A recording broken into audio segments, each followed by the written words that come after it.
Hello, hello, hello.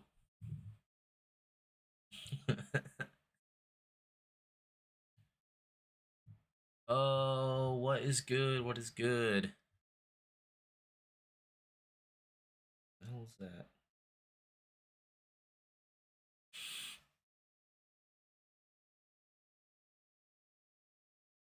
Um.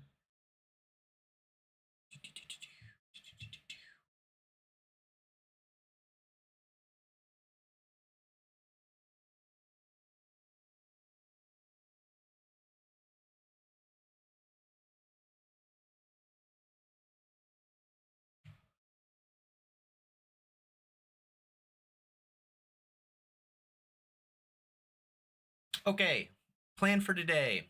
We have been playing a game called Schrodinger's Call. I'm planning to play more of it.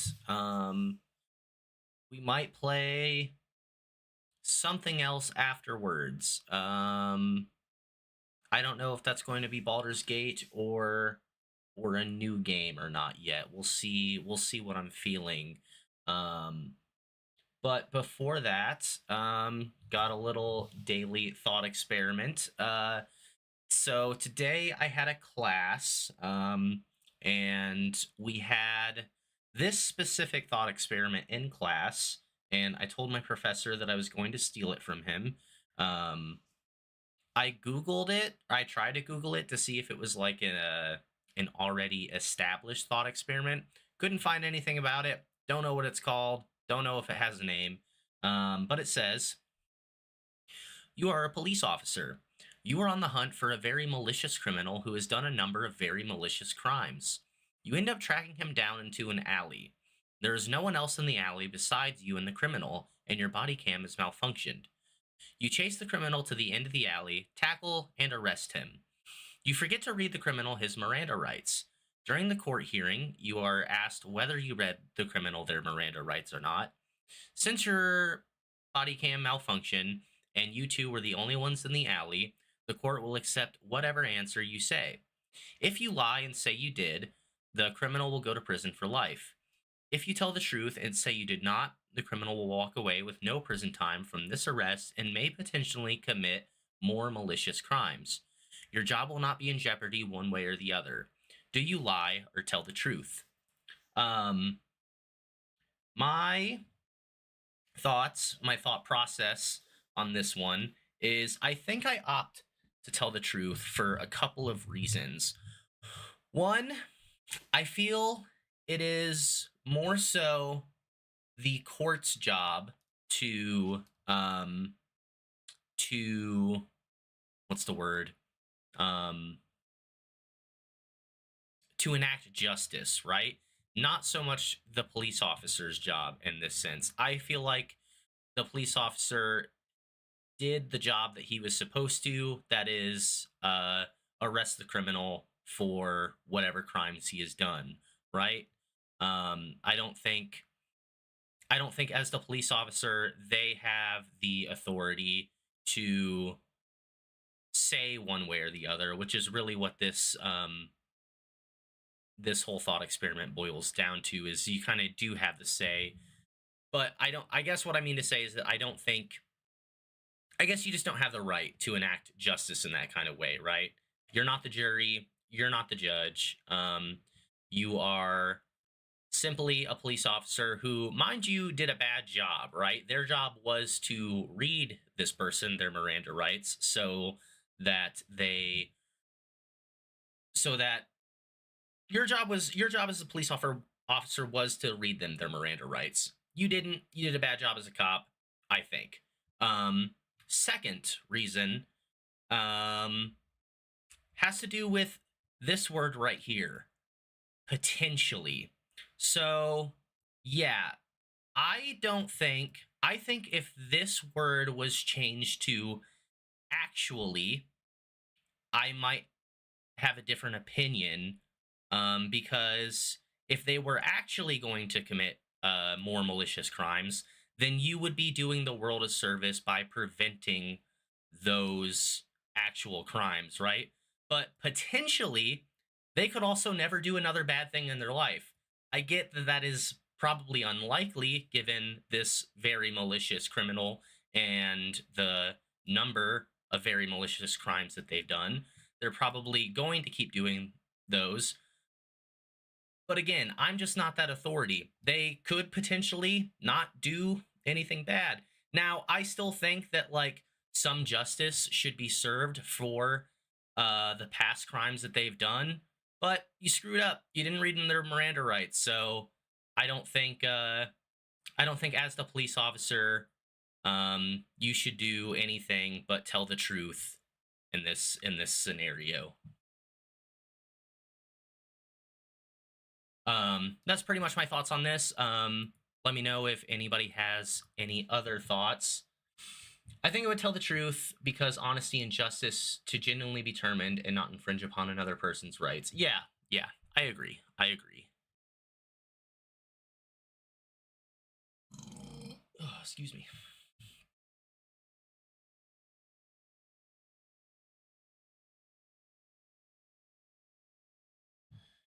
How you doing today, Susan?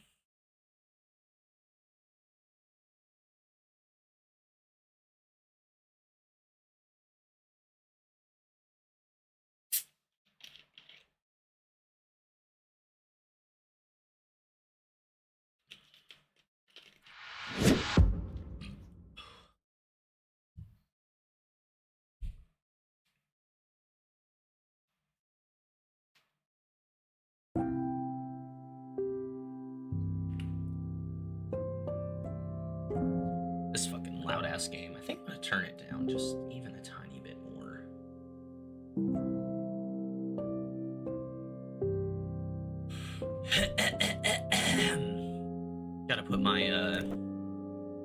Gotta put my voice's voice on for this game. Ugh.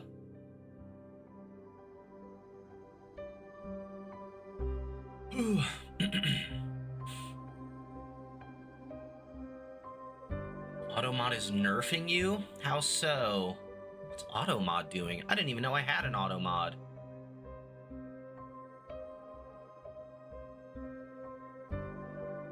Nutting snakes. We can allow that. We can allow the nutting of snakes.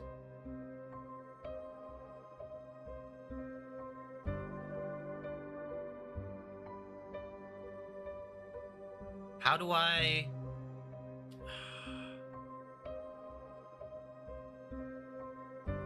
How do I prevent the prevention of future nutting?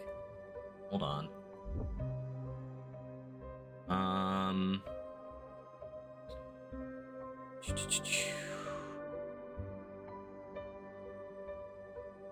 Let's see. How to disable auto mod. Twitch.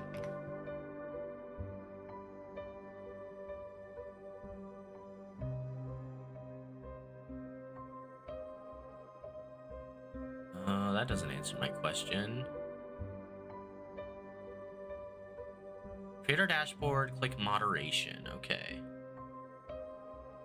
Creator dashboard. Moderation. Settings?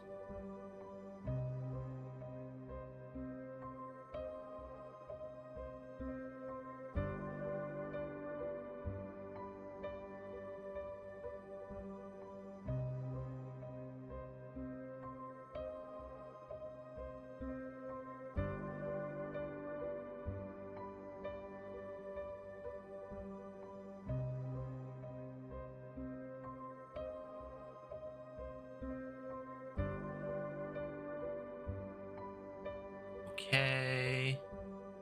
We do that. Auto mod. Message and filtering. No filtering there.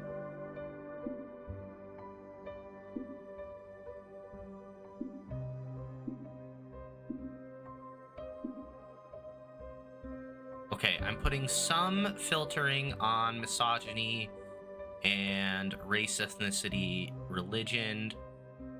Also, that's probably it.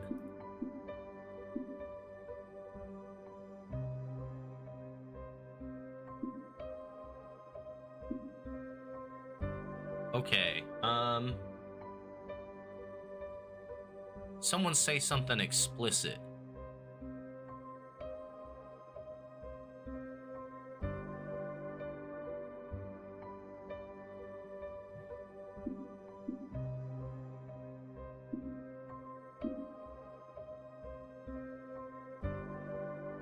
Surely it's not gonna...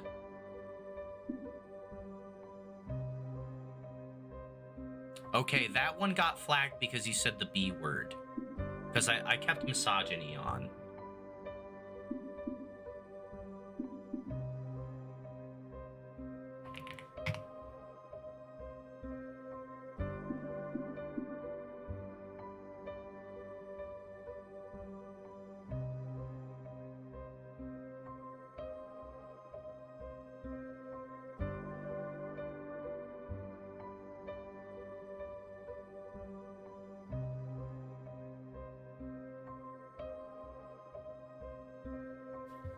Nice nut. Hell yeah. Hell yeah. Shoot as many ropes as you want in chat. Go wild.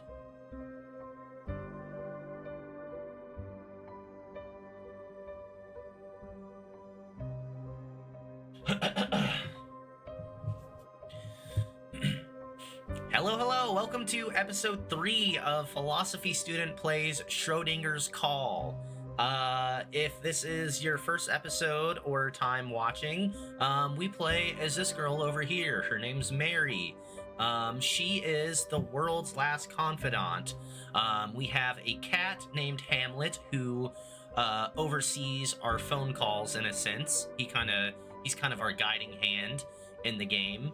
And we are just calling people that may or may not be alive in a paradoxical form, and helping them with their problems. One day, the moon crashed into Earth, and it's put everyone in limbo, and the world is going to die in 21 nanoseconds. And we've been playing this game for about 6 hours, and 21 nanoseconds haven't passed yet. Episode 1, we helped a deer named Lucy talk to her son. Lucy took the fall for her little kid who killed a moneylenderer. And she took the fall so that her son wouldn't have to experience the trauma or prison and that nature. Last episode, we helped a awkward little fox named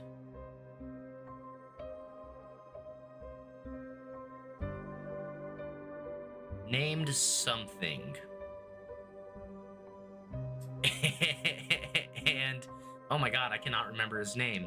And we helped him with his problem of his phone pal Leah, and helped him to remember that she disappeared before they ever got the chance to meet. It's very sad. Yup.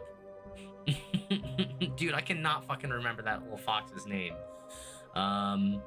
Oh yeah, also Mary is also has amnesia, and I think all of these problems that we're helping people with are somehow also our problems in a way. I don't know, it's a strange ass game, but we're gonna get into it.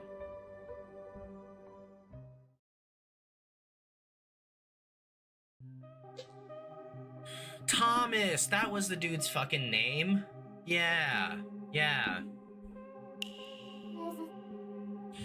I saved Thomas? Say, what exactly does that mean? Why is it called saving someone? And what happened to Thomas after all that? I beg your pardon? You question this only now? Thomas has been freed from his life's regrets. He let go of his burdens and to death. As with Lucy, his cycle of life and death was broken. Wasn't Lucy a girl? I think they got the pronouns wrong for this line. That is what it means to save someone. The cycle was broken? I don't understand. Well, I could sit here and wax poetic all day, but the gist remains the same. Thomas died happy. I dare say there's more than enough. That's more than enough, no? Thomas. Oh god, do you remember Thomas's voice? His fucking dorky-ass voice. In the end, I settled on Ode to the Girl Who Saved Me. She's the one who saved us both. I wouldn't be here without her. I want to thank her from the bottom of my heart. Well, let's rehearse a bit backstage, Leah. Goodbye, Mary. Was it enough? I appreciate you. He did say thanks. Okay, I think we talked to Kat now. Mary, enlighten me, if you will. What are unfinished calls to you? Huh? Where's this coming from? Recall Lucy and Thomas. Their calls only lasted until the moon fell. They should not have existed past that point. Yet you forced them to continue regardless. You even impersonated others to do so. William and Leah, no? Is there a problem with that? I saved them because I continued the calls. You were happy with the results too. Perhaps I should rephrase. Yes, I would prefer them saved than not, but in truth, I was hoping you'd do so without interfering with the unfinished calls. I wish for you to save those two by simply speaking to them as normal. Is that possible, no? Indeed! Really? Well, you may doubt yourself, but words carry power far greater than you can imagine. So speak to them to your heart's content. Can I really save everyone like that? Just chatting seems a bit meaningless. I don't think it gets the job done. My word. Well, let's not sit around debating. I'm certain you will understand me in due time. How so? What's up, Dharma? Game is going good. Welcome in, welcome in. Thanks for chatting. How are you doing, man? Like this, perhaps? Is it time to save another spirit, Mary? Many of them are still waiting to connect with you. Now come, define the next caller. Who we got?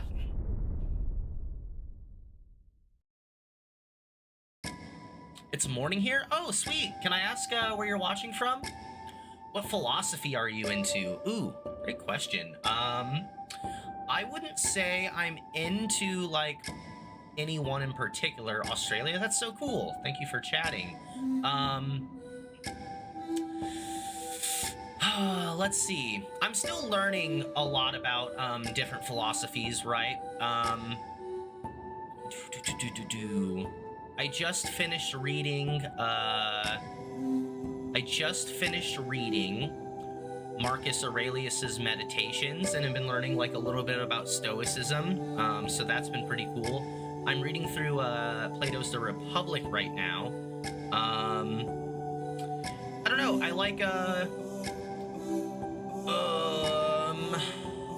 I wouldn't say like I have a favorite. I'm just into talking about any of them, really. There's certainly a lot that I'm very uneducated on still, but try to read Meditations but didn't make it very far in. That's fair. I have a hard time reading some of the old books, right? Like, they just word things differently back then. They really do.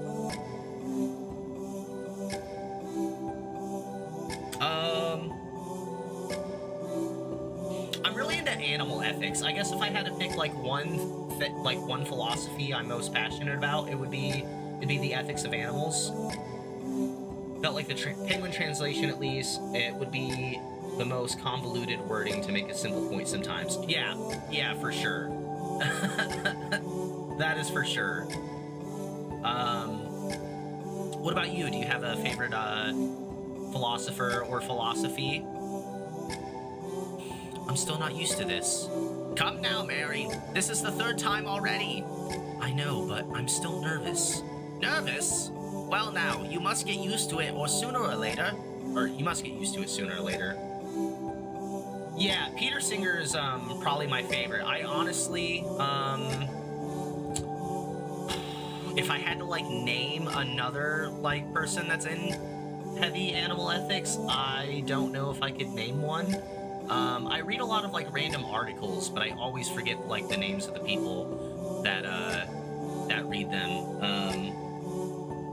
I've listened to the audiobook of Animal Liberation Now by Peter Singer. I've read Why Vegan, and I just picked up The Most Good You Can Do by Peter Singer. More into Eastern philosophy, particularly like servicing meditation. Oh, that is super cool. Let's see. I don't know a ton about Eastern philosophy in general, but I did read this book this year. This is the Eternal Tao Te Ching by Benjamin Hoff, and it's pretty much just a translation of the Tao Te Ching, and it's translation and like summary / analysis on each what would you call it, on each passage, I guess. And that was a really good read. I really enjoyed that. I'm not sure, they practice meditation in Taoism, right? Some freaky views on specific topics. Do you know which ones? I can't exactly think of any that come to mind.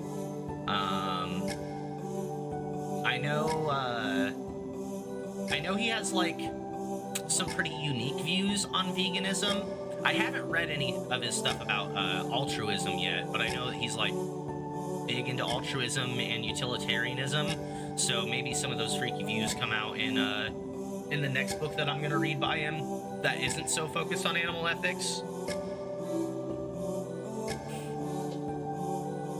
Hello?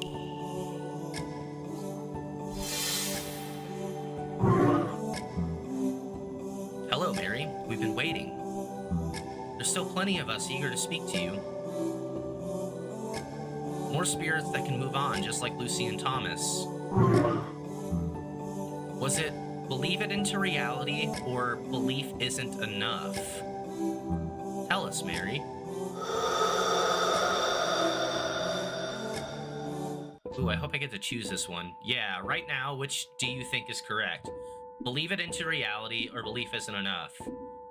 I mean, belief isn't enough, right?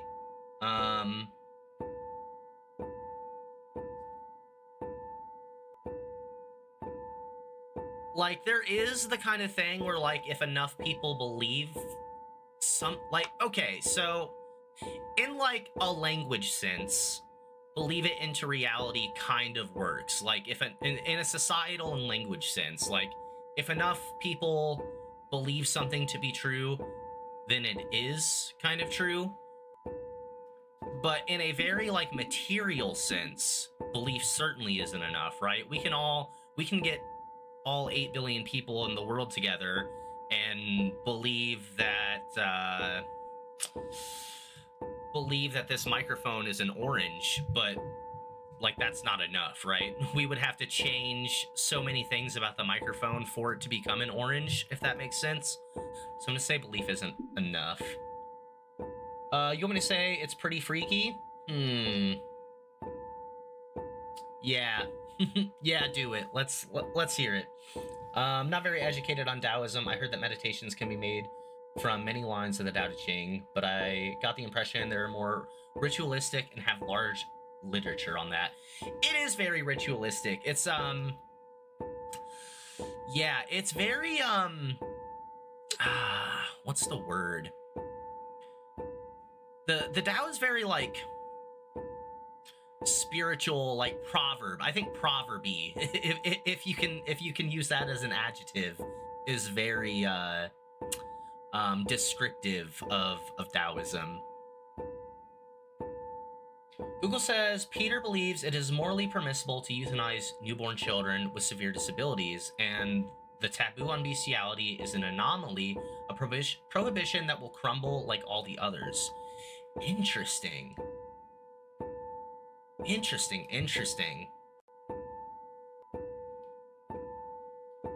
That is very out there. Hmm. I'd love to know why he thinks those things, right? I can, like, not to defend the second statement at all, but I could kind of understand where he's coming from just from what I've read about him. And like he's big on the term speciesism, right? And the same word that we use like racism and sexism. He doesn't see he feels that there is like a discrimination between human animals and non-human animals, right? That's where the speciesism comes in. So I can almost see why he would think about like the taboos on bestiality being an anomaly. But I would really ask him what is altruistic about euthanizing euthanizing children with disabilities, right? That doesn't seem altruistic at all. Reminds me of telling a computer to minimize suffering and then it kills everyone so that all suffering ends. Yeah. when you ask a genie to minimize suffering.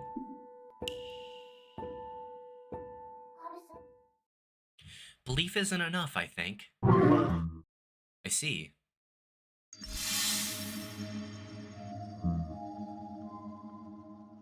It's out of your noggin works. Very interesting. Dude, pet peeve, I hate when books, like, I get they're trying to portray an accent in the best way that they can, but I just can't fucking make heads or tails of what this is trying to say. It's out of your noggin works. What the fuck does that mean? You don't think believing gets anything done. Pessimistic, ain't ya? If I gotta figure out a voice for this fucking sailor walrus... but you're still a youngin', Mary. I didn't think that back in the day. Had the youthful naivety of my veins. Had dreams then. How old are you? Why did you dream so big? Am I young? How old are you?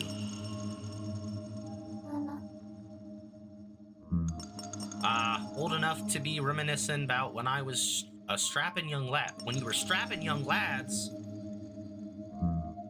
Youth. Fat load of good it did me. Looks like it's a wee bit early for us to talk, eh?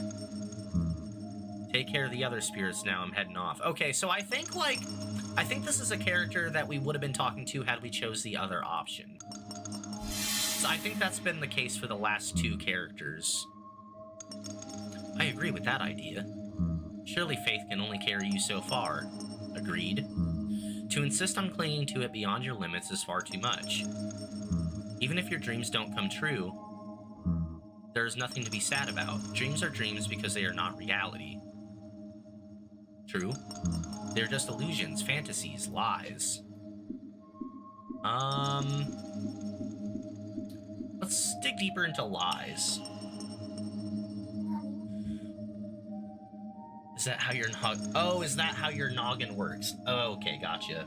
Thank you for the follow, Dharma. What is up, Chaos? That's realistic, if anything, not pessimistic. I agree. I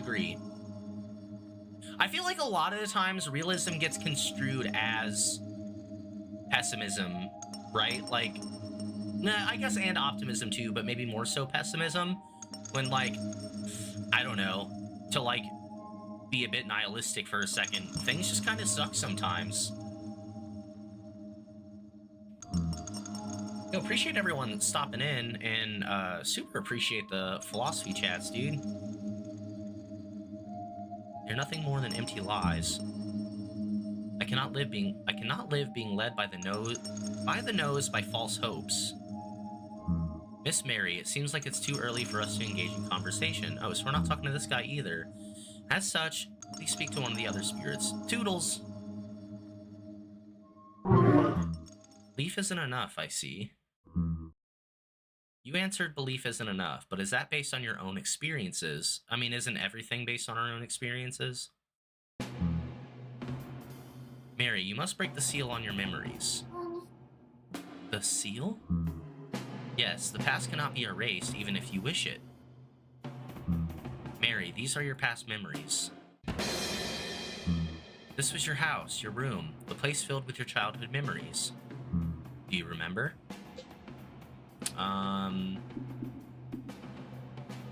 never know if this game is asking, like, me in my opinion, if I remember my childhood room, or if I'm supposed to be answering from the perspective of Mary. Because from the perspective of Mary, I have no fucking idea. From my perspective, I've had so many childhood rooms that they kind of blend together. I didn't live in one house for very long.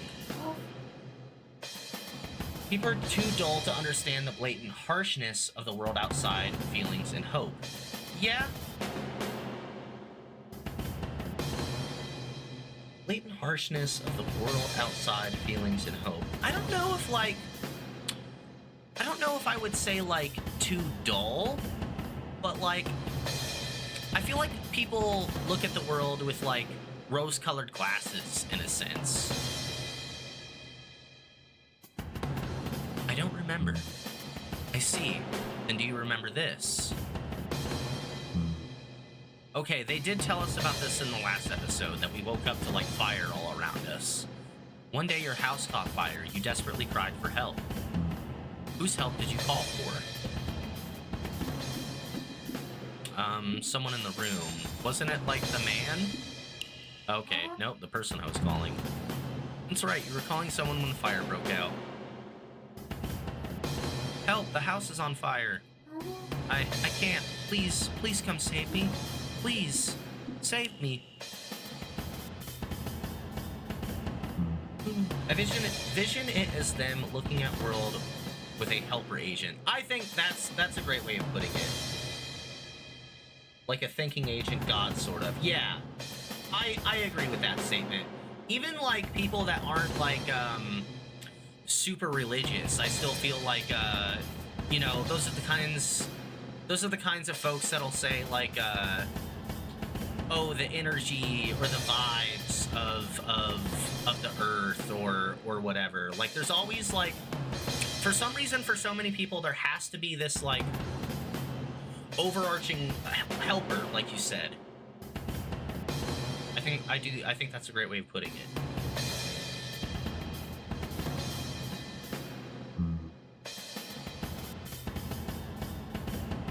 Get out on your own, is what he said, and then he hung up. You believed from the bottom of your heart that he would come and save you. Yet, despite your faith, he never did. Do you know what happened next? The person on the phone changed his mind and saved me. I'm gonna say we managed to get out myself.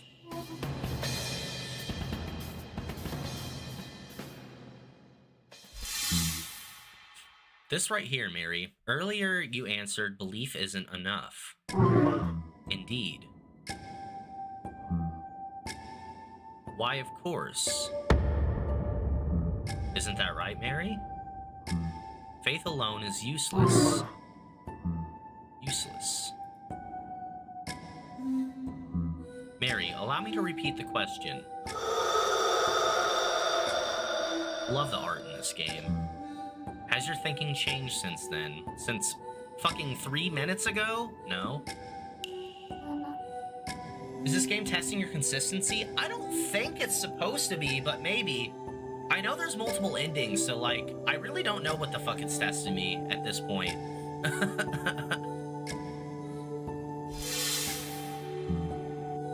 No, Mary, you must have faith.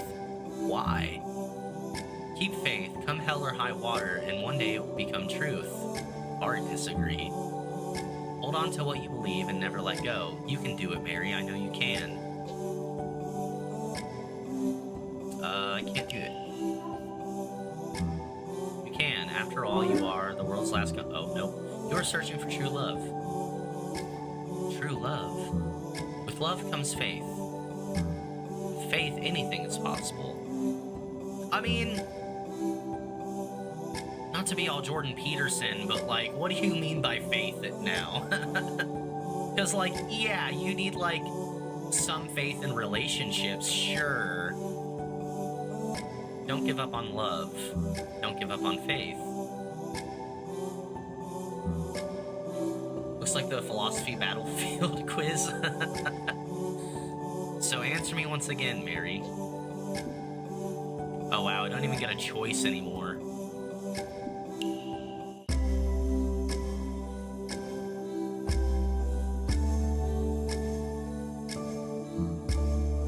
Think back, Mary. You survived that fire.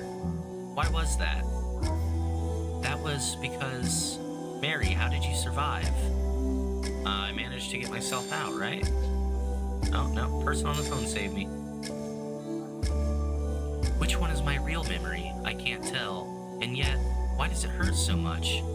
I think I understand how you feel. Huh? We'll be alright, Mary. You are not alone. Should you find yourself crying by your lonesome, I shall lend you a shoulder. Believe in me. Who are you?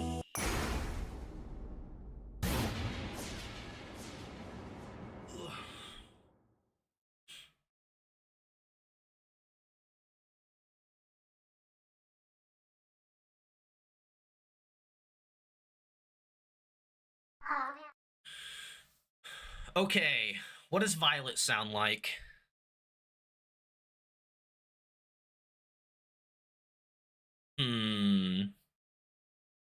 Me, my name is Violet.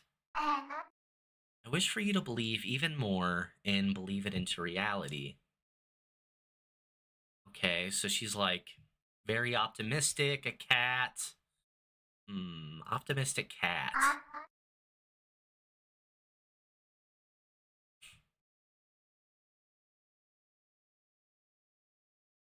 Ooh, Schrodinger. Yeah. Though I think, well, you'll see Hamlet here and hopefully soon, and I think he's, I don't know. This is the second cat that we've come across now. I cannot explain how, but I feel as though I've been waiting for you for a very, very long time.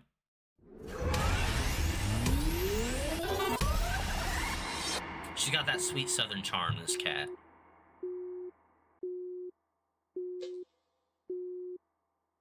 Is this about the cat? So I think what basically how this game has worked so far is there's been people we've been talking to, well, animals, I should say, that we've been talking to on the other end of this phone, and we've been helping them with their problems in the last seconds of death. Basically, moon came down, our moon came down, crashed into Earth, killed everybody, and we're in this paradoxical state, the Schrodinger's cat, if you will, of being in the box, alive and dead, simultaneously, paradoxically, and we are basically helping these people with their problems through the telephone in their last 21 nanoseconds specifically of life.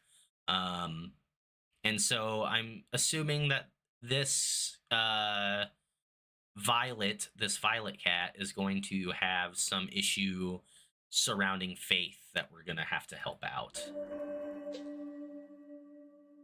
Right now Hamlet's not here. So it does attach to the dead cat paradox, the two possible states at once. Yeah, in a roundabout way it does, because like it keeps telling us that we're like in this state of like limbo as the earth or as the moon is like wiped out humanity, and like everyone's dead but we can save them. So like it hasn't like explicitly told us that everyone's alive and dead at once, but it's like certainly the implication, I feel like. What was that all about? That call, something about it felt more off than usual. Hello, Mary. We've been waiting for you. Among all the spirits' voices, one of them was a lot more spine-chilling. That voice, have I heard it before? And what was that room? Was that my house? There's still a lot I don't understand, but trying to force myself to remember just hurts. That lady whose existence I defined, she said her name was Violet. It will... It'll be alright. Oh, fuck. It'll be alright, Mary. You are not alone. Should you find yourself crying by your lonesome, I shall lend you a shoulder. Believe in me. Why did she say she'd lend me a shoulder? Why was she so kind to me? And then this is probably going to be Violet on the phone here. Unless it's not. Could be not. I believe it's 3 states. They consider both dead and alive to be the state of being, i.e. limbo. Ah, interesting. Okay. Interesting. I don't sense anyone. What do I say? You always say hello. Hello? Hello? Should I call out her name? Is this Violet? I wanted to... That ain't Violet. Hello, police. It's an emergency. I'm gonna die. Please help. Send officers to my home, as many as you can. I need help on the double hurry. I'm gonna die. Someone else, surely. Hello, This is Violet? Are you sure your voice sounds different? What are you saying? We spoke just a minute ago. Huh? Wait, did we? No, that can't be. What? Wasn't my name Violet? Violet. Nope, not ringing any bells. What's going on here? I seem to have forgotten my own name. I used to be a world-famous super sleuth, a crime solver extraordinaire. But now I'm nothing, just a no-name detective. Ah, a no-name, how humiliating. Oh, wait a second, I feel as though I've remembered something. My name is, I believe it was, something Mac, or... sorry to interrupt your monologue. I think I may know your name. What? You're a third party for Violet, I assume. Sorry, I'm not familiar with that term. Regardless, please tell me my name. Take pity on this poor, humble detective. How the fuck we know his name? His name should be written in there? Hold on. Oh, it is. Already. Okay, so this really isn't Violet. And I've given them both southern accents. This isn't good. Wait, was it Goodman? Yeah. Is your name Max Goodman, maybe? Max Goodman. Max Goodman. That's it. My name is Max Goodman. Detective Max, they call me. Yes, Detective Max. World famous Detective Max, that's me. A good man always finds the truth. That was my trademark line whenever I solved a case. So you're Max, not Violet then. No sirree, I do not know any Violet. Do you need an investigator? A detective, perhaps? Detective Max is at your service. What's in the notebook already? Miss Mary, take a guess at a certain person of interest of mine. Well, he said he doesn't know Violet. These are all the notes that we taken of our previous phone calls that we had. I doubt anything's gonna be there. Oh, maybe it's Lucy or Thomas. Lucy and Thomas are the 2 previous people we helped. I wonder if it's not Lucy. Say, since you're a detective, would you happen to know Lucy? Let's see. Yes, Lucy case. The Lucy case? Do you actually know anything? Of course I do. It is the case of the murdered moneylender. Quite intriguing. It was doomed to being unsolved forever. It was not. The killer was Lucy, who served her prison time. I have no need for closed cases. So you probably don't know, right? That Lucy was... Actually, never mind. What were you gonna say there? That someone else murdered the moneylender? I can't tell you. Nah. Do you need an investigator? Okay. Thomas then? Thomas. Name doesn't ring a bell. Yes, that was my dog's name. Huh? Yes, I had a doggy named Thomas. One day he ran away from home. Oh, did you ever find him? Yeah, when I found him, it turned out he was living it up with my neighbors. Found himself a new home right behind my back. Even worse, when I tried to bring him back, he resisted and chomped my hand like a chew toy. Wow, he really didn't like you, huh? There was nothing more I could do, so I let the neighbors keep my precious doggy. I see. That was probably better for the dog, too. Excuse me, what are you trying to say? Alright. I guess we try Violet. You're most likely a third party for Violet. That's why your name appeared in my notebook. A third party? What is that? I'm not too sure either. I think it means you knew her. You claim this Violet is among my contacts? I'd assume so, yes. Does that really not ring any bells? Violet, Oh, I remember now. I knew it, even though you said you just don't know her. Yes, apologies for that. I very much do know a Violet. A young woman by the name of Violet Ackerson. Lady Violet of House Ackerson, to be proper. Sorry, Lady Violet? Correct. She was the daughter of a noble house. A noble? Wow, I got someone incredible this time. I must respectfully disagree. There's no honor in being an aristocrat. They act all high and mighty, yet they never solved a single case themselves. Their business is in cover-ups, if anything. Deception, not deduction, Miss Mary.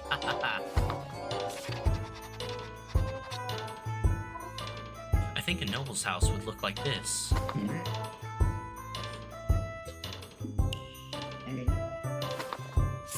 Okay, I guess we asked about his own name. Could I ask, did you have any unfinished business in life? As a detective, I wish more than anything to encounter a world-shattering case. But all I ever got were requests to investigate cheating spouses. Boring, I tell you. Then one day, I started down my very first real case. In fact, it was about to catch the culprit too. Destiny called and Detective Max would answer. And then I died, right in the middle of the case, I believe. So until I saw that case, I refused to pass on. I see. What sort of case was it? I have no idea. That is why it's my unfinished business. Do you know who the culprit was, at least? Not a clue. Oh, well, I hope you can find them. I am on the case. The culprit will be nabbed in no time. Where common sleuths get tangled in webs of deceit, Detective Max alone prevails. Sure. Good luck. Oh, and Miss Mary, please write this down. Huh? Write what? That Max is a great detective. Alright. Clueless.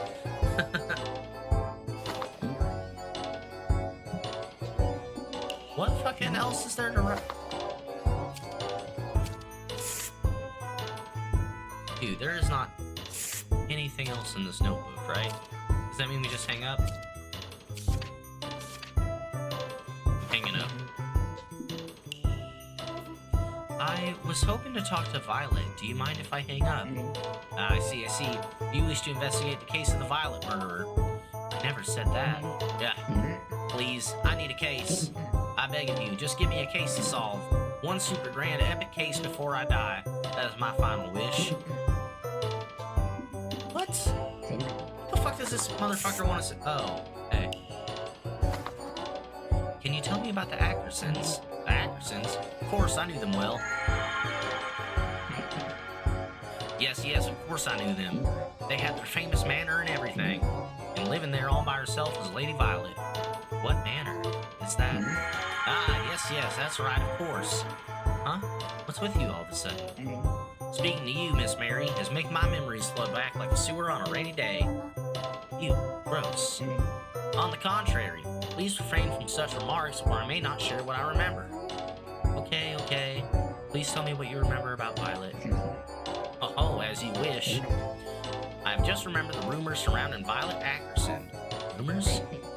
Rumors about Violet. What kind of rumors were they? Unfounded, in a word, and all that aimed at her. Unfounded, were they bad rumors? Unfortunately so, and plenty of them. Such as her being a vampire, even. A vampire? Scary. Oh, please, stay grounded in reality, Miss Mary. Vampires do not exist. Is it gonna want me to fucking have faith that vampires exist? Or are you saying you believe in them? No, let us not joke around now. No, I don't believe vampires exist. Of course, that is only natural. Moving right along. Why was Lady Violet rumored to be a vampire? Well, there is a reason for that. And what is that? She lived in a windowless manor, and she could not go outside.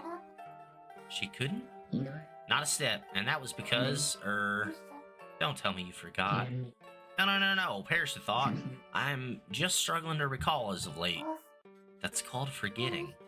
Guess I'll write that down for now. Windowless manor. Reason she couldn't go outside. There's one more there is more that I have remembered.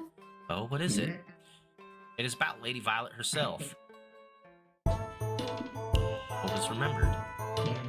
It is actually unrelated to our current topic. Why bring it up then? Unrelated does not mean irrelevant per se. It is very important, actually. You see, a peculiar incident occurred within arm's reach of Lady Violet. Peculiar? What was it? Oh, it was a mystery for the ages. Truly out of this world, I tell you. Someone had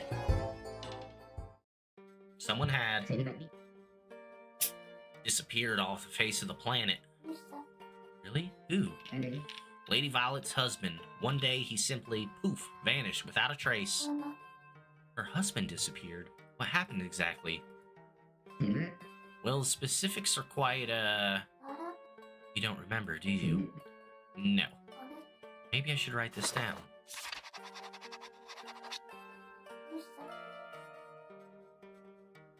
You see that, Miss Mary? I'm quite the knowledgeable fellow myself.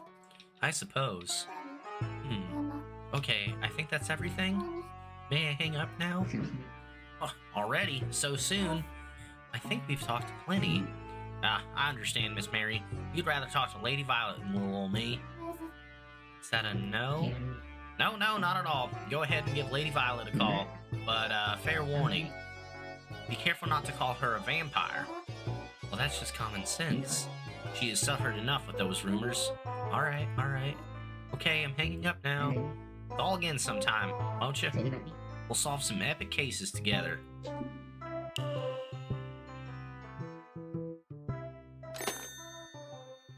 Mac's a pretty chill detective. Hamlet! Oh, that call went on forever. Mary, I can confirm that Max is a third party for Violet. A third party?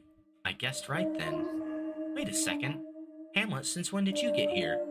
Oh, just now. I was bored, so I popped in. You were bored? Sure. Anyhow, given Max is one of Violet's third parties, he should have plenty of information on her. Sounds like he forgot most of it, though. Well, convenience is after luxury. I'm sure he will remember more in time. Max kept rambling on and on. He did tell me a lot about Violet, though. Maybe I should go over my notes first. I'll have to sort out the important stuff. Violet is the daughter of a noble family. She lived in a windowless manor and never went out. And someone around her went missing. It was her husband.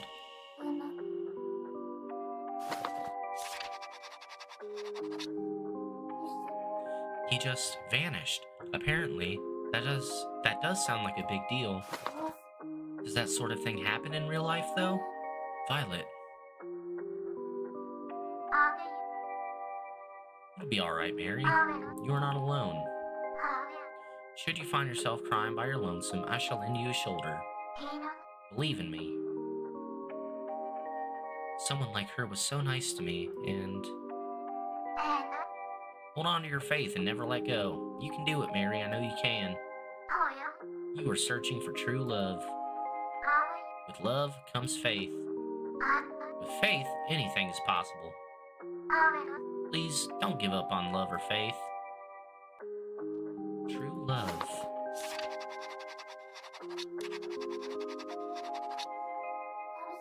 I guess I'll make note of that.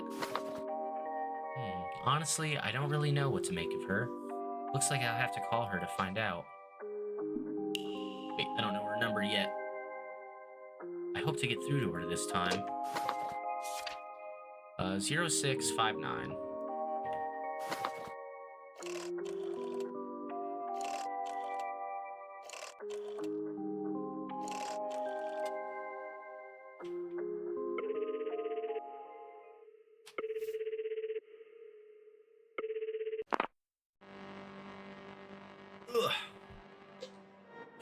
Hello?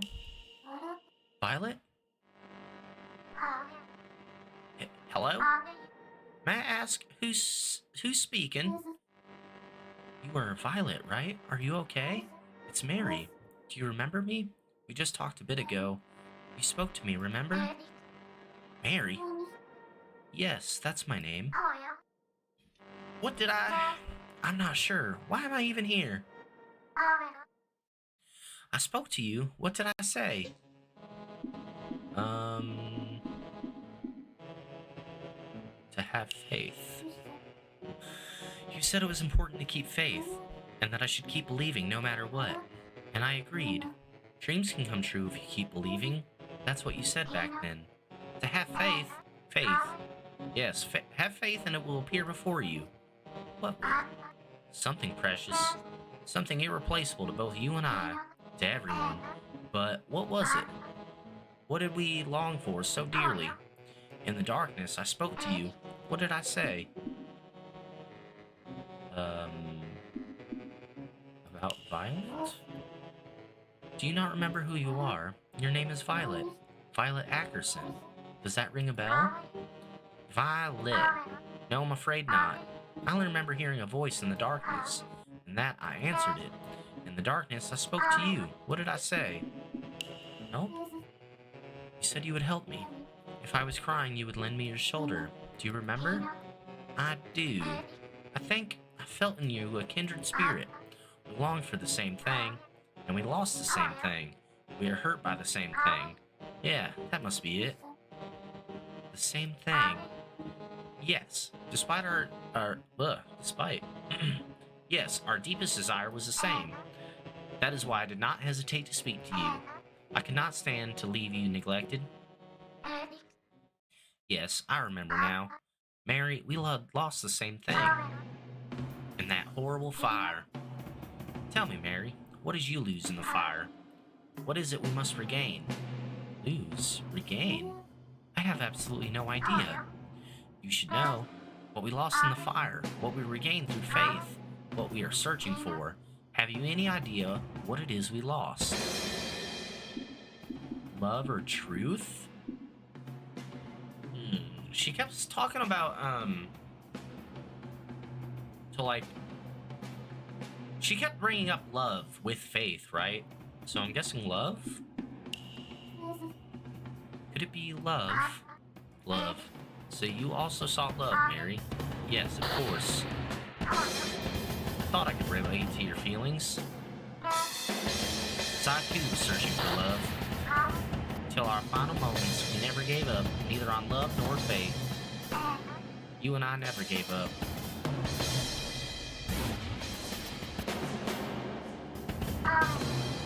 But I wonder, was it all in vain? Violet, are you okay? Violet, what happened? Hello?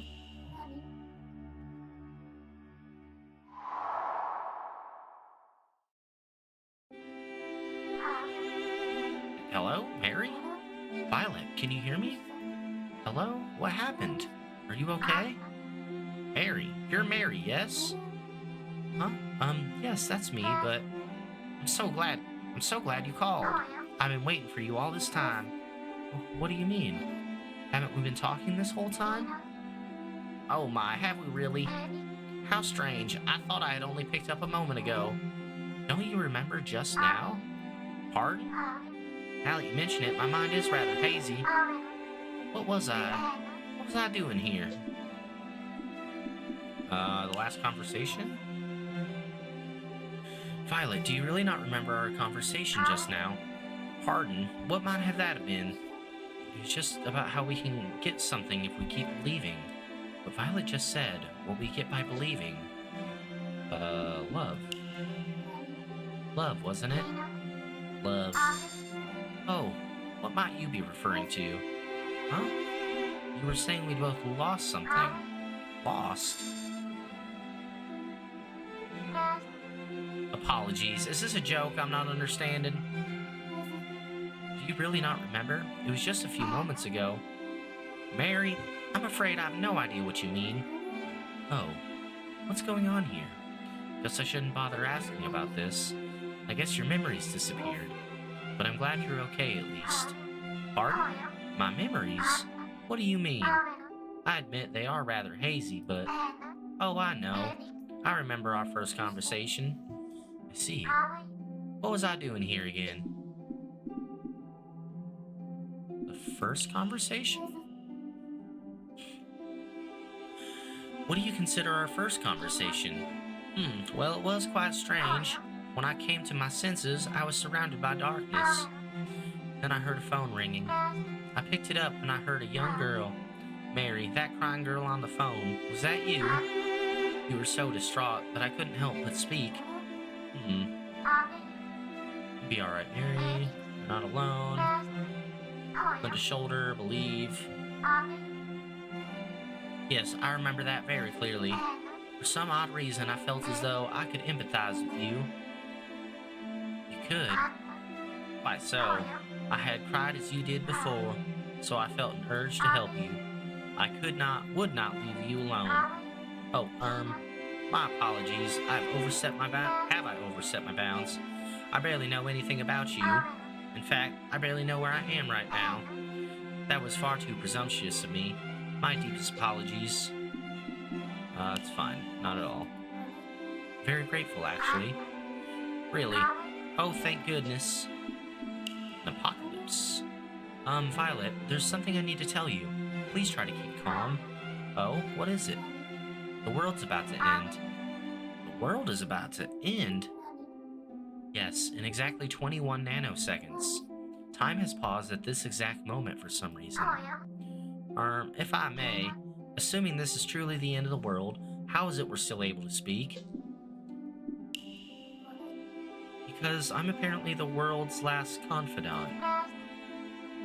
The world's last confidant? I know it's hard to believe. So then, what is it you do exactly? Me? I mainly just listen to people. I lend an ear to people who share the same grief as me.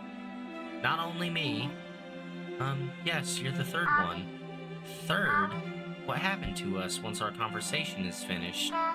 Do we simply move on to another? About that. Everyone has some sort of burden on their hearts, some unfinished business. I talk to people and then I free them of those burdens. That's my job, it seems. So then... Oh, I'm so sorry, I couldn't resist laughing. Mary, you make such a wonderful comedian. That deadpan delivery is impeccable. And the world's last confidant, how dashing. I love it. No, it's all true. Once your burden is lifted, you escape this place and finally succumb to death. Alright, I'll play along then. What happens after we succumb to death? You really don't believe me, do you? When you succumb to death, you disappear. You're at peace, you pass on, and I can't call you anymore. Mary, do you believe me now? Mary, I beg you, please rethink this. Huh? What do you... I don't like this setup. It leaves you all alone in the end. What? Does it not? Well then... How about this, perhaps? You're still the world's last confidant, but you have a secret ally. Whenever you're in a pinch, I'll come and help you out. And then we stop the bad people together. That's... not a bad idea, actually. I still don't quite understand what's going on. But one thing I can say for certain is that I'm glad I met you, Mary. This strange place doesn't seem as bad now. What? Oh, Violet. This is a strange conversation. So we're not like... Like, usually we get right into, like, the problems that these people need help with. And this is, like, almost going the opposite, where she's, like, trying to help us.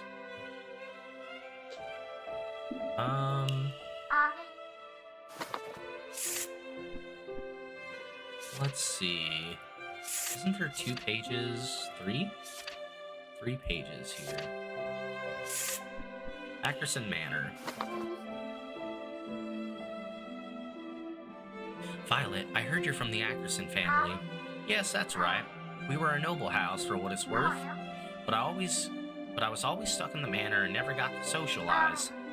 Truth be told, I'm not even sure what sort of nobles we were.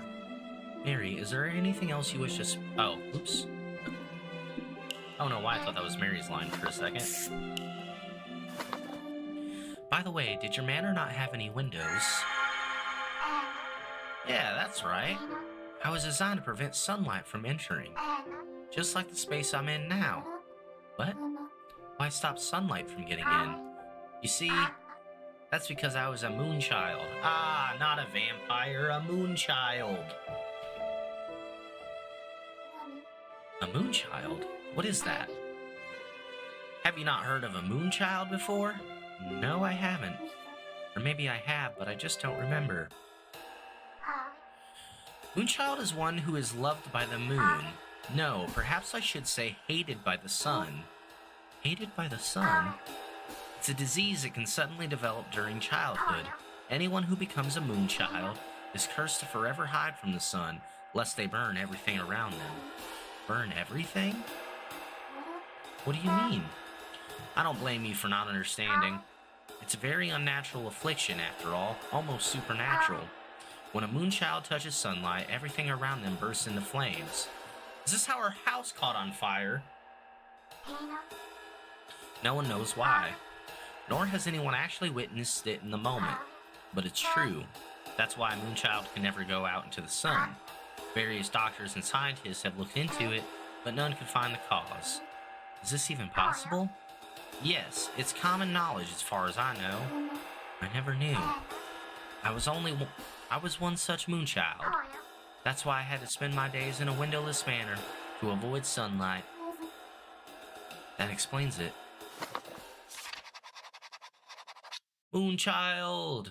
That's a fucking sick artwork. I drew something, but what even is this? Thanks for telling me. It sounds like you had it rough. Yes, I did. But it wasn't all bad. No windows meant the manor was nice and warm in the winter. Although, on the other hand, it was a veritable sauna in the summer. Never since I became a moonchild, I changed. You changed? Yes, not only physically, but mentally. I could finally understand. That anger, tears, sulking, none of it would help me at all. Up until that point, I would make selfish demands, cry to get my way, and complain about anything and everything. I was a nuisance to those around me. But that changed after becoming a moonchild, if only a little.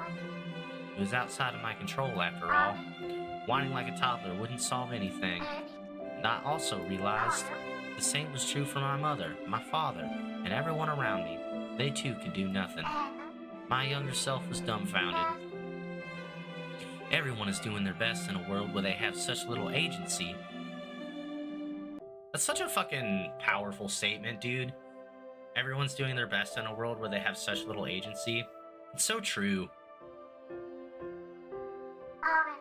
It pushed me to look out for the good in things and believe in them. I grew to truly appreciate everything in my life. Of course, I shed many tears until then. It wasn't easy, but I believe it was for the better. Anything else? That's all the things in the notebook, right? Unless we added new things just now. Yeah.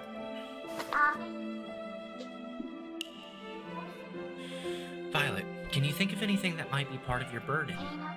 The setup from earlier does come to mind. Not that. Can you please just think about it? Oh, I'm being serious right now. If only my memories were clear. You want to remember them then? I believe if I had someone precious to me, they needed to make Mary and Violet's nameplate a different color. Yes, it was. No, it's nothing is coming back to me. Perhaps it's best I recover my memories first. Okay, I'll try to find topics that might spark something. Thank you, Mary. I wonder if I can regain my memories. What? Oh, Violet's husband. Now you talk about her husband. Violet, could you tell me about your husband? My husband? Yes. Cyrus. Yes, his name was Cyrus. My husband is Cyrus. How could I forget my beloved Cyrus? My most precious darling in the world. Cyrus, is it? That's your husband's name? Quite so. He was so gentle, so elegant, yet he held a slight air of mystery about him. He never failed to comfort me when I was down. I loved him from the bottom of my heart. We had such a grand wedding ceremony. He sounds like an amazing man. He truly was. What's more?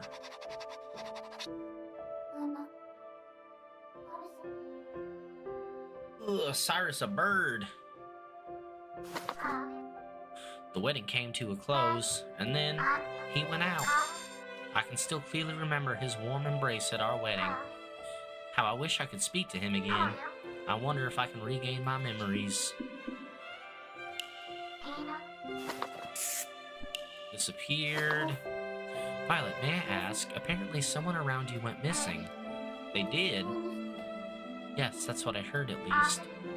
Who exactly told you that? A detective named Max.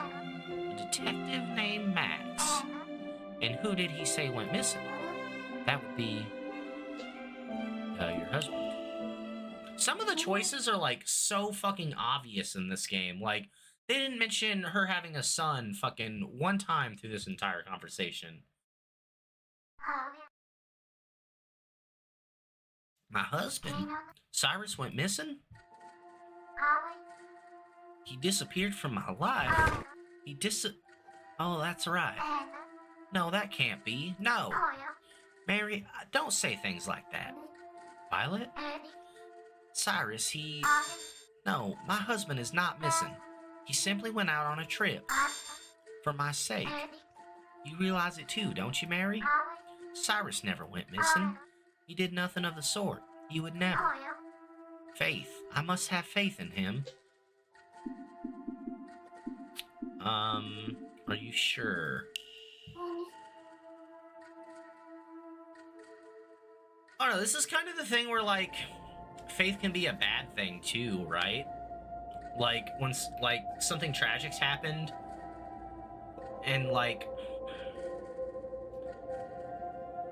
I don't know, like, is it a bad thing to hold out?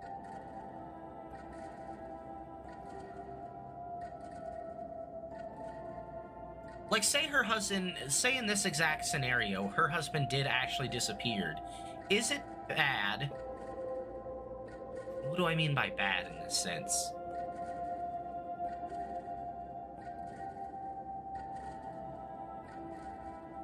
Is it wrong, I guess, is maybe a better word. Is it wrong to have faith that he's still out there somewhere?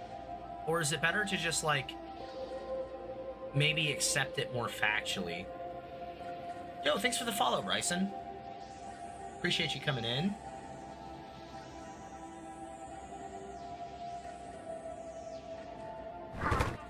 I'm positive. Cyrus did not go missing. He simply left the house for a moment. Once he finishes errands, he will come back. He will most certainly come home. Oh, Cyrus. Violet? Violet? The call cut out. What happened? Violet?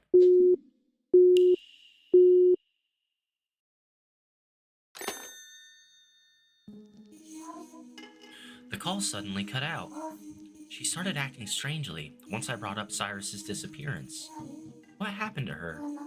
I hope she's okay. Ah, Mary! It appears you've reawakened part of Violet's memories. Yes, but I'm worried about her. A natural reaction. While I do praise you for following protocol, Violet herself is not behaving as expected. Why is that? Who's to say? The answer eludes even I. Perhaps this case will require a different approach. What do you mean? So far, all has been going according to plan. I'm sure you can infer what comes next, no? These are both the same thing, right? The unfinished call always happens as the final call of their life. Could it be the final call of her life?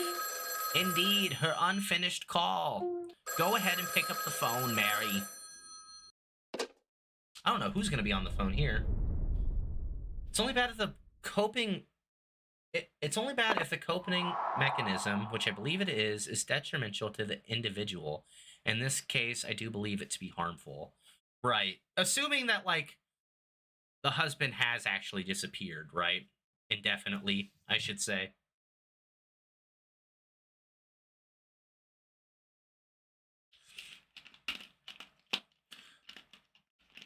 So you don't think it's bad if you don't think it's bad if the opposite is true, where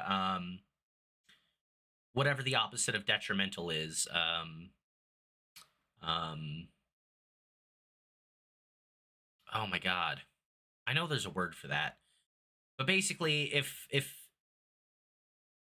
it's helping the individual in their mental state, then it's a good thing, is what you're saying. This is from Violet's past.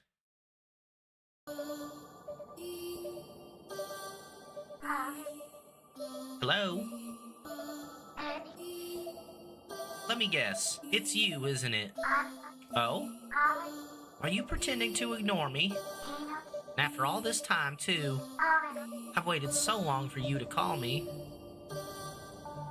Violet's trying to act cheerful, but I can hear her voice trembling. It hurts to hear. Ah, come now. Don't play coy with me. Say something. Let me hear your voice. The voice she wants to hear right now is Cyrus, surely. Must be Violet's husband, Cyrus. I don't think I can pretend to be Cyrus here, but maybe I can still try and speak to her.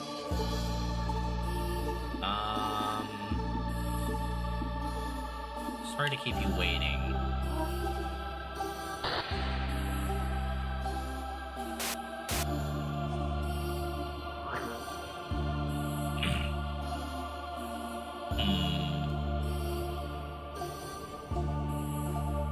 It's me, Cyrus. Sorry to keep you waiting. I should have contacted you much sooner. Please forgive me. Oh, Cyrus, it really is you. How I've longed to hear your voice. So how are you? Same as usual, I presume. Where are you right now? What are you doing? When will you return? When will I see you again? And why did you just suddenly disappear? Why did you disappear the day after our wedding? Are we not husband and wife? Why did you leave me? What were you doing these past 3 years? Cyrus, why? Why? Poor Violet. She sounds happy to hear from him, but she's been left in the dark the whole time. I don't know enough about Cyrus to pretend to be him, but I can't just stay silent. I'll explain everything once I'm home.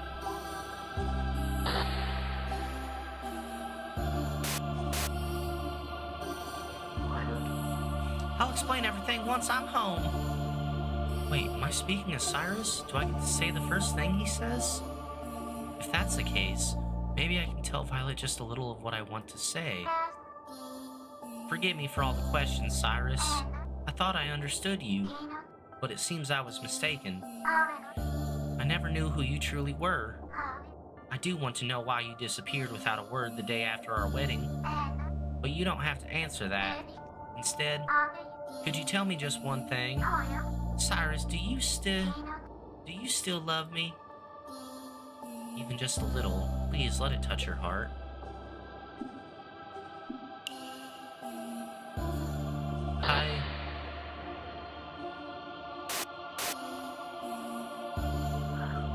Of course all I can say right now is this. Not a single day these past 3 years have you left my mind. I left so I could keep my promise to you. I vowed to keep it no matter what.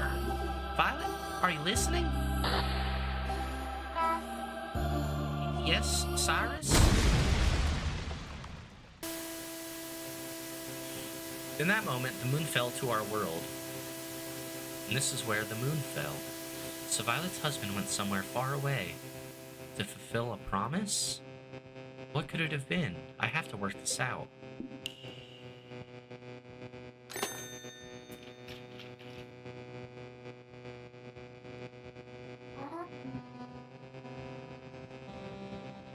that was the final call of Violet's life. So then, Cyrus really did disappear. But why? What happened between them? It sounded like her heart had been broken. Maybe I should discuss this with Hamlet. Something about that unfinished call rubbed me the wrong way. How so? There is a suspicion I must confirm, Mary. Do summarize what just happened in your notebook. Am I understood? Yeah. Regardless, be mindful of Violet's behavior. Good day. Bye, Hamlet. Huh? Wait. Every single time.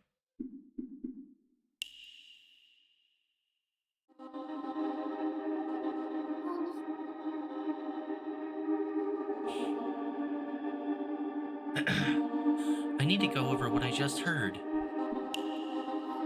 A lot was going on in that unfinished call. Best I write it out so I don't get mixed up. Violet and Cyrus are what again? Married.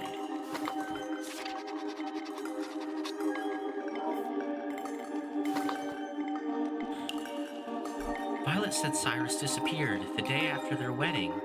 How much time had passed between, 3 years?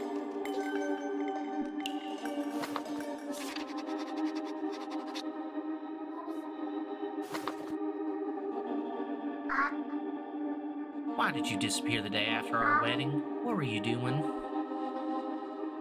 Cyrus disappeared the day after their wedding for 3 whole years? What was he doing? Cyrus didn't even give a clear answer as to why he disappeared. What reason did he give for disappearing again? A promise?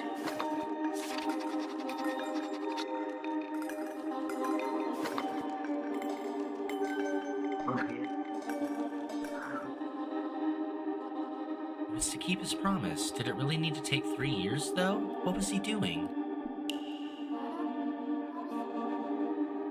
Violet suffered so much, she clearly wanted Cyrus to come back. She was confused, which is natural.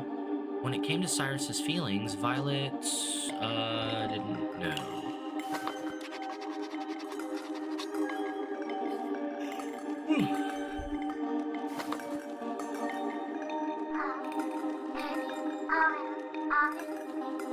This game does a lot of repeating itself, unfortunately. Why didn't Cyrus give a straight answer? What was the promise he made? And why did he leave Violet all alone? I hope Violet is okay. Alrighty. I hope it connects this time. Are we calling, we could try to call Max again.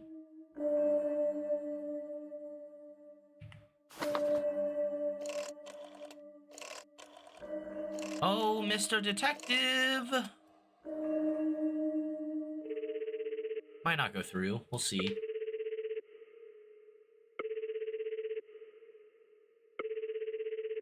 Max is a detective, apparently. It won't go through. Wonder what he's up to. Okay. No Max right now. Whoa, do you see Hamlet here for fucking 21 nanoseconds? Is it like 0? I don't remember. 0659.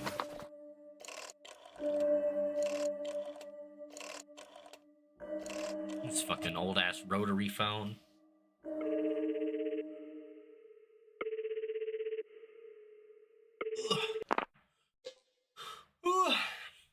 Moshi mosh.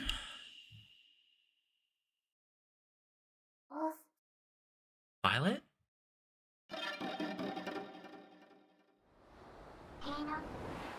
Mary? Mary? I'm scared. I feel as though I'm on the verge of remembering something horrible. Something truly horrible that happened to me. I must have been blissfully unaware. But now that my memories are returning, Cyrus, my dear husband, Mary, is Cyrus missing? Mary, please help me. Did he abandon me? My mind is telling me my beloved sweetheart disappeared from my side.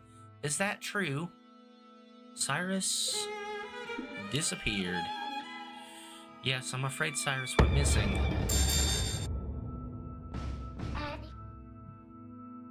Why do I have no memories? Why do I have no memories of living with him after our marriage? I looked for him for so long. I had half a mind to leave the manor in search of him. Excuse me. Yes, I was desperate enough to step foot outside if it meant finding him, yet I couldn't. I can feel the frustration crawling under my skin again. You know, don't you, Mary? Why I couldn't go outside? Violet couldn't go outside because she can't be in sunlight. That's why you couldn't go look for Cyrus. That's right. I was stuck waiting for him all alone in a cold, dark manor, and yet he never returned. Days turned into weeks, which turned into months, and then to years.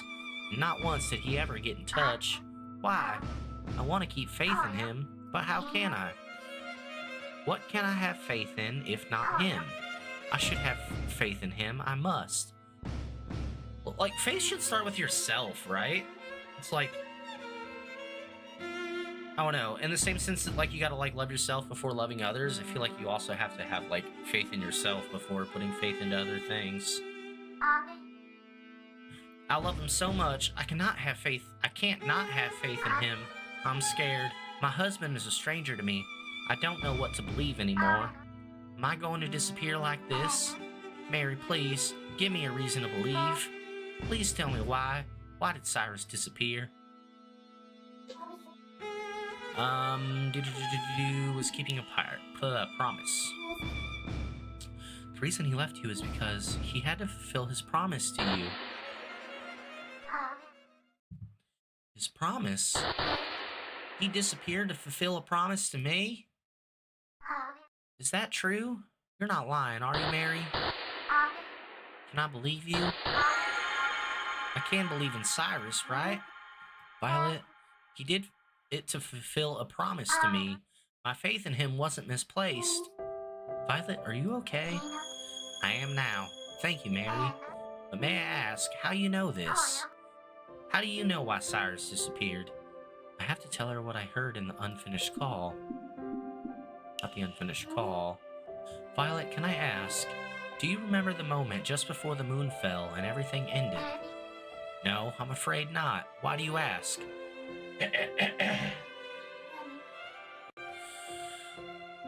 Cyrus called you at the time. You two were speaking to each other in your final moments. I don't remember that. My final memories are still unclear.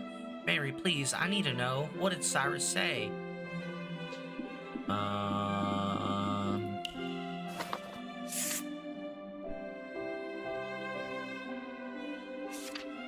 Is that what it wants me to say? 3 years? You were married, fulfill the promise. So in your final call, Cyrus said he left to fulfill his promise to you, and that's why he was gone for 3 whole years. Do you have any idea what that promise was? A promise? To me? I can't remember, but it must have been very important. What promise was he so desperate to keep? I wish I could remember.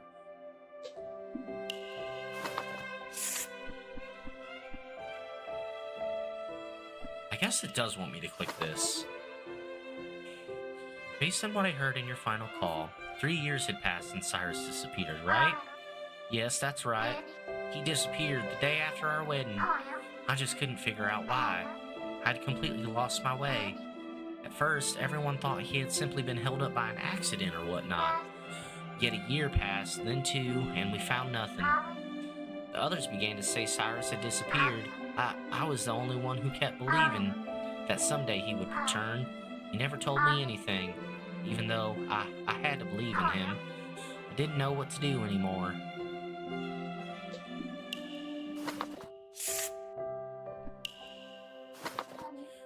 You and Cyrus were married, right? Yeah, that's right. I still remember. His warm embrace on the day of our wedding. Everyone celebrated us on that day. I was so happy, not knowing what came next. But Mary, you said so yourself, yeah? That Cyrus disappeared to uphold his promise to me? Mary, I wish to know about Cyrus. I must remember everything. What happened to him? How he felt? I want to know it all. Ever since he disappeared, I've been filled with nothing but regret. I regret knowing absolutely nothing about him. I see. So that's your burden. Yes, it must be. After all, I always wanted to understand him. Of course. Mary, thank you for giving me hope. He disappeared to fulfill his dream to me, no? That's what I said. That's what he said. If so, then perhaps he was doing something for me these 3 years. Yes, he was working on a secret something for me. That is what I choose to believe. That's so funny. No, my husband's been on for 3 years because he's doing something really special for me. You guys wouldn't get it.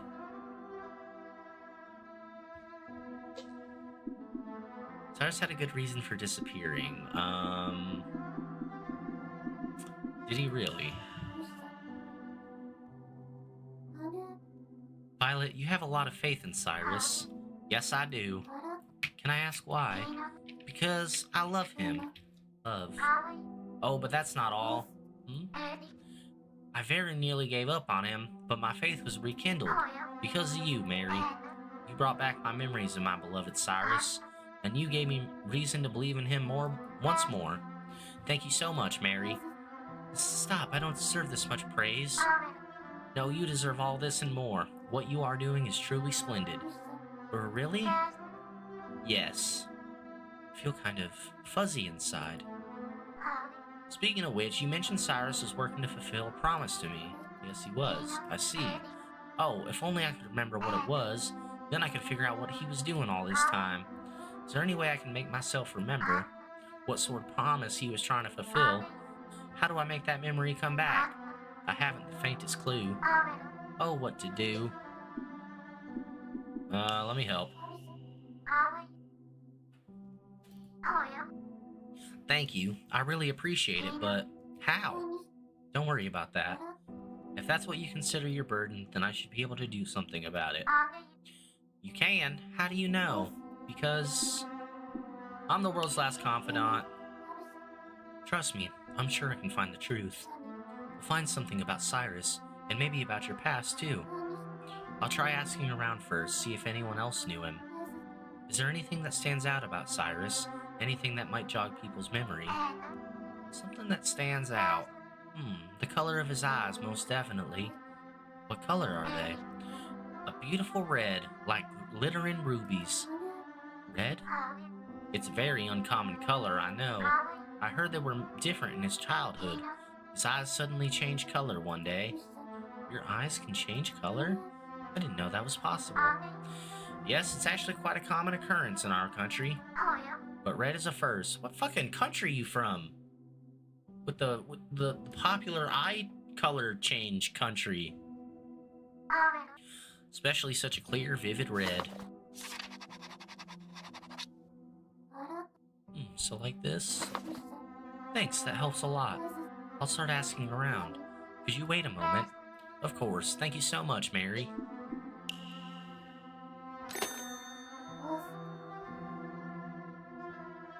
I need to look into Cyrus somehow. Oh, maybe I should write down some questions in my notebook first. Best I write this down before I forget. Okay, so the key to is the promise they made. Huh? Something's different here.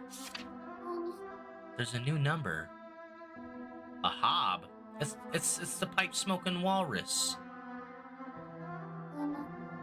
Oh, this must be for a new third party. Maybe this will help grant Violet's wishes.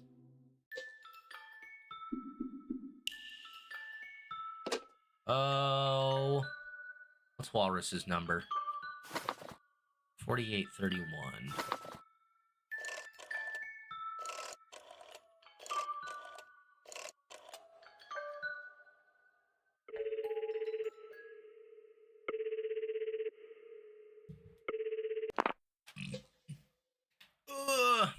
Moshi Moshi.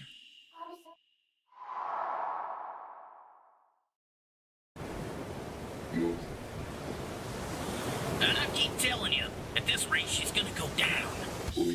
Hurry and send help, else we're all doomed to the ocean. What's that? can't because the moon's about to fall. The heck are you talking about? I ain't accepting no death till I get me lifeboats.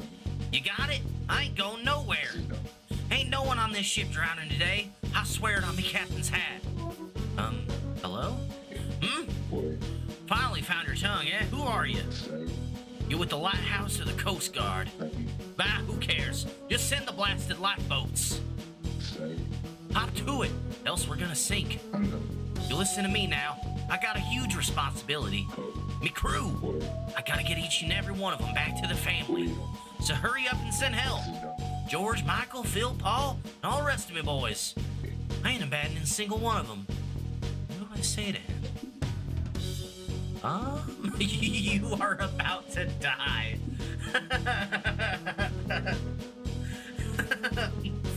First words.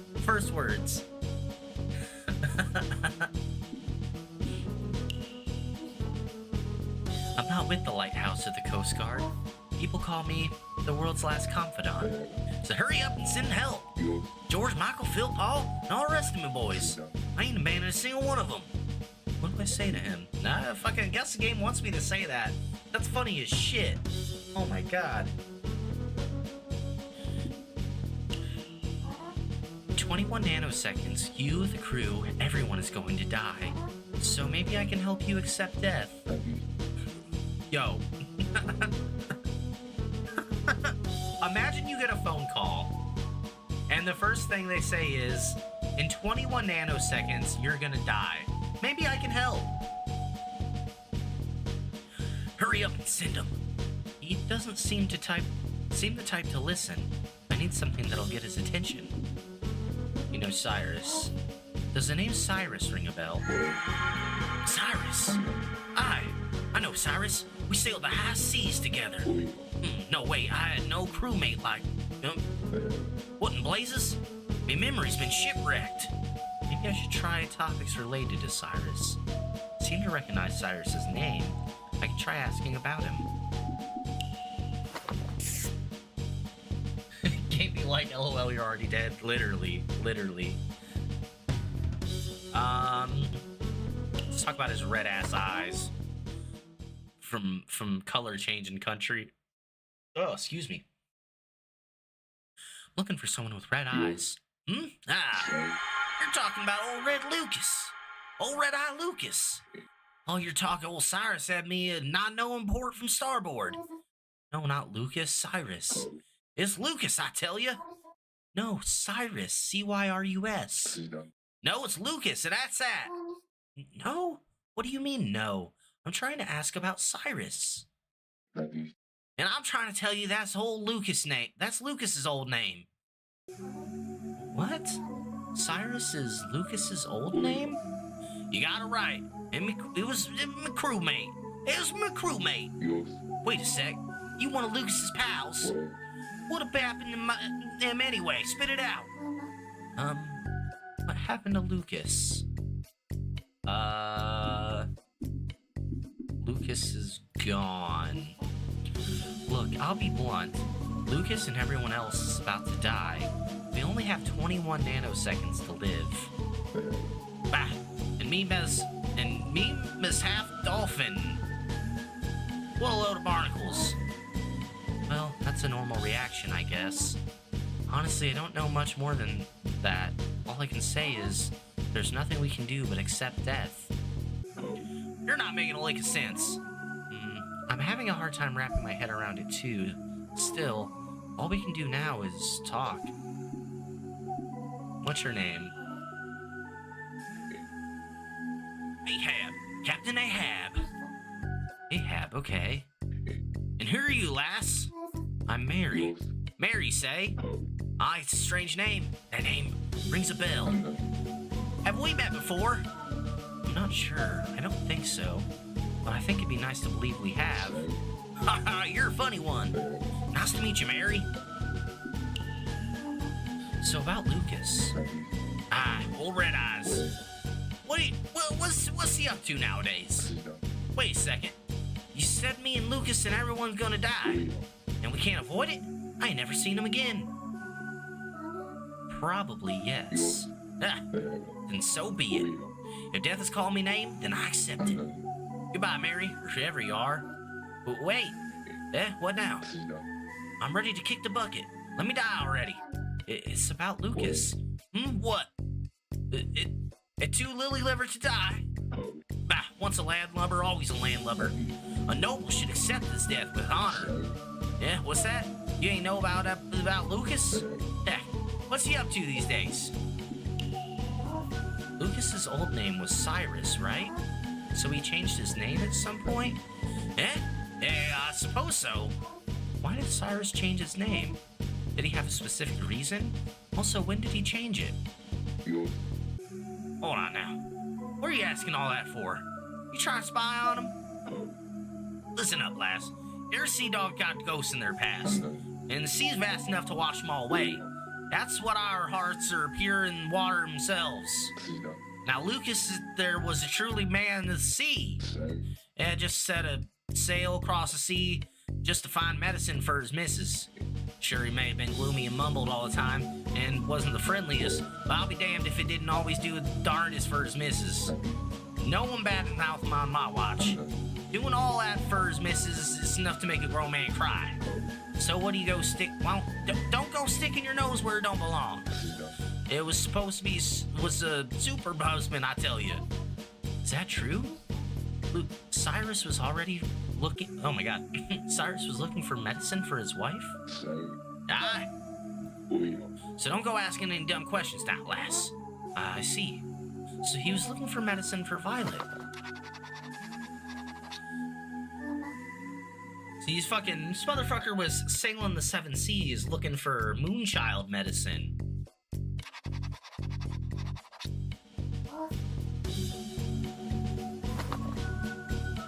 Either way, I have to tell Violet. Okay, I understand. Thank you, Ahab. Aye, as long as we're on the same page. I have something urgent to deal with. I'll talk to you some other time, okay? What's that? You leaving already? Nah, it's fine. Go ahead. Give me a call if you're in the mood for Tales of the High Sea again, eh? Sure. Talk to you later. Bro, I hope we talk to Ahab more. He's a fun character. The reason Cyrus left was to look for medicine for Violet. I'm sure she'll be happy to hear it. I have to call her right away. Unless she calls me first.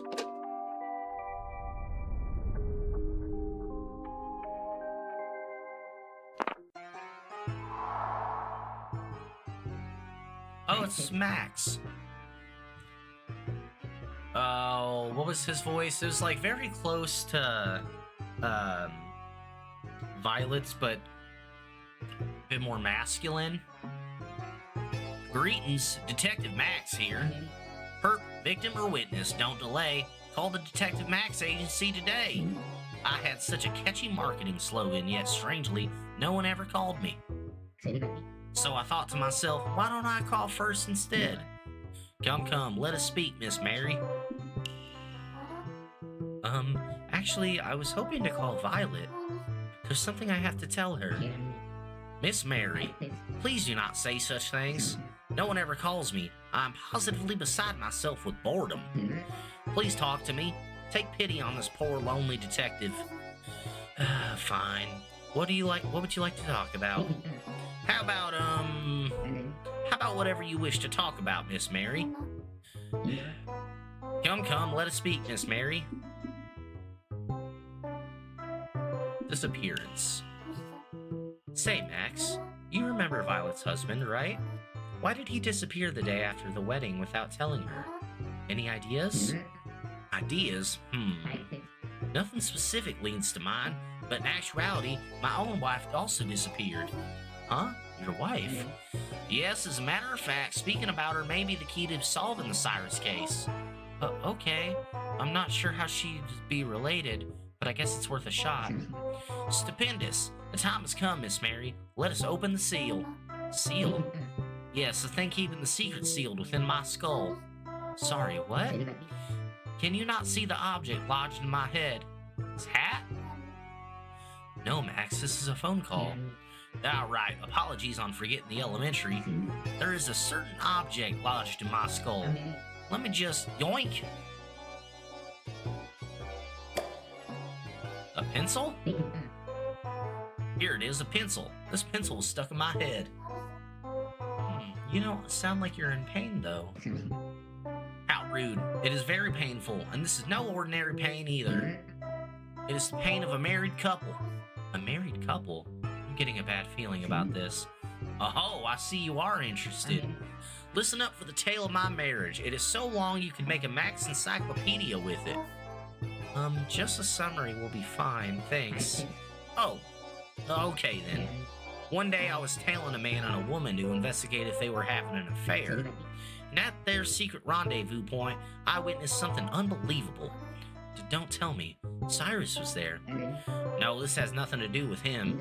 It was my wife with a man unknown to me. Yeah, that was the truth behind her disappearance. She had eloped with another man. She had abandoned me. I saw my life come crashing down around me, and in my rage I grabbed the man. I shouted, "Give me back my wife!" We got into quite the scuffle, all punches and pinches and chomps. And then he stabbed me in the head with this pencil. I panicked and rushed to a nearby phone booth and called the police for help. They arrived in a flash, and for some reason or another, I was arrested. But why? I do not know. They mixed things up. Anyhow, the police clearly do not know anything about investigations. The end. How was that? Think you can see why Cyrus disappeared now? Yeah. Sure, man. I think I can see. Sensational. Now I can die in peace. Oh my god. Come, let us speak, Miss Mary. Bit of a strange question, but what do you think it means to save someone? To save. This is quite the riddle you ask, but I'm not one to shy away from a challenge, Miss Mary. Just answer the question, please. I'm trying to answer. After all, the idea of saving others is part and parcel of this profession. It is? Absolutely. We detectives are always at the mercy of a certain dilemma. What's that? Even if we find the culprit, the victim will not return to life. In other words, no matter how hard we try, we cannot save a single person. Thoughts, Miss Mary? Is there a meaning in trying to solve a case when the victim cannot be saved? Is there a meaning in trying to solve a case when the victim cannot be saved? Yeah, because, like, obviously, you just want to, like, the family will want justice, right?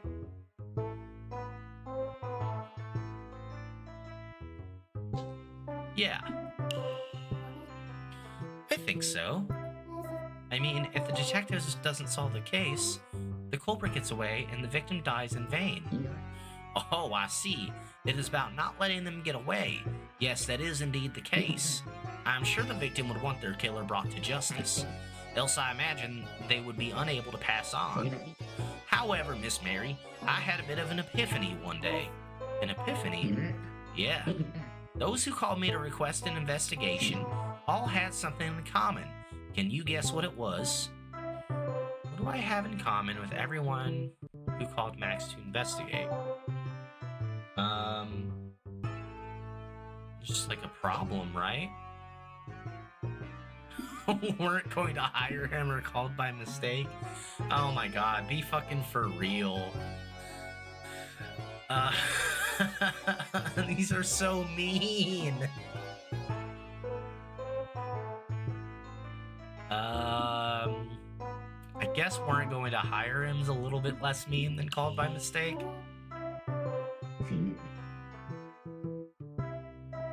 Incorrect. It was actually the timing. The timing?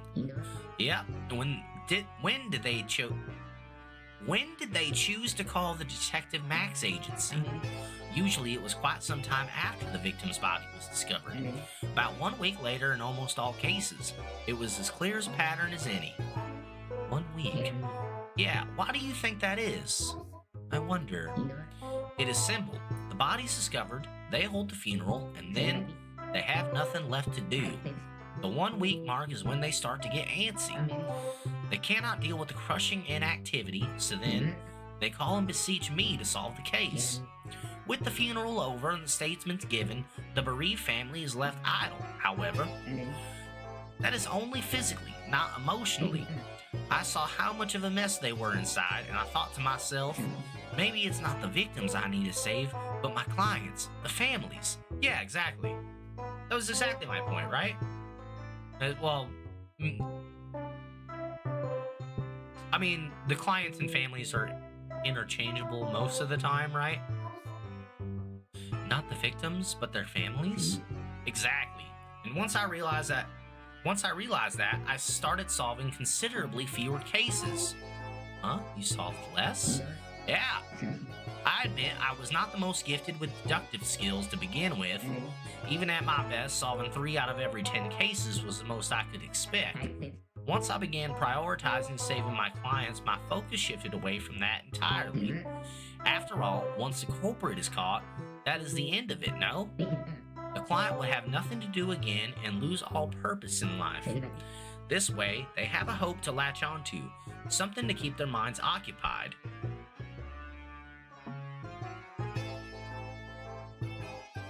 I mean, that's fucked, but that's so interesting.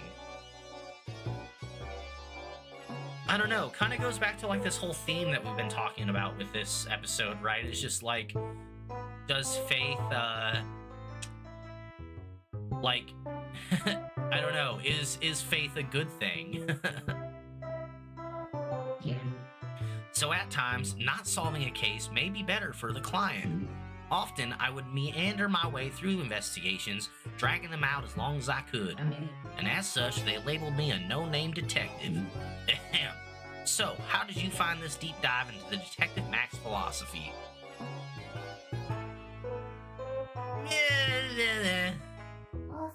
It was interesting. I'm not sure how much help it'll be, though. Miss Mary, I'm sure you of all people can deduce the key takeaway. Right, so just solving the case isn't enough to save people. Yes, exactly. That is what I probably said.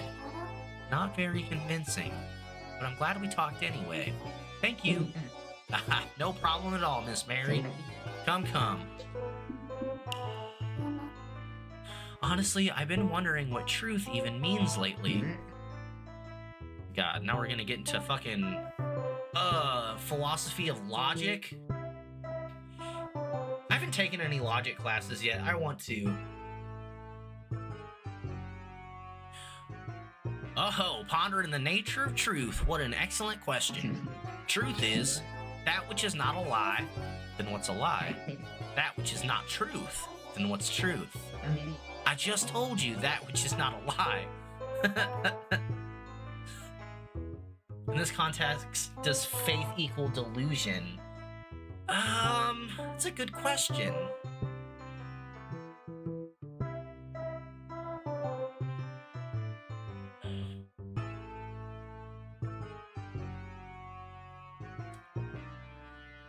I don't know, 'cause like with delusion, don't you like...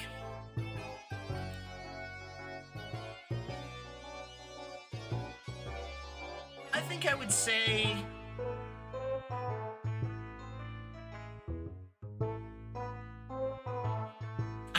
say... yes. I think so.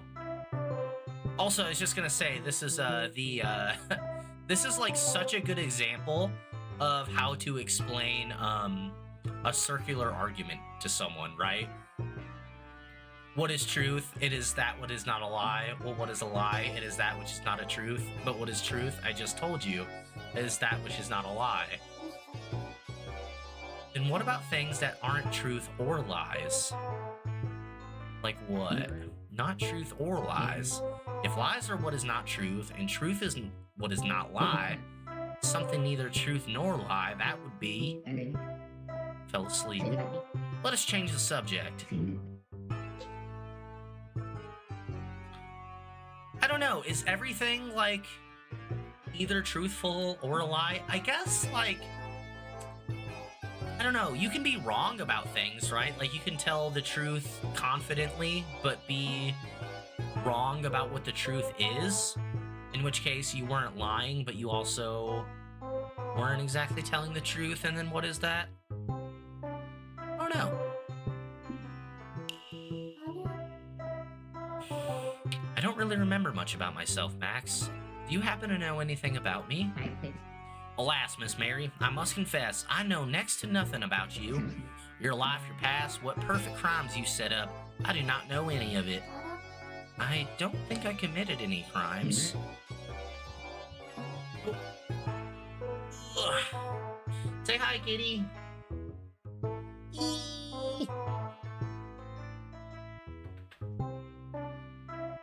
Are you sure, Miss Mary? Perhaps you were a rare mastermind who got away with a perfect crime. Did you not commit even the teeniest little crime? Please tell me, Miss Mary. Why do you want me to be a criminal so badly? Oh. What is it? Did you remember something? Were you actually a criminal mastermind? I'm not sure if it's a crime, but something is burned into my memory. Oh, and what is it? Fire. It was in my house. I think the room I was in was on fire. A house fire? Miss Mary, to think you would set fire to your own house. What a perfect way to remove any evidence of your perfect crime. Fire's actually not the perfect way to remove any evidence. I can't remember why specifically, but I watched a Forensic Files episode about this once. I set fire to my own home? Did I? I don't know. Max, you're a detective, aren't you? Help me figure this out.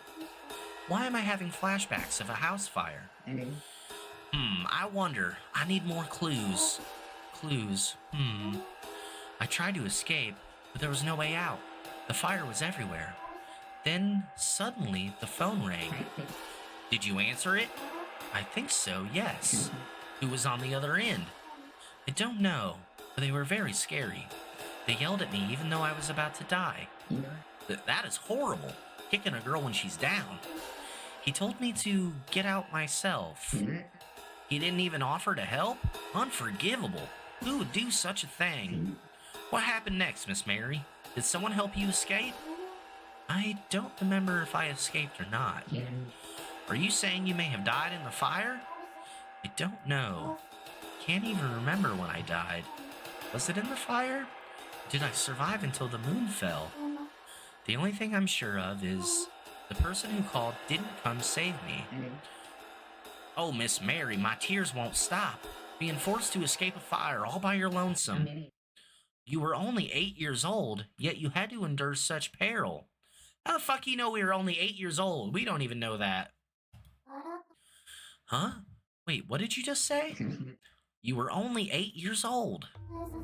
8? That fire happened when I was 8? How do you know that? What? What is happening? Do you know about my past? It appears I was mistaken. Yes, I was confused. I confused you with Lady Violet. You confused me with Violet? How is that even possible? My deepest apologies. Lady Violet also suffered a house fire in her youth.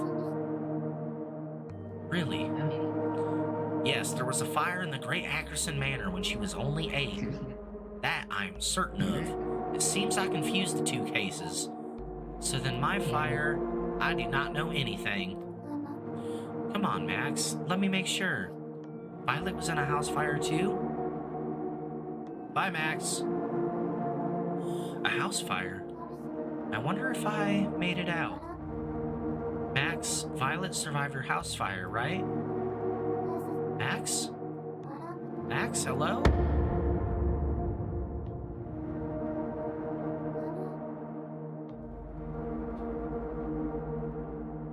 Max, don't go quiet on me. Say something.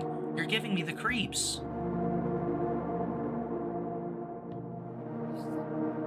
Max?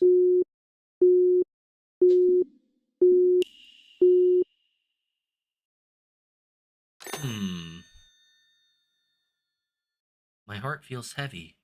My heart, it burns. No, it's not just my heart.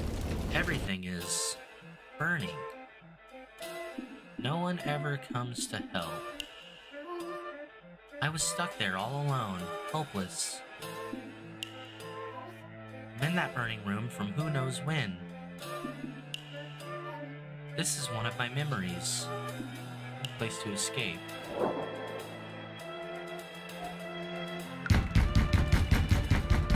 Somebody help! Open the door! It's on fire! The house is on fire! Do I keep trying the door? I don't see anything else to do. Anybody! Help me! I'm going to die! Somebody! The door opened.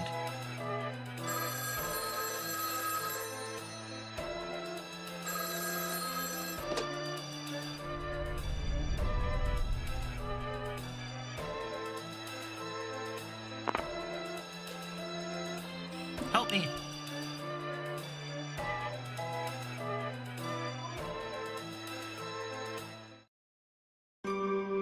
It's depicting us as a little girl. I'm assuming we were 8 when this happened. Mary, it's me, Papa. I'm here to save you. Stay calm and listen to me. That's the only way you're getting out of this, got it? I answered the phone, Mary. You're all right now. I'm sorry it took so long. Papa? Will I make it? Of course you will. But what should I do? Calm down, Mary. Now listen to my instructions very carefully. Okay. There's a bottle of water somewhere in that room. Bottle of water? Where? I don't see it. Calm down, Mary. Should be there somewhere, a bottle filled with water. Find that first. Okay, I'll try. And then? What do I do? Once you find it, then what? Pour every last drop over yourself. Okay. Can't Papa come and save me? I can't, Mary. I'm very far away right now. Oh. But don't worry. You can get out by yourself. Believe in yourself. Got that? Believe. Believe in myself. Yes, believe in yourself. Just keep doing that, no matter what. Okay. On the phone. You can do it, Mary. You can get out by yourself. Find a bottle of water in that room, then pour it all over yourself. Okay, I'll try.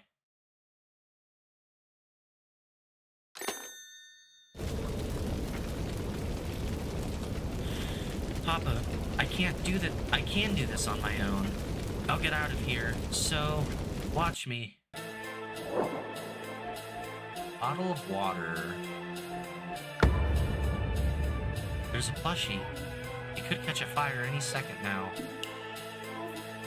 It's very important. The fire's too hot, but I have to bring my plushie with me. I can't reach my plushie. It's so hot, I could catch fire at any moment. There's like nothing else, right? Like I wouldn't think a bottle of water would be any of these places. The flames are reaching up to the ceiling. It might collapse at any moment. My hair is scratchy and my mouth is dry. My body is shriveling up. There's fire everywhere. I can't get out through the door. Oh, under the window, there's a bottle. Please let there be water. Water. It's empty. There's no water. There isn't a single drop in here. I can't feel anything anymore, not even the heat. Papa, I don't think I'll make it.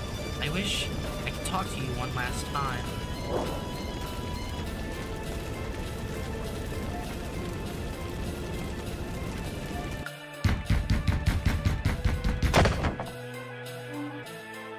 Sorry, Papa. I couldn't do it.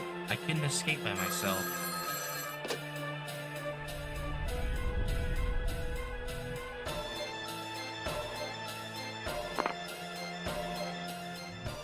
Mary? Papa, I can't do it. I can't escape. I told you to pour that water over yourself. Yes. Get out now if you don't want to end up dead. I can't leave her here, but the fire's in the way I can't reach. Think for once, you idiot. Mary don't die over a damn plushie. Listen up, Mary. You cause me enough problems as is. If you want to die, be my guest. Wait, Papa, what you just said? That I die if I don't leave my plushie behind.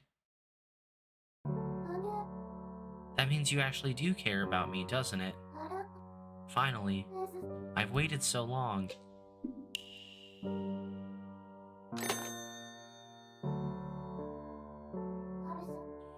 Fire. What the hell? We're like not in the room we're normally in.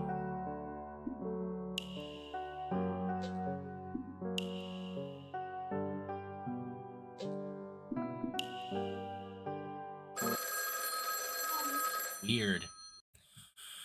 Fire.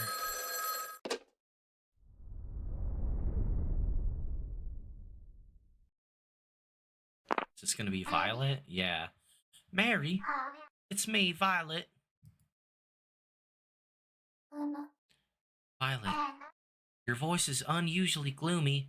Good thing I called. I get the sense you're in poor spirits. Cheer up, won't you? Your trusty ally has given you a call. Don't speak as if it's the end of the world. Wait, hasn't the world ended already? Right, never mind. Just remember, Mary, life is full of joys and sorrows for everyone, so you must keep on living, okay? Oh, but wait, weren't we all about to die? Regardless, never mind the details. Just speak to me, Mary. Anything is fine. I see. Should I tell her about these scary memories? Yeah, sure. This memory, this horrible memory that even I can't make sense of. It was so scary, it left me speechless. What should I talk to her about? The person on the other end. I don't think that's right. Maybe I can bring up a less scary topic. The plushie? About the plushie. I had one in my room. That plushie, she meant the world to me. The hell you're standing around for? Get out now!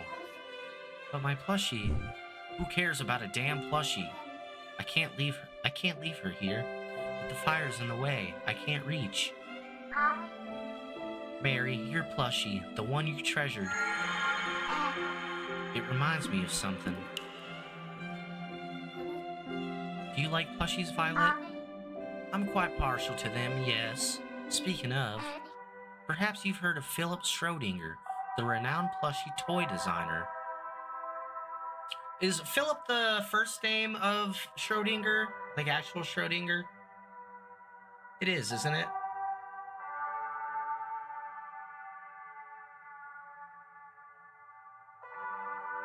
Ugh, Schrodinger's plushie. Philip who? I don't... Oh, well, he was quite famous in our circles. His creations were very well received. Also, they were the subject of fierce debate. Can you guess what that was? Debate? I'm not sure.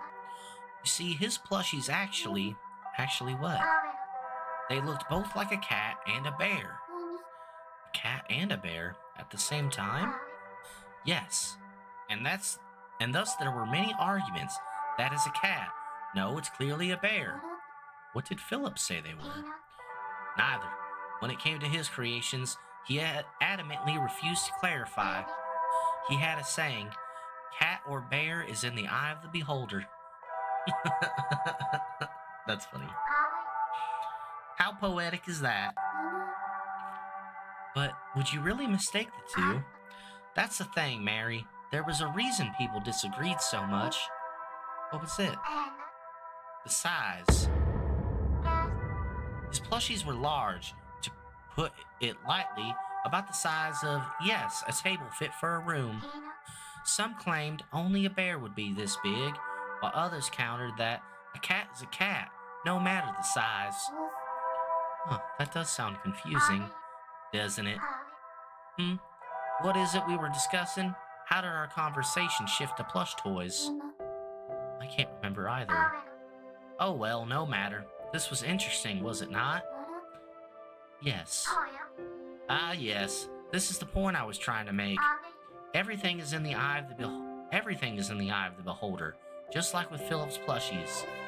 What does that mean? In essence, Mary, what you fear may only be your perception of the situation. For instance, encountering a bear is frightening, but a cat? Not so much. This is what I mean. Does that make sense? Maybe, but I'm not too sure. Overthinking does a lady no favors, Mary. Speak your mind as it is, all of it. Oh my god, we're lighting up. Okay, I will. Thank you. We've all set the time in the world, Mary. We've all the time in the world, Mary. Why not tell me? These frightful memories that haunt you, I'll help you overcome them. My most frightening memories would be... surely the burning room, right? It might be the person. Speaking of fires... I was caught in one before. Violet, do you mind listening? My memory is fuzzy, but I remember my house caught fire when I was small, and I was stuck inside it. Oh my. You were also in a house fire. I was as well.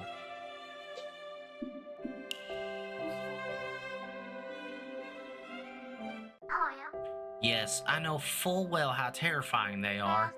The flames were everywhere. They burned down the entire manor. It was truly horrific. You must have been devastated. Oh, I'm sorry, Mary. You needn't worry on my behalf. I'm fine now. It was a long, long time ago. Okay. Say, Violet, do you remember your own house fire? Of course. To this day and forevermore, I'll never forget what I saw. Was it your illness that made it burn? You said it yourself, right? When a moonchild touches sunlight, things around them burn. It was not. My moonchild had no hand in it. It couldn't have, since the fire occurred at night. Yet despite that, everyone suspected me. No matter how many times I tried to explain, nobody would believe me. We never found out what truly started the fire. Oh, that's right. Mary, may I ask, how did you know that my house had caught fire? Well, a detective called Max said he knew about you. Max? Oh, that one clueless detective. Defective, huh? So you know him too? Why, of course. Difficult not to when he insisted on hounding at me every turn. Cyrus, too, held quite the disdain for him. Huh? Did he follow you two around? Yeah, he also called my house more times than I can count. Fear not, I am watching over you, he said. What a thorn in my side. He's a bit weird. He's a bit of a weird one, yes. Well, enough about him. Oh, Mary, may I ask what caused your house fire? Don't remember. Why was my room surrounded by fire? I just can't remember. Mary, I have a rather strange question. What is it? During your fire, was the sun out? Was there any sunlight entering the room? Huh? Sunlight? I don't know. She's saying that we're a moonchild also? I see. Never mind. I was simply overthinking things. Me and my overactive imagination. I have a bad habit of assuming things. Excuse me. The people at the manor would tease me for it. Really? Yes, I'm afraid so. Perhaps it was due to my constant reading. Books and daydreams were the only way I could experience the outside world. Come to think of it, Cyrus often spoke of what lay beyond the manor grounds. I yearned for his visits, for him to tell me those stories. Mary, is there a Cyrus in your life? Someone you yearn for as I do? If so, please tell me. person I long for most would be... Just remember on the other side. So is this her fucking dad in all instances? Because, like, that one phone call, he was nice, but most of the phone calls we've had in that fire have been really bad. Would it be okay if I told you about my papa? There's something weird with me. Weird? There was a man in my memories I called Papa. That much I remember. But I'm not sure if he was actually... Are you saying the man you called Papa may have not been your actual father? I mean, he was really scary. Aren't dads supposed to be kind to their children? That's why I'm not sure if that man was my real papa or not. Mary, there are all sorts of fathers out there. Not all of them kind, unfortunately. Violet, what was your papa like? My father? He believed in lineage above all else. He would do anything to protect the family name. What do you mean? Remember what I said about my house fire? The one when you were 8? Yes. Immediately, everyone suspected me. That was that Moonchild had set it ablaze. But you said the fire happened at night. Yes, it was night at the time. So my Moonchild could not have started the fire. Yet everyone accused me regardless. How horrible. That's when my father burst in and told me, "You tarnished the family name." He couldn't bear to see us painted as criminals. Father forced the trial to end early. One of our servants was made out to be the culprit, and I was forced to testify. To this day, I'm unsure if that servant really did it or not. How could that? But maybe he just didn't want you to go to jail. I appreciate your optimism. Our new manor was one without windows. I was not to leave without Father's permission. He kept me locked up within that dark manor. He would not abide the slightest risk to the family name again. How horrible. But I never gave up hope, because Cyrus was there for me. He gave me the hope to persevere. Yes, that's it. The promise we made gave me hope. A promise. Cyrus scoured the land to find special medicine just for me. Wow, really? We already know that. Yes, I remember now, thanks to you. He made a promise to me. What was it? Oh, I don't remember fucking Cyrus's voice. Something like, Violet, I will find a cure for your illness. With it, you can leave the manor as you please. You will no longer need to shy away from the sun. Then we shall go to the world. Then we shall go see the world. I will show you everything you've ever wanted to see. I will guide you across the magnificent world that awaits outside these walls. The sparkling sea at midday, rays of sunshine in the morning fog. Vast plains of grass swaying like the waves, basking in the sun's light as far as the eye can see. Grain alight with every evening's orange hues. Books and dreams cannot compare to the real thing, and I want to help you see that with your own eyes. I see. That promise gave me hope, a reason to live. Cyrus made that promise, that he would find the medicine. Because of that, I could still be happy living in darkness, knowing one day I would be healthy enough to see the world, regardless of Father's wants. I wanted to forget my lineage, forget everything, and see the world with Cyrus. That was what kept me going every day. Thank you for helping me remember, Mary.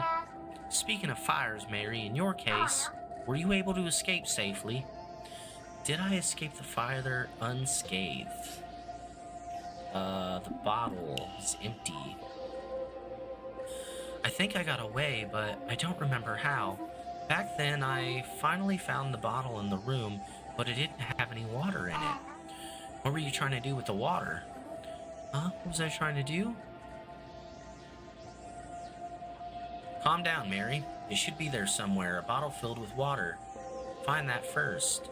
Once you find it, pour every last drop over yourself. I looked everywhere for that bottle, but I didn't find anything. Mary, are you sure that memory is true? True? Is it not? Were you truly searching for a bottle filled with water? Probably. I think I was going to pour it over myself so I wouldn't get burned. I see. In that case, Mary, what did that bottle look like? Was there a lapis rose on the label by any chance? A lapis rose? I don't remember. Why are you so focused on that bottle anyway? Well, because, Mary, perhaps you were also a moon child. Someone asked earlier, what kind of philosophy I was into, and I'm actually like super interested in the philosophy of memory right now. I think memories are so fucking interesting, man. What makes you say that? Isn't it really rare? Ah, I'm sorry. The thought crossed my mind is all. There's no way that could be the case. Again, I'm sorry. I should know better than to make strange assumptions. In truth, Mary, when you spoke of the fire, you mentioned searching for a bottle of water, no? I just thought it may have been medicine instead. Medicine? Yes, a cure for Moonchild to be exact. I've heard that it is stored in a bottle with a lapis rose on the label. The rose itself supposedly being the key ingredient. The medicine is so strong that, once applied, no fires break out even in direct sunlight.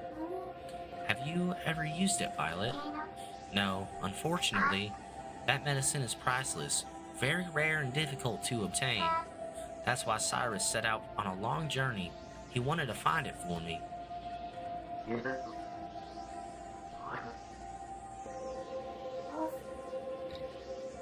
I see. Cyrus sent out to find medicine for you.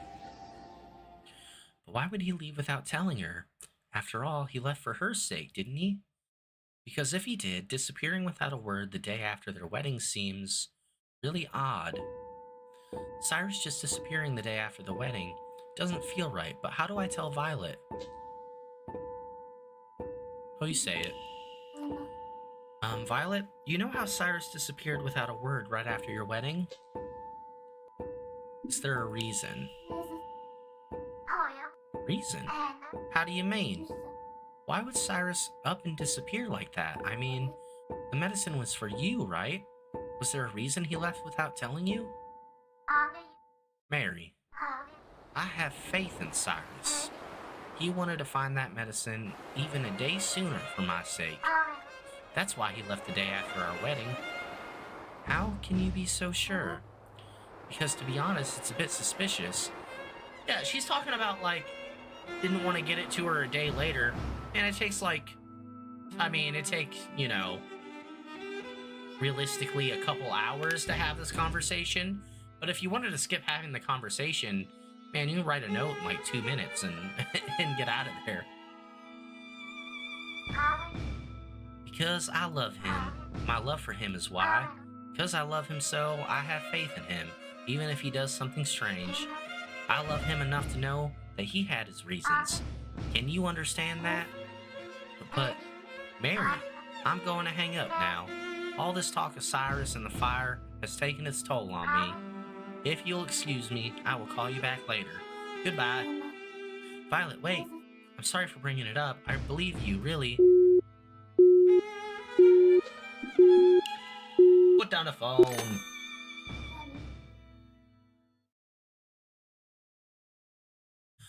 I may have touched a nerve with Violet.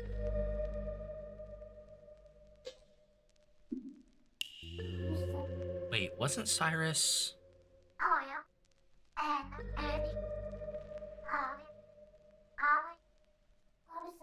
Cyrus was looking for medicine to cure Violet's moonchild, right? Lapis rose.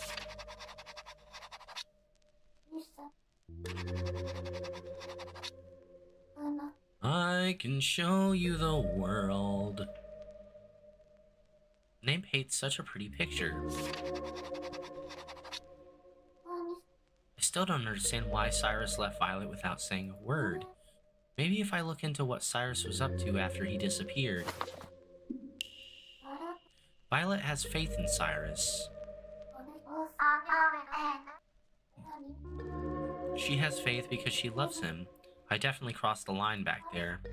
Come to think of it, Violet said something similar the first time we spoke. Hold on to your faith and never let go. You can do it, Mary. I know you can. The Southern accent is perfect. Thanks, Jeffrey. Welcome in, welcome in.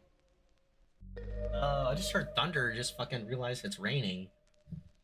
Cause I love him.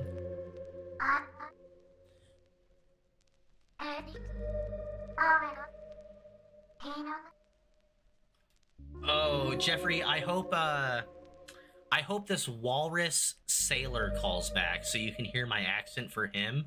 It's probably my favorite voice that I've done so far. True love. I don't understand, Violet. I just don't think I can yet. I should look into Cyrus.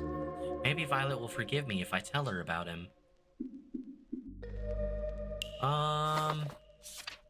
Okay. I'm gonna try to call him right now. Try to call fucking Ahab the Walrus Man. If anyone would know about Cyrus's disappearance, it would be... what's his number? 4831.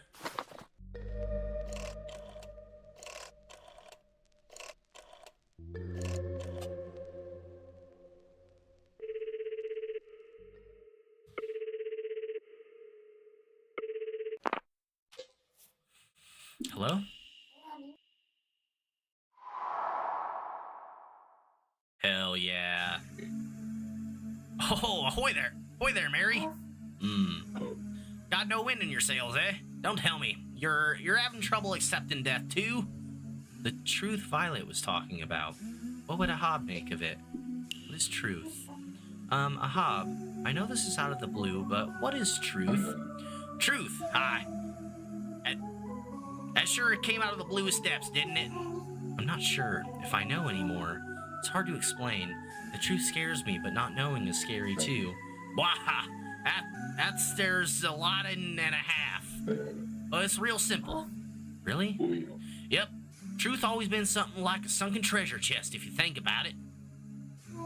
A treasure chest? Ah, it is. Let me put it this way. Folks are always seeking it, even when they ain't sure the blasted thing exists. That's truth. People look for it, even if it might not exist. Yeah, you got it, lass. Chasing the truth's much like hunting for sunken treasure. Finding it ain't gonna be plain sailing, you hear? Sunken treasure chest. So from your point of view, the truth is like treasure that might not even be there. So trying to find it is meaningless. Bit off course with that, Mary. I love me some treasure, I do. Been seeking magic elixirs most of me life, in fact. But let me give it to you straight. It ain't the treasure I'm after. It's the journey. The dream of reeling in a big un someday. It's what I crave. Are you saying looking for treasure is more important than the treasure itself? This reminds me of, The Fucking Alchemist by, Paulo Coelho. Fucking love that book, by the way. You can put it like that, yeah. Think about it. Even them police detectives ain't catching crooks just to lay down the law, eh? Solving the case is what they live for. Same thing. They ain't after the truth, but to solve the puzzle, keeping it hidden. Oh. I just don't know what to do about the truth. Here's the thing, Mary. Best thing you can do with a question is to leave it unanswered. Why? Use it, noggin of yours. It's the same as treasure. Not knowing's for sure means we can keep looking on forever. But if someone says, here it is, and that chest turns out to be empty, there ain't nothing left for us to do. The dreams and the hope fades away. Yeah, end up lost with no heading. Lost in a sea's despair at the current's mercy. That's one sorry state to be in, lass. I see. I never thought of it like that, Ahab. I think I get what you're saying. Ah, well, everyone's got their own take. Ahab, could I ask you something? Walrus Sailor. His outfit is amazing, dude. He's fucking got the drip on with his fucking smoking his pipe. When he says I should be a voice actor, oh god. I feel like I would be I feel like I would have fun. I don't know. I feel like voice acting would be like one of the funnest and most like anxiety-inducing jobs ever. Scar on his face and pirate theme reminds me of One Piece. True. This could just be like a One Piece character, couldn't he? Oh, got a hankering for maritime tales, do ya? No post appearance. That's actually what I called to ask about. I'm trying to find out more about Cyrus. Cyrus? Oh, you mean Lucas? Bet I'll stack you wicked at one. So, what about Lucas? There's someone who wants to learn about him. So, could you tell me what you know about him? You're saying you know something about Lucas' past, are you? Cyrus's past. I might, yes. I don't know much, mind you. The guy kind of just showed up at the port one day, asked him his roots, and I said nothing, just that he wanted to leave his country behind. Leave his country behind? As in, he never wanted to go home again? Beats me. His words, not mine. But yeah, a lot of this and that happened. End of the day, Lucas, the landlubber, had become one of our best mateys. Matey? A true man of the sea. And what a sailor he was. A proud member of my crew. I see. That's right. Even was a witness for him. I was. Witness? Aye. Always in the doldrums of Lucas. Thought since Daisy was a walking ray of sunshine, it might have brightened up a bit too. Did he? Nah. You can't blame him for trying. What? So, what about Lucas? Sorry, witness? Never heard as a witness. It's their job to say the wedding happened. And that was me at Lucas's wedding. Wedding? Whose? Lucas and Daisy's, of course. Wasn't much ceremony, but it had a ton of heart. Who's Daisy? Lucas' wife, like I've been telling you. Isn't his wife's name Violet? He's married to Violet Ackerson, isn't he? Heck no, her name's Daisy. What's going on here? Cyrus was married to Daisy? Violet wasn't his wife? Oh, haven't got your fill yet.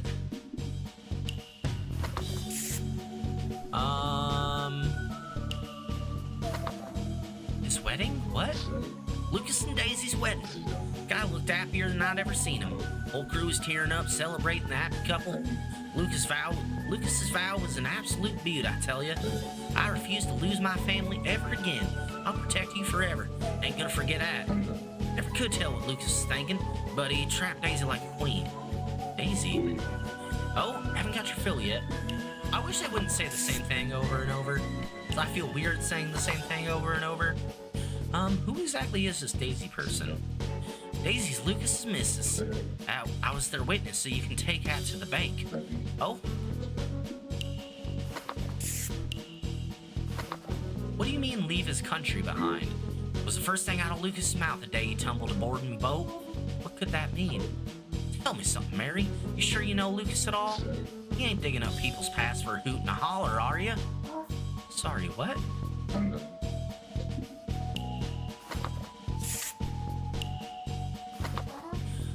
Didn't you say that Cyrus was looking for medicine? Ah, that it did. Wasn't the medicine Cyrus was searching for lapis rose?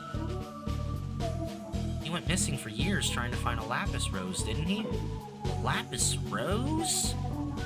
Yes. Didn't he say he wanted to find medicine? I think we got some wires crossed somewhere. All I said he was looking for medicine. Never said nothing about no lapis rose. What? Lucas wasn't looking for no rose, no. He was after the plain old flu medicine. Found it too. Mrs. Right as rain has been for ages. What? What?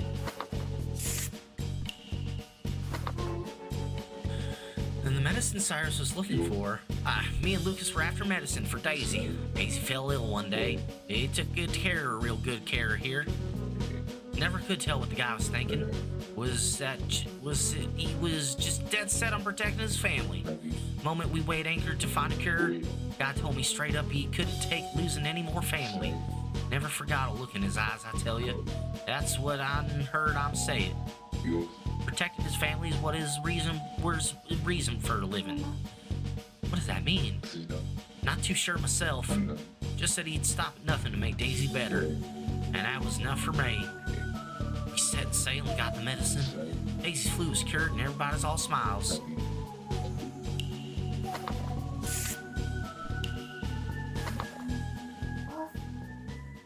don't you know about Violet? Yeah, I'm really bad at keeping the voice consistent. Really bad at that. Isn't Cyrus's wife's name Violet? Violet. Never heard of her. How? Why don't you know Violet Ackerson? She's from a noble family, has a gentle voice. Noble? What are you talking about? Lucas's missus was just a common folk. Does that mean... Wait. There's a Cyrus I know, and the man Ahab calls Lucas. They're completely different. What's going on here? Lass. You sure love poking around in Lucas's business. What's for, I just... Someone wants to know about him. I want to help them, that's all. I'm in a bit of a pickle here. Should I air all of Lucas' dirty laundry or not?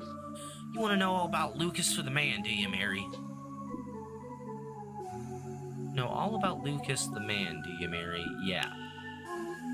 Yes, I have to learn as much as I can about Cyrus. Can you swear it to me? Not with no great handshake, no great shakes, but from your heart. Swear. Yes, I'm committed to this with all my heart. Fine, Mary. Let me see where your heart's at. I'll ask you some questions about Lucas, and you try to answer them. That'll prove to me just how close you were listening. Then we'll both know what's what. First question, lass. What name did Lucas go by in his olden days? Cyrus.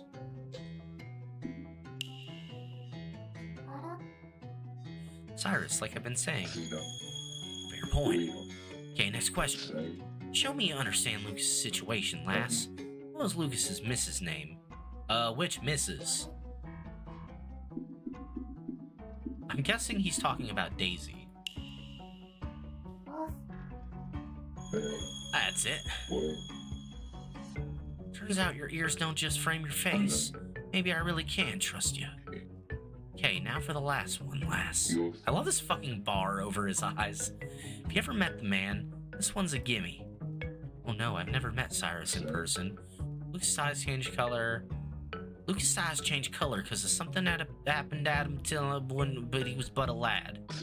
Tell me, lass, what color were they? Well, they were red. Wait.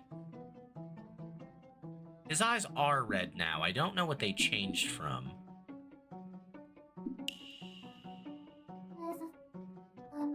Cyrus has red eyes. Nice.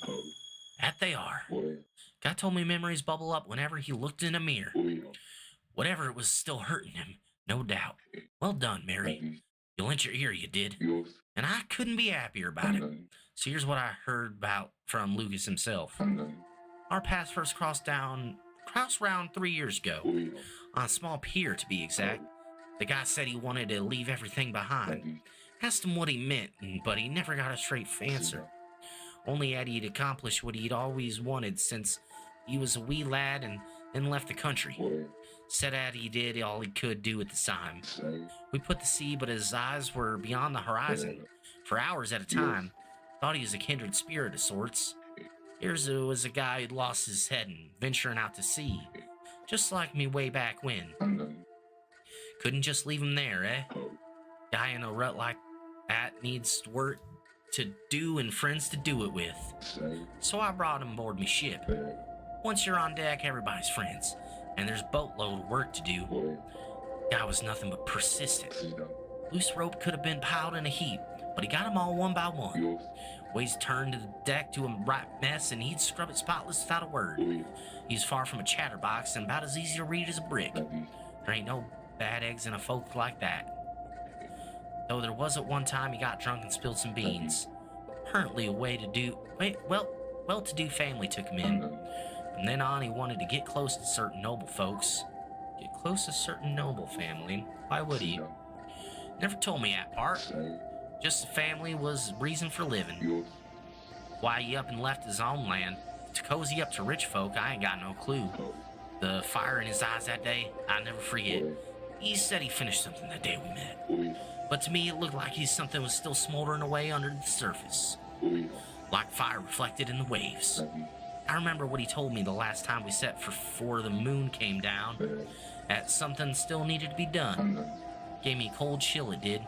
But I couldn't bring myself to stop him. He left the crew soon after. Dude, he fucking yapping, bro.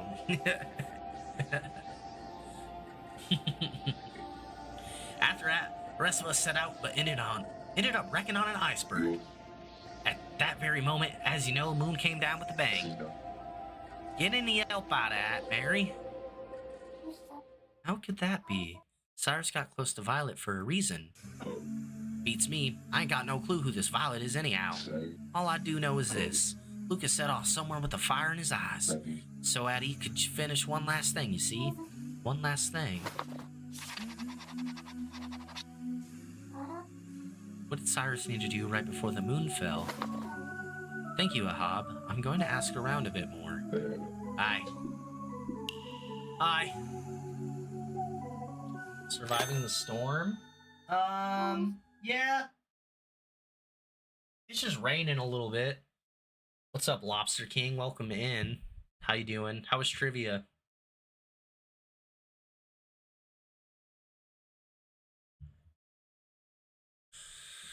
No, I have to make sense of what's going on here. Maybe my notebook can help. Ugh. Maybe my notebook can help me figure out what Ahab was saying. Both Violet and Ahab should have been referring to the same person, but they said completely different things. I do hear a little bit of thunder.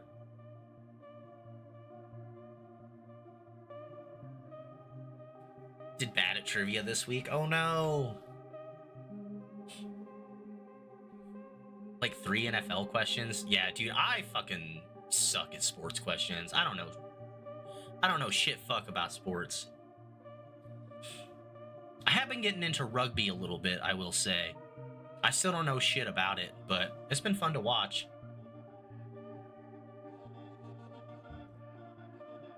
Tornado warnings were north of us.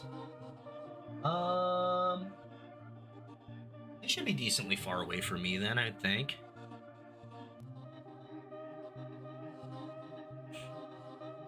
I think. I don't know.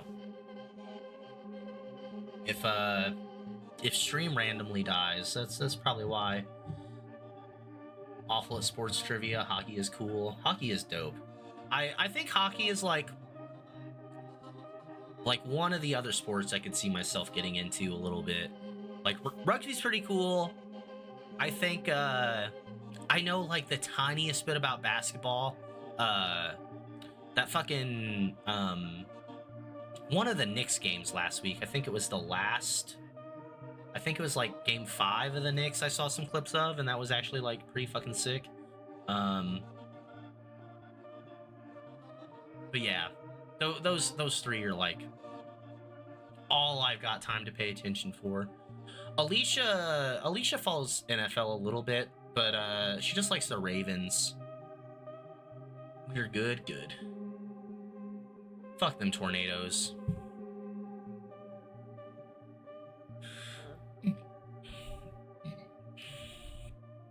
But they said completely different things.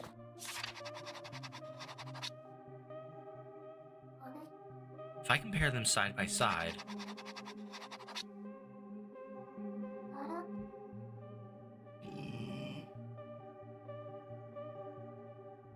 should get into hockey. Season just ended, so we're in postseason for like 3 more months, so you have time to decide. So like, I'm trying to get into rugby right now, right? And I feel like that's a bit like, maybe it's not a smaller sport, but like in my head it's a smaller sport compared to like traditional American sports, right? Anyway, my point is, it feels so fucking overwhelming. Like I have no idea where to start. Like with rugby, I YouTubed like most popular rugby matches, best rugby matches. Like it's just I don't know how to get into it. He went by Cyrus when he was with Violet, but he went by Lucas with Ahab. Apparently, Ahab met him after he changed his name. Then there's this. Where do I watch rugby? Seems like a complicated sport, to be honest. Right now, YouTube. There is, what is this website? It's also in the off season right now. What's it called?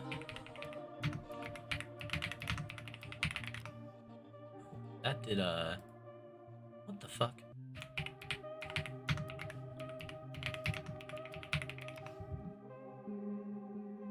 The Rugby Network. There's like a whole website for it, but I don't think games start up until like August. I think they go from like August to February, something like that.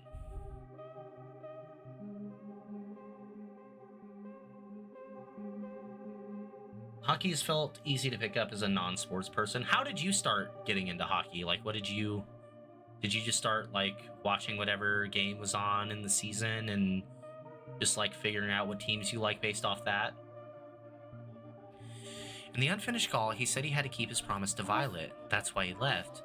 But from what Hobbs said, he left after he'd accomplished something and wanted to leave the country. Even the wives' names are different. I was sure he was married to Violet, but Hobbs said he was married to Daisy. It sounds like two different people, but some things do line up. Eye color changed. Like how he left Violet 3 years ago. That's when he met Ahab. What Ahab said about getting close to certain nobles was a result. Marrying Violet? Excuse me. Ahab did mention that. Cyrus wanted to get close to certain nobles. Wait, didn't something happen to Cyrus when he was young? Violet said it's what made his eyes colors change. The color matches. It has to be the same person. So why are their stories so different? I have no idea. Phone's ringing, but who? Hope this helps me figure out exactly who Cyrus... Hope this helps me figure out who Cyrus is exactly. By the way, everyone in this fucking episode has been a version of a southern accent. I don't know why. I've stuck to the southern accent so hard this episode. I haven't done that voice for any of the characters in the previous 2 episodes, but thought about getting into Olympic skate section. I've watched a few of their flat ground games. It's pretty cool. I don't know anything about the Olympic skate section. I watch a lot of Street League skate. Like, I watch pretty much every Street League skate competition that comes out. But I don't know shit about the Olympics for skating. Started following the FPHL team in our town, going to games because they're cheap. Then I looked into NHL and picked my team based on who donated more to Democratic candidates, and try to watch games as they came on. Then watch the Stanley Cup and reading discussions on Reddit, Instagram. I feel like the Stanley Cup's like a good place to start. That's kind of where I'm at with, not where I'm at, but that's kind of where I started with rugby, like looking up the most, like, the best games or whatever. It's all mostly like championship games. This game is now set in the deep south mid-80s, something like that.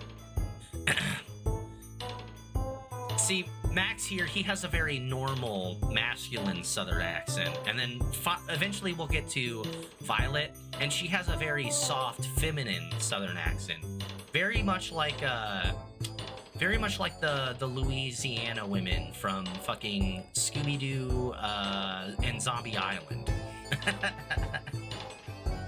Miss Mary. Max, why do you sound so flustered? Are you quite all right, Miss Mary? I'm just fine. Just fine? Yes. Fit as a fiddle, huh? I was quite concerned with what you were with you going all to pieces in our earlier chat. Not to mention being cut off as we were. Troubling, very troubling it was. Oh, right, that did happen. Violet cheered me up. I totally forgot. Sorry to make you worry. Oh, think nothing of it. Why, I felt the same rush as being swept up in a major case. You could have been in a dire straits for all I knew. My heart was racing. My fingernails chewed down to the cuticle. I'm sorry, were you enjoying that? Oh, no, nothing of the sort. Really, now?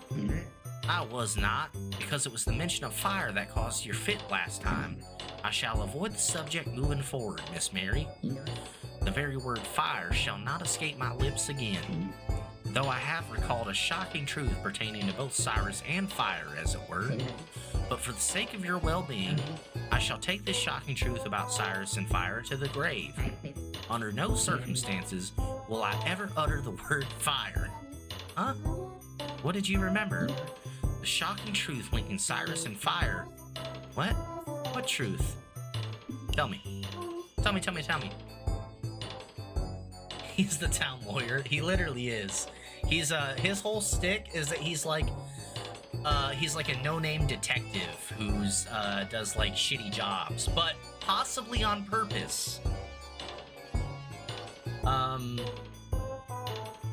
gonna be honest, I don't know what PWHL is. I'm sure HL is Hockey League, but also followed them after the Olympics. They stream all games free on YouTube and have gotten super active, so it's easy to follow that. Hell yeah, that's dope. I'd actually like you to tell me. No, I never will. Ugh, but I honestly would like to. If it's about Cyrus, maybe I really should ask. I think I can handle talking about fires now. Oh? Are you positive? No, let's put this to bed. A detective must always act with the worst case scenario in mind, no? How can I get him to tell me? But I honestly would like to. If Cyrus and fire were to come up, the truth may just roll off my tongue.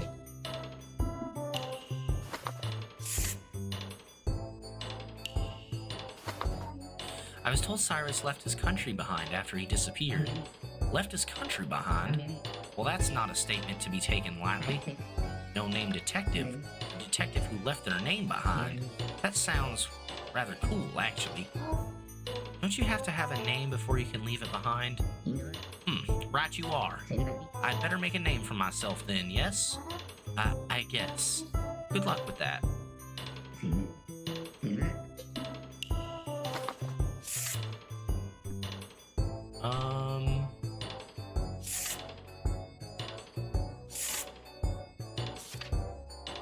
Jeez, there's so many things. Let's try Lapis Rose. Oh, Women's Hockey League. Watched a couple of local hockey games for my family members. Everyone seems super supportive and willing to teach, at least in our area. Thanks, Lobster. Have fun with your tornado. It is used to treat Moonchild, if I'm not mistaken, but I feel as though I've encountered it somewhat unexpectedly before.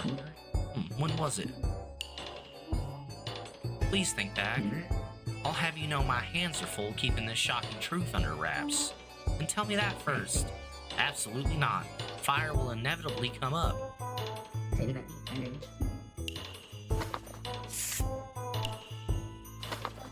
you happen to know what medicine Cyrus was searching for? Medicine? I have no clue. What was it? Cure for Moonchild. Well, actually, it might have been flu medicine. Ooh, say hi again, kitty. No, don't step on my keyboard.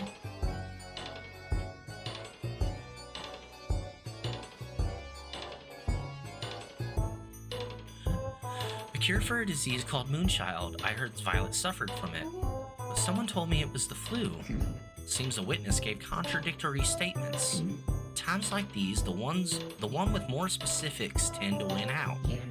Both claim to have seen it with their own eyes, you say? Take the world of whomever gave more details. To figure that out, I have to hear what Max remembers. Oh my god. Red eyes? Say, didn't Cyrus's eyes turn red when...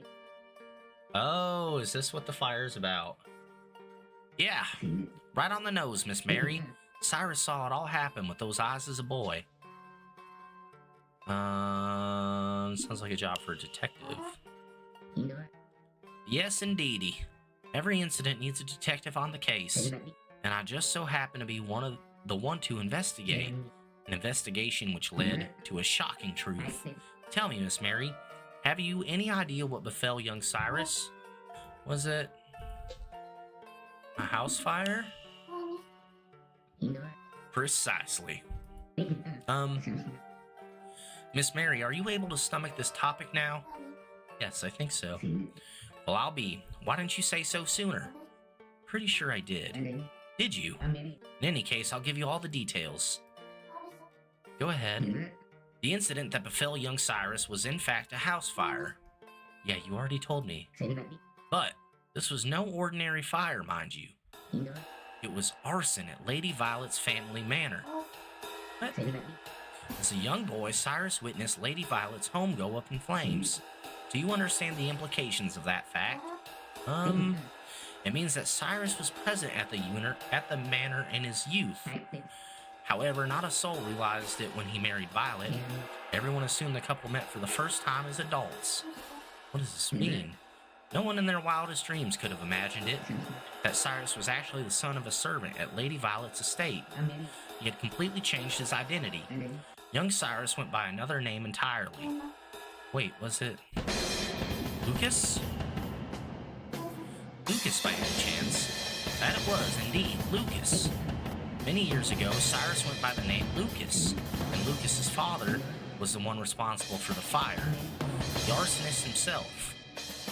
The arsonist responsible? Doesn't that mean father forced the trial to end early? Oh, this is Violet. We've already heard all this. The servant who got blamed for it was Cyrus's father. Very same.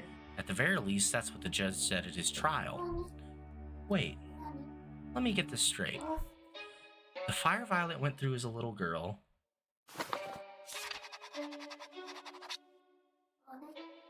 was assumed to be arson in court, and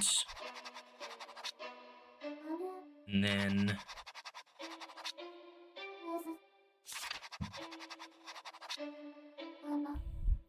culprit was Cyrus's father. Cyrus later changed his name and went back to marry Violet after he grew up. Is that what you're saying? That I am, yes. And one more thing. It was Lady Violet's testimony that put Cyrus's father behind bars. Violet's the reason his father went to jail. Those present on the day were a still quite young Lady Violet, Cyrus, and lastly the arsonist, no others. Lady Violet was called to the stand, and she spoke of who she saw that day. She said she saw Cyrus's father. As for Cyrus himself, it seemed he was never called to testify, though that may have only been natural, considering he was the son of the accused. Then, if Violet hadn't said that, Cyrus's father would have walked away free, most likely, till his name came up in the investigation. Lady Violet herself was the prime suspect. Many believed it an open and shut case of the Moonchild lighting the flame. But as the incident happened at night, that would have been impossible. So what happened next? Ahem. Almost overnight, Cyrus's father was named the prime suspect. The case was closed with him as the offending arsonist. Despite his pleas of innocence, the man was taken away. Then, on the floor of his cell, I'm told he passed away. That's terrible. Did his father really do it? That I do not know. It goes without saying that Lady Violet's illness was not the cause. However, I cannot say for certain that Cyrus's father was the culprit. In my eyes, the investigation was rushed and lacking in conclusive evidence. He may very well have been wrongfully convicted. Unfortunately, the only one who knew the truth is no longer with us. Her testimony got Cyrus's father put in jail. Lucas then disappeared without a trace. He reappeared many years later under a new name as the adopted son of the aristocrats. Then, as if a complete stranger, he began to court Lady Violet. Why would he? That very fact also piqued my curiosity. I suspected that he had an ulterior motive, you see.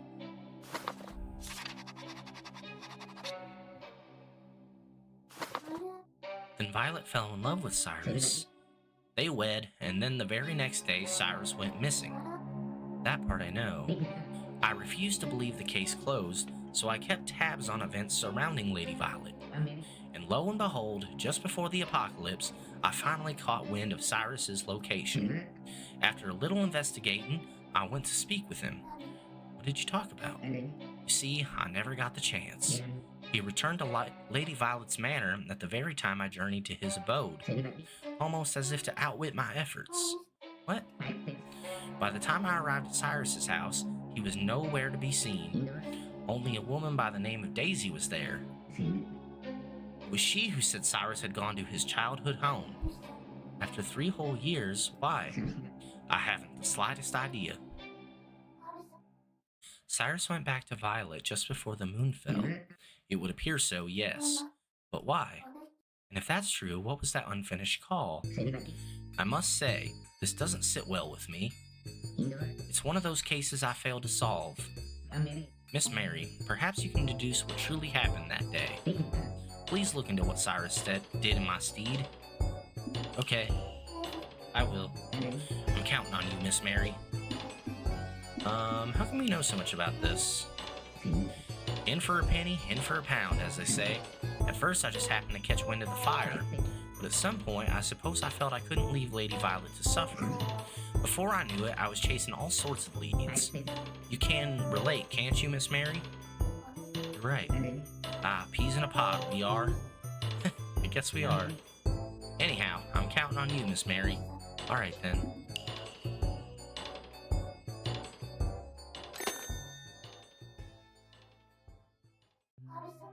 Just who or what is Cyrus? He spent time at Violet's manor as a boy, but he kept it a secret while courting her. He changed his name, hid his past. Did he hide who he was from everyone while he got closer to Violet? After they got married, he left the very next day. Then he changed his name again. Oh, there's so much recap in this game. It's like he's living 2 different lives. How is that possible? Also, my mouse died. Hold on. Resuscitate.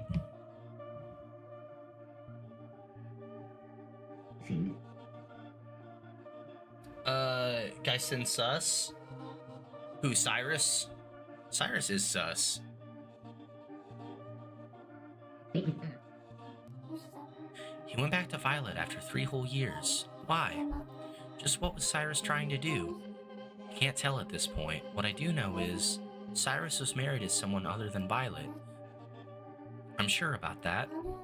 Then does that mean he betrayed Violet? But if he did, then what he said in the unfinished call makes no sense. No, I just can't figure it out. I need to try and connect the dots. According to Ahab, Cyrus wanted to get close to certain nobles.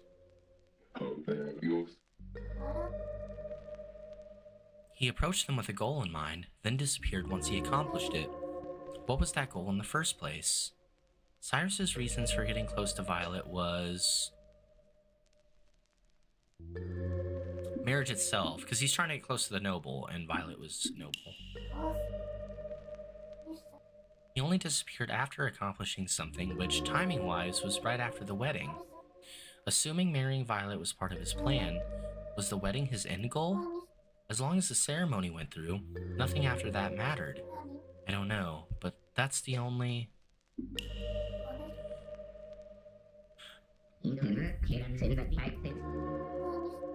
Cyrus hid his identity while he courted Violet.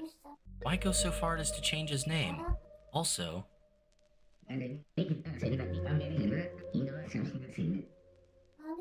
Cyrus's father was arrested for setting fire to the Ackerson manor. It was Violet's testimony that convinced people he was guilty. But what did Violet really see?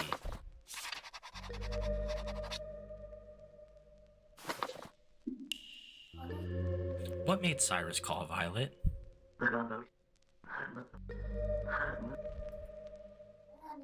He married someone else and was living a completely different life. He wasn't searching for a Moonchild cure at all. So what was the point of calling Violet out of the blue after all that time? What pushed him to do that? No matter what Cyrus was trying to accomplish, I'm absolutely positive that he doesn't love Violet anymore. How am I supposed to tell her that? What now? Who's calling? The way he answered you when you asked about how he knew all this. Oh, sure. Yeah. Yeah. What did he say? He was like, he's just like, oh, I'm a detective. Detectives fucking learn things.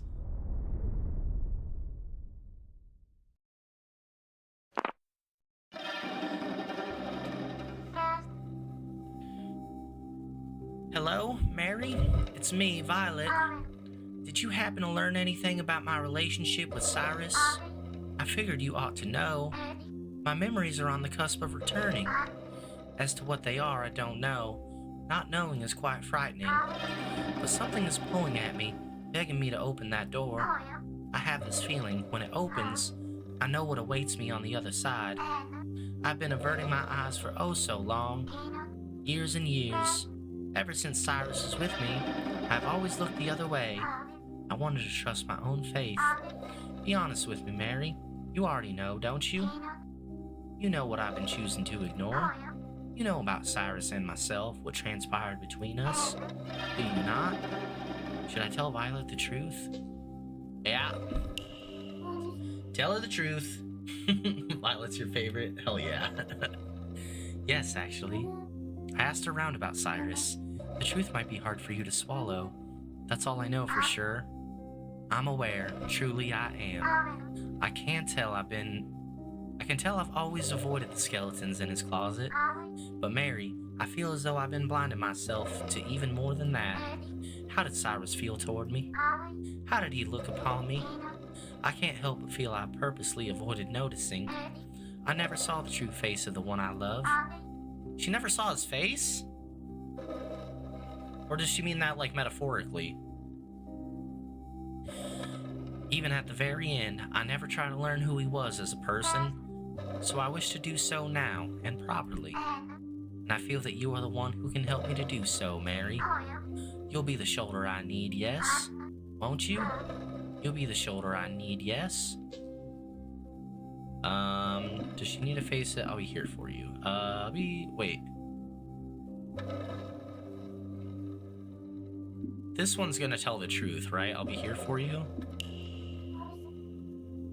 Okay then, I'll be here for you the best I can, Violet. Thank you, Mary. I'm certain the fact I never knew the true Cyrus is what has burdened me all this time. I beg of you, Mary, tell me the truth. I have to tell Violet. Okay. Yeah, so at the end of every story, which is what we're coming to now, there's like this weird fucking clock thing. And we've got to answer a bunch of questions correctly. But if we get it wrong, there's absolutely no penalties. It's very strange. Mary, give me the honest truth. Also, the fucking music slaps so hard for this part. And all the artwork and shit. This is so good. What was Cyrus doing after he left my side? Where and what was he doing? Left the country on a boat. Cyrus got on a boat and left the country. Why would he do such a thing? And without informing me? Why did he leave the country? Why did he leave me here alone? Cyrus left because... accomplished his goal? He finished what he had to do, apparently. What he had to do? Is that right? Yeah.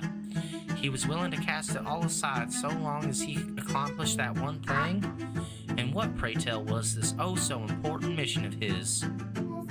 Cyrus's goal was marriage. Was to marry you, I think. To marry me. Marrying you was all that mattered, but not the life, money, or status that came after. That's the only thing I can think of. It wasn't Cyrus's heart that brought him to you. Him walking into your life was no accident. Then it wasn't fate which intertwined our paths? What do you mean?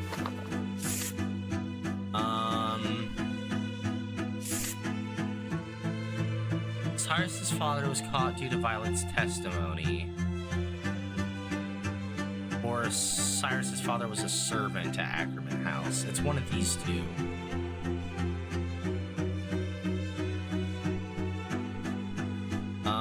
Let's go servant. The music has been good. Every time the theme gets intense, very thought out game. Yeah, it certainly is. What are you talking about? Okay, I mean, that means we chose the wrong thing. Wasn't Cyrus's heart that brought him to you?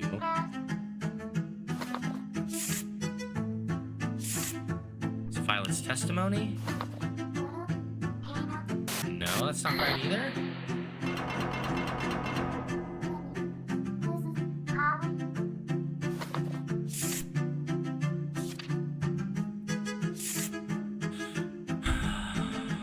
Her reason. Servant Violet's testimony. Love grows faith.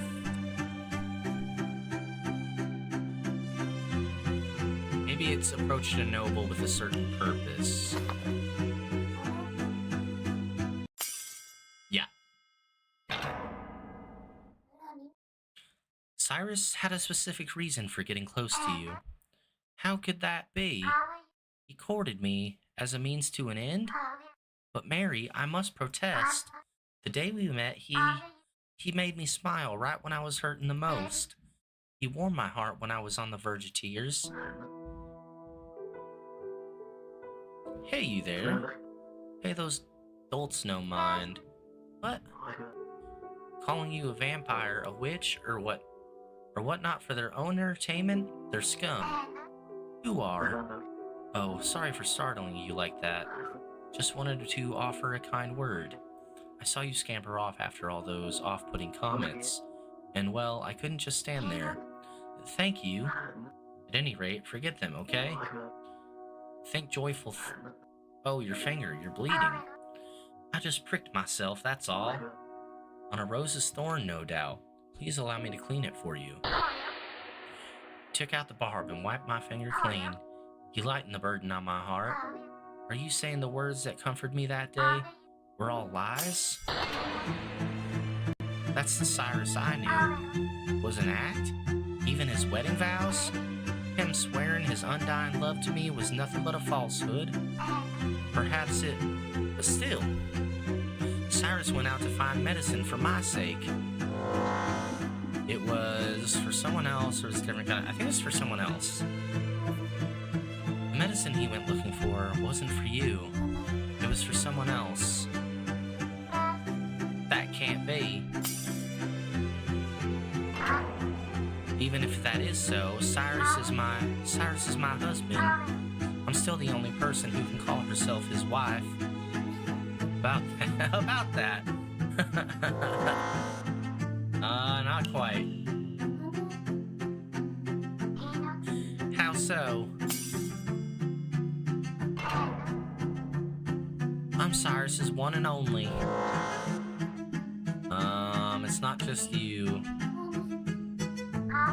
I'm not? You're not Cyrus's only wife. Does that mean... No. Cyrus's other wife, her name is... Daisy. Daisy.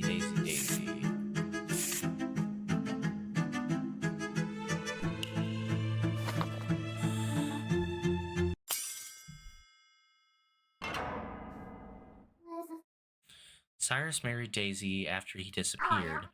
He what? Explain. He married another woman. But then, on that day... it's finally here. The day we both been waiting for, Violet. Cyrus, I feel as though I'm walking on air. Truly, from the bottom of my heart, I'm happy. Happy to have met you, happy to be with you, and happy for what lies ahead. I never dreamed a future like this ever awaited me. Me, who spent my days in a cramped, dark room with nothing but tears and despair for company, and yet, here I am, walking the halls with you by my side. As am I. Nothing could rival this joyous day, save for the day we met, of course. If only I could turn back time and tell my younger self, Endure just a little more, and a day more wonderful.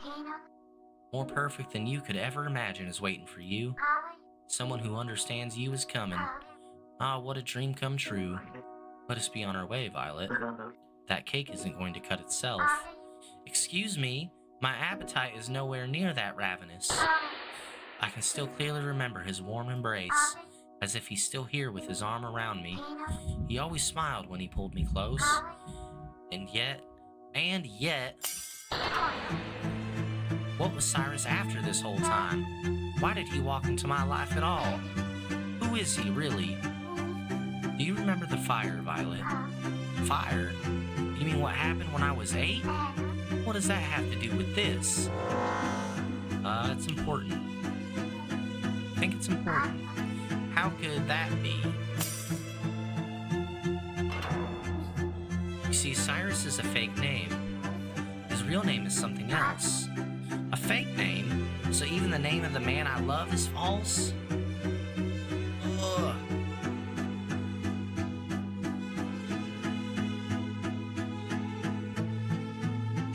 Say hi, kitty.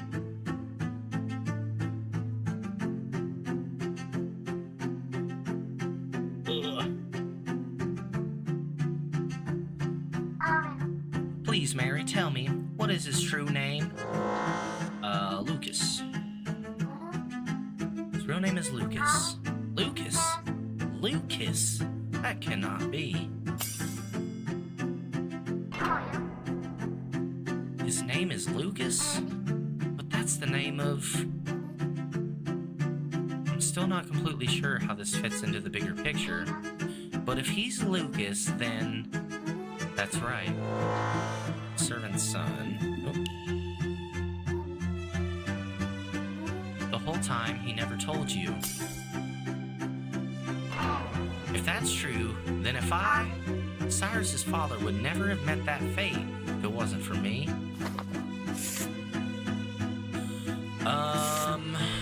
Violet's testimony.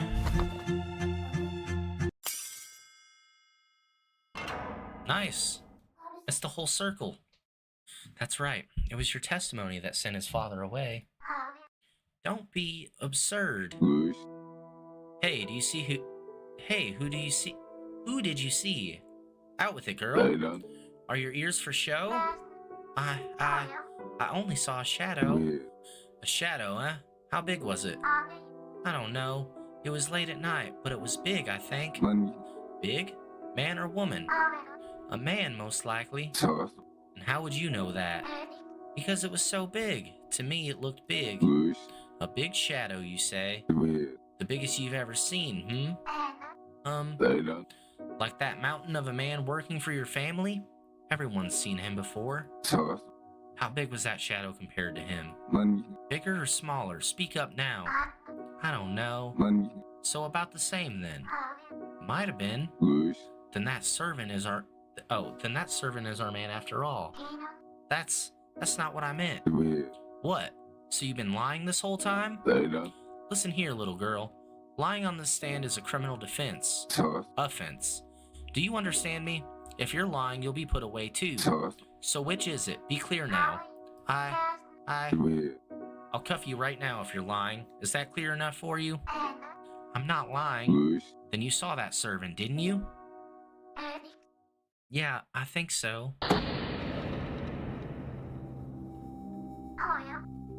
His father was arrested right after I made that statement. I honestly didn't know. I cannot say if the shadow I saw that night belonged to Cyrus's father or not. But for some reason, I didn't say I don't know. I very well may have seen someone else entirely. This is all my fault. If I had clearly stated that I didn't know if it was Cyrus's father at that moment, none of this would have happened. My memories have returned, Mary. What happened between Cyrus and myself, every detail. Why he wished to court me, how he accomplished his goal in the end. I remember all of it. Cyrus's goal. Ask. What was Cyrus trying to do? I apologize, Mary. My thought is that, like... Well, I don't know. I don't know why he needed nobility, per se. But like one motive I could see is like just a form of revenge, right? It's like, I don't know, break Violet's heart in return for sending his dad away. I cannot do this. The truth is too much for me to bear. To think it could be so inhumanely cruel. Mary, I just want to disappear. I'm sorry, I'm sorry, I'm sorry, I'm so sorry. Please forgive my weakness. I want to run away. Forget everything, every single detail. To escape not just from this memory, but this world altogether. I don't deserve to exist anywhere. Erase my memories, please. I beg of you. Who's on the phone?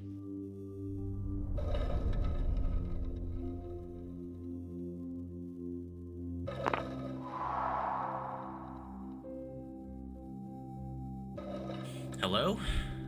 Is this Violet's unfinished call? Oh, this probably is Violet's unfinished call. Definitely seems like revenge. I think we're about to find out now.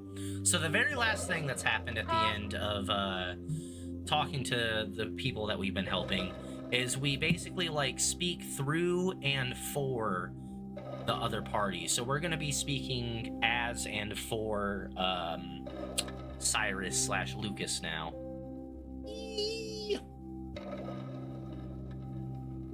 Can you get off the keyboard? Hello? Ha, come now, don't play coy with me. Say something, let me hear your voice.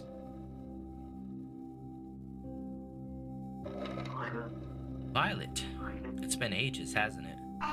Cyrus? Cyrus, is that you?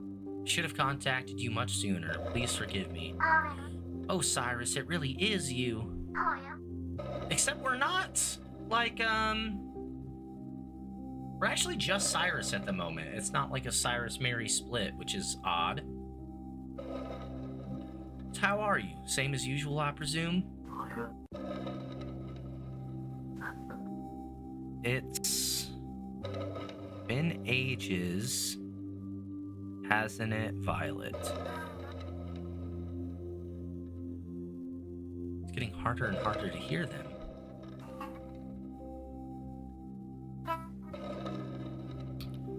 Cyrus, is that you? Violet?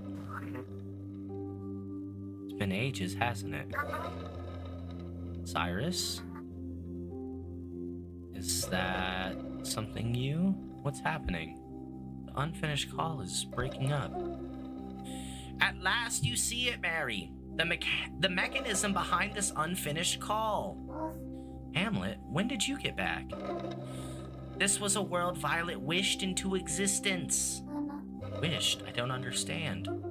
What I'm saying is that the unfinished call we were privy to before was not the real call. It was all fabricated by Violet's imagination. Look, now that her memories have returned, the veil has begun to peel away. Veil? And now, the true unfinished call can begin. None of the first call was real?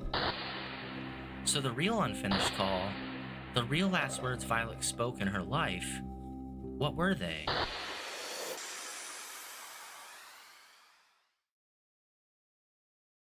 Poor Violet, man. Cyrus? Cyrus! You call me now, completely out of the blue. Cyrus, answer me. Where are you right now? What are you doing? Why did you up and vanish? Don't ignore me, Cyrus. Say something. Ah, yes. I don't see what's so funny. Oh, but I do. Violet, you seriously never realized? I beg your pardon. Realized what? I've been waiting so long for this moment. I can taste it now. My revenge. Was revenge.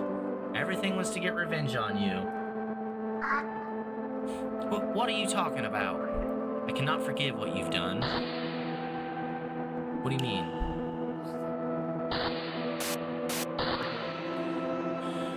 I cannot forgive what you've done, ever. What? You stole my family from me. No. so I swear to take yours away too. How does marrying her and leaving her for 3 years take away her family? Oh, I guess he becomes part of her family? Sure. The husband whom you love most in the world, in other words, me, I'm fully aware how deeply in love with me you are. That's why I disappeared. Violet. Don't listen to him, Violet. I wanted you to feel the pain of losing the family you love, so I left you behind. What? What are you saying? Why would you want to take that revenge upon me? I'm rather certain our paths will never cross again. After all, I have a new wife and beautiful children to keep me happy. The least you could do is wish us the best. Don't hurt her. Farewell, Violet. Well, wait, please. Tell me why you're doing this, Cyrus.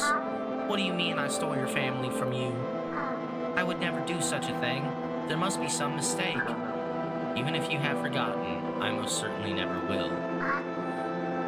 Tell me, what did I ever do to you? Please, I beg of you. Tell me, please. You still don't know. Years ago, when you were 8, that fire, the one who set the fire that night was none other than you, Violet. You, the Moonchild, burned down the house. Then you blamed my father for it. Violet didn't do anything. You are an arsonist, a murderer. What are you saying, Cyrus? Listen to me, that fire was at night. My Moonchild played no part in it. Silence! You cannot fool me. My father would have never set that blaze. And if it weren't for you, he would have never met that cruel fate. If it weren't for you, he and I would still be sharing laughs to this day. If it weren't for you, I would know happiness even now. You stole my family, the most precious treasure I had in this world for me. Violet Ackerson, you are an arsonist, a murderer. You know my true name by now, I assume. No, you can't be. Long last, I hear it. The sound of your manor ablaze. What are you talking about? Take away your family and burn you alive. That is my revenge. The exit is locked, and the manor has no windows. You have nowhere to run. This time you felt my father's fury. Jesus Christ, dude.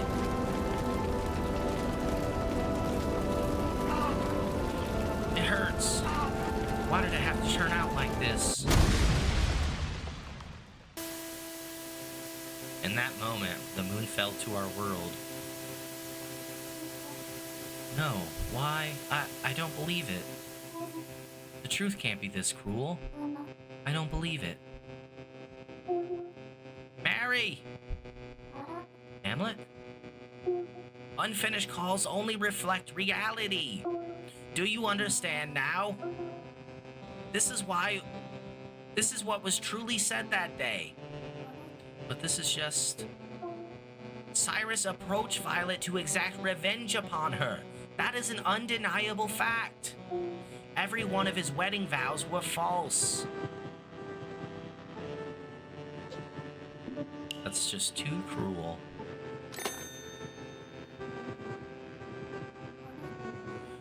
Then what happened to Violet?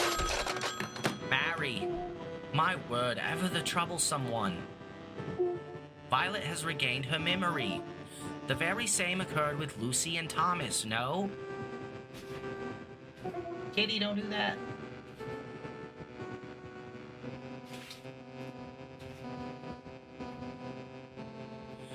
The two of them recalled their past and passed on willingly. You understand, don't you? This is all part of the process. This is how you save all of them. No. Oh, what do you claim differentiates them? Isn't it obvious? Lucy and Thomas got to talk to who they truly wanted in the end. Lucy and her son William had so much love. Thomas and Leah shared so much warmth. But this, Violet and Cyrus, they're not like that. Sorry, my cat's going fucking crazy in the window.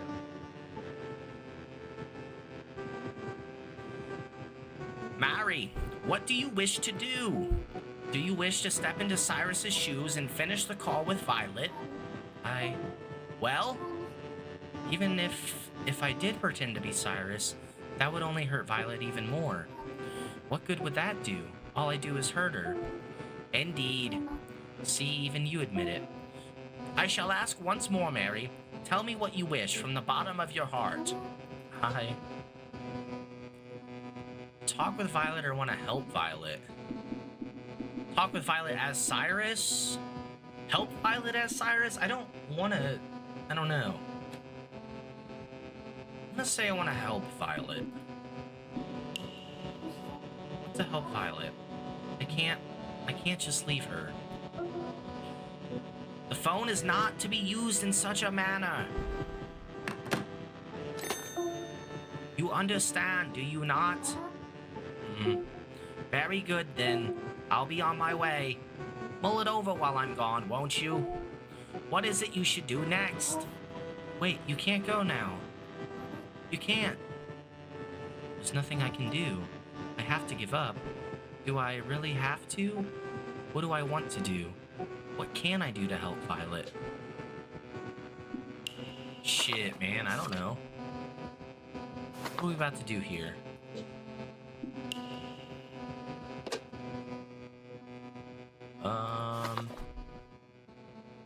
Okay, these guys aren't available to call anymore. Guess we're calling Violet.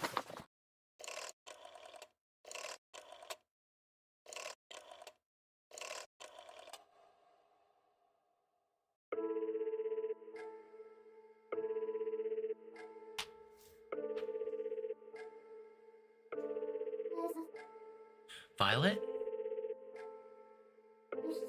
Violet, please pick up. Hi. Violet? I've learned just how important knowing the truth is. I thought our lives were full of things we were better off not knowing. That if the truth would hurt, it was better to forget it and be happy. I'm sure I burned myself learning the truth plenty of times too. That's why I thought I'd willingly cut things out of my own memory. Violet, I wish I was there to help you. That's all, really. If she does answer the phone, what do I even say to her? Look at me, calling someone with no idea what to say. Violet? Let's wait. I don't know what I can do. I'm so scared right now, I want to run away, but... Violet, please, pick up. We give it 3 waits. That's 1. This is 2. I want to help you.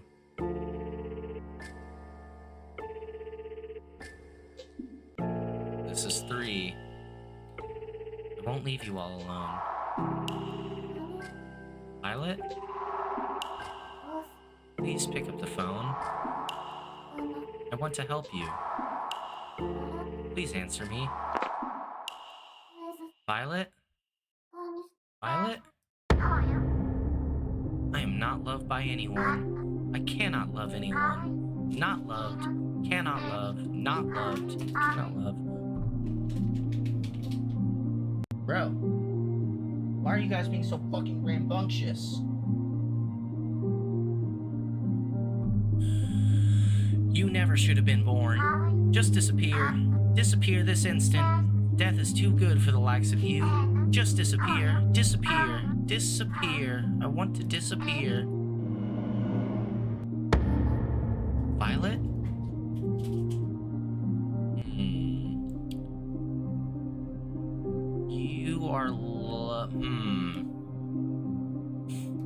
You are loved by others. Violet, you're a wonderful person who is loved by so many people. You can love others. You're a girl who loves with all her heart. Please don't. So please don't disappear.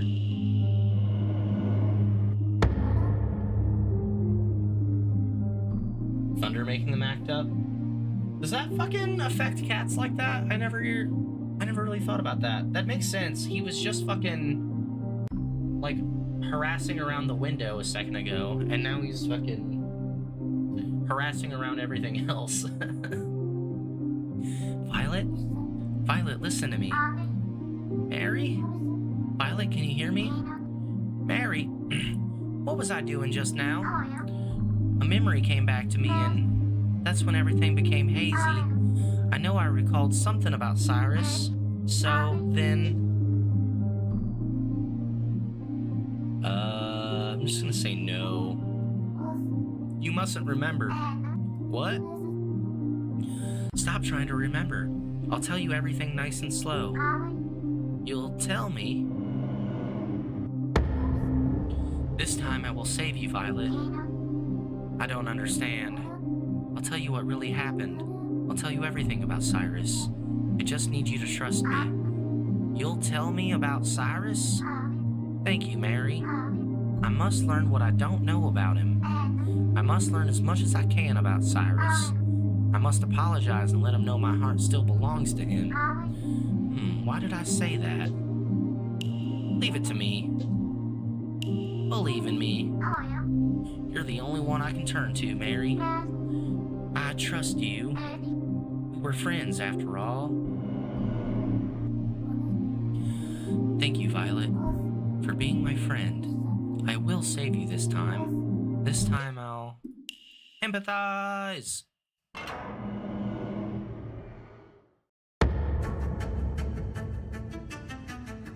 Wait, what? This is new. Did I do something wrong the first time? Keep lying to Violet? No. I should be trapped in this negative spiral forever. Okay. Okay.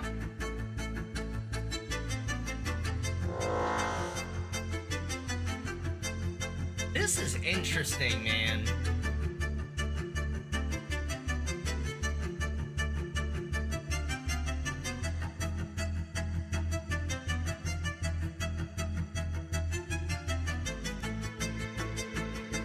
I will say, like, the times that I think it's okay to lie is when you are, like, actively protecting someone from some sort of harm or danger. And I guess this qualifies, right? Like, this certainly has to.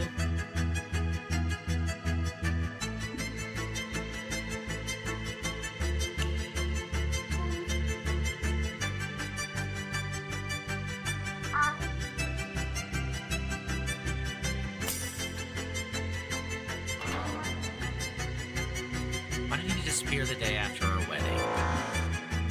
To find medicine for you. God, this is so interesting. I'm almost worried this is gonna give me some kind of bad ending, but I don't know.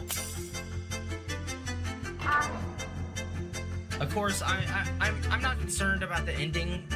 Like, I'm concerned about doing what's right, I guess. And if doing what's right gets me a bad ending, then sure. Ever so, I don't believe that he would depart without a word. Find it even a day earlier.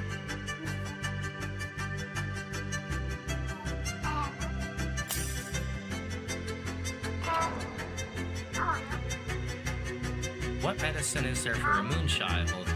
This is the... what's it called? Like the Lippa Rose or something? Lapis Rose.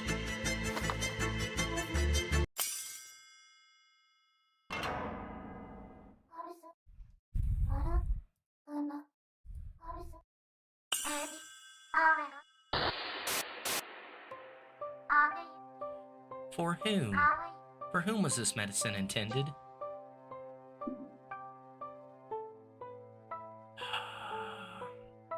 Why does this feel so fucking wrong, man? For me? Are you certain? Was that medicine meant for me?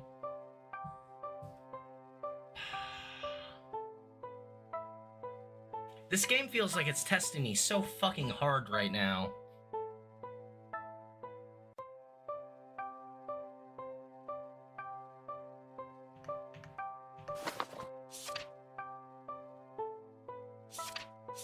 I'm looking through some notes real quick. Person Manor, Windowless Manor. She had a reason she couldn't go outside. Fires when Violet was 8 was arson. Cyrus's father was caught due to Violet's testimony. Culprit was thought to be Cyrus's father. Cyrus's father was a servant at Ackerson Manor. Did Violet really see Cyrus's father during the arson? No is the answer to that. After the arson, Cyrus changed his name and appeared in front of Violet. Show you the outside world. From love grows faith. True love? From love grows faith.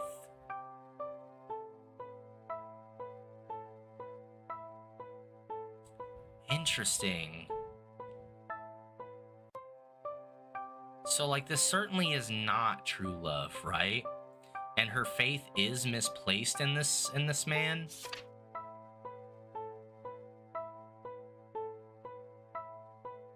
Two were married. She said she wanted to understand Cyrus.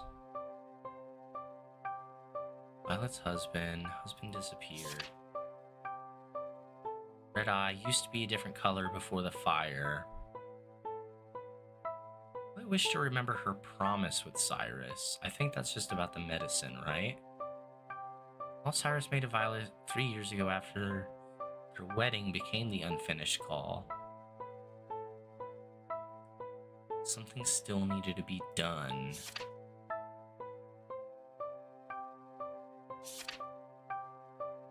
God, dude. This is so tough. Intense conversation, whips out notebook. Interesting point. Let me see about that.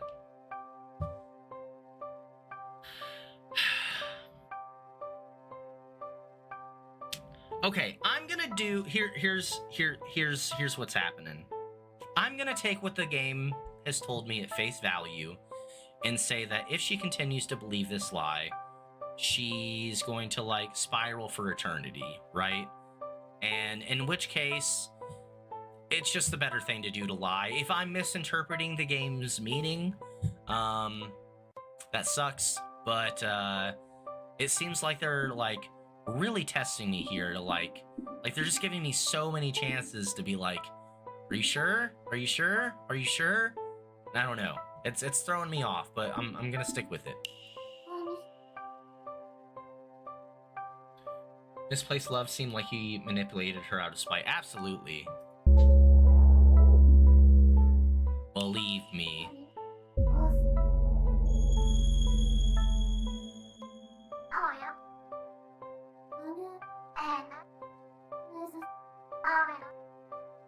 Don't know what to believe anymore. All these memories are bearing down on me.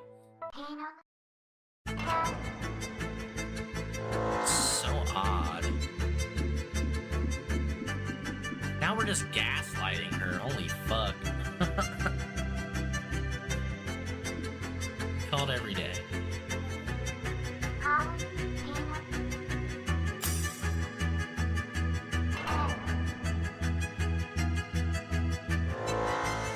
It's so funny. I just had a class today where we talked about the ethics of lying for like an hour. This is very ironic that we're getting these specific choices in game today.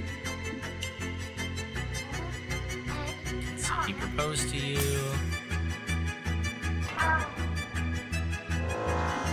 He loved you.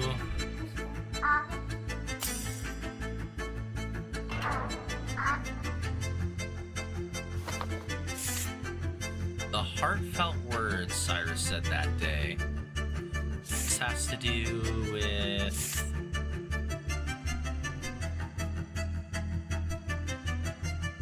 show you the outside world. Yeah.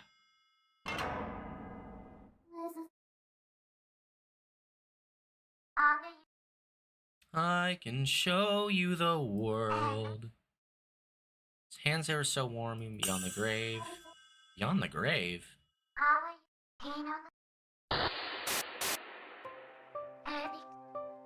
Mary, I am Cyrus's only wife the world over. Isn't that right? I'm the only one Cyrus has taken as a bride, correct? Yeah. Uh-huh. Strange. Part of me thinks he's living with someone else, but of course, there's no truth to that, yes? I am now and will forever be his one and only wife. Yeah. Uh-huh. Believe me. God, I feel so fucking dirty.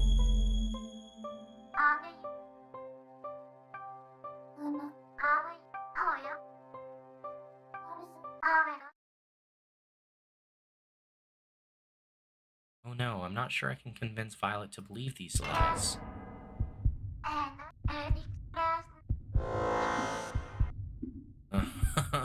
Cyrus would never say that.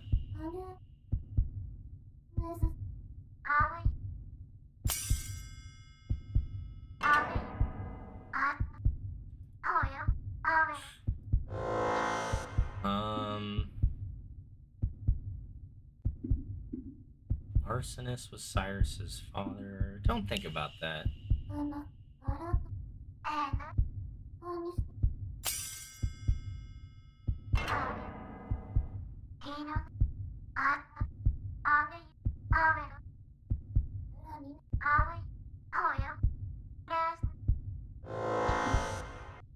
Cyrus thought I set that fire. He thought I was the murderer, didn't he? No.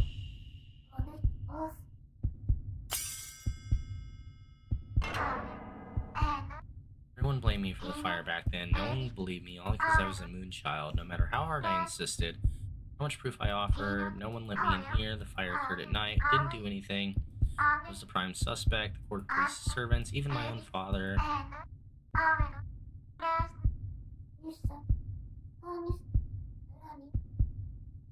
Cyrus felt the same as you did, Violet. That's why he believed in you. His feelings, the reason Cyrus took your word is...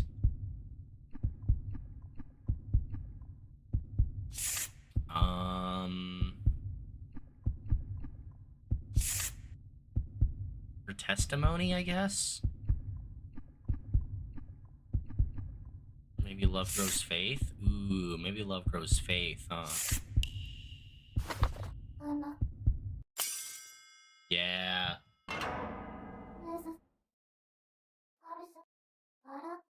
He always took your side because his love for you ran so deep. Cyrus took your word no matter what because he loved you with all his heart. Truly? Did he truly believe me? If that is the case, then what are these memories surfacing within my mind? I spoke with him over the phone moments before the moon fell. Why? Cyrus? Why, Cyrus, didn't you love me? Did you ever truly love me at all? Phone cut out. Screaming at each other? Yeah, literally. Violet. Oh no, I have to call Violet back right now. So, Mary, this is your answer. Very well, I shall assist. Assist how? Oh my god. Follow my instructions, Mary. First, pick up the phone. Okay. Now what? Is it gonna make me do that shit again?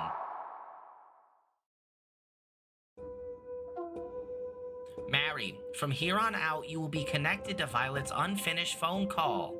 However, it will be nothing like the ones before. Listen closely now. First, I want you to recall your exchanges with Lucy and Thomas. Okay.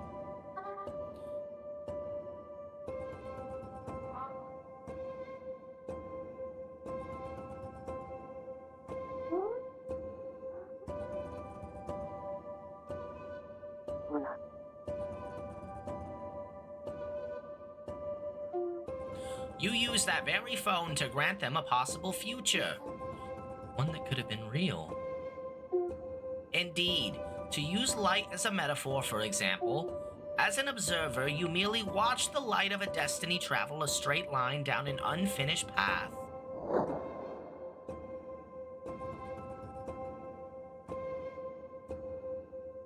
Oh yeah, click. That is the true form of an unfinished call.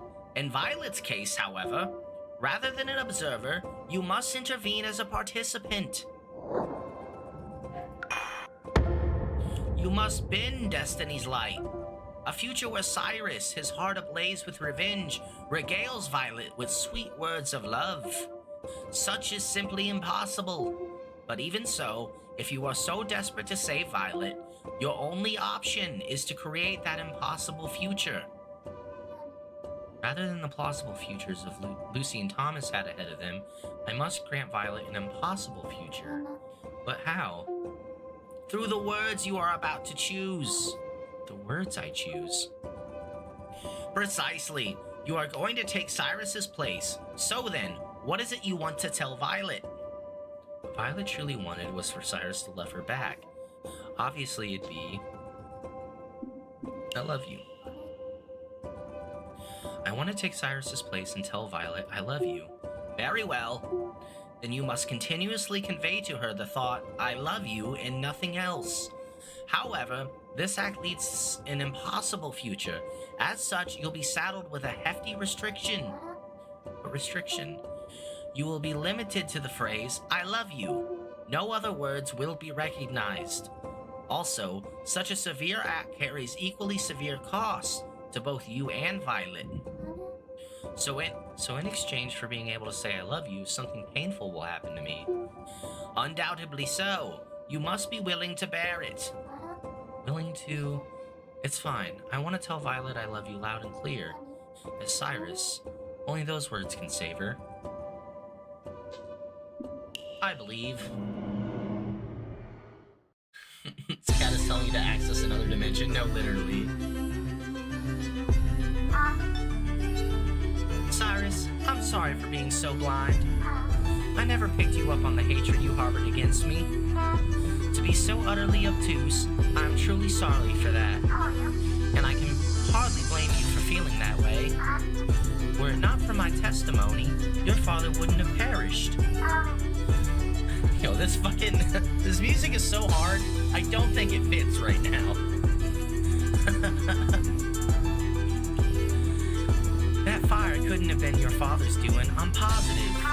The two of you wouldn't have lived happily had I not existed. What I've done is unforgivable.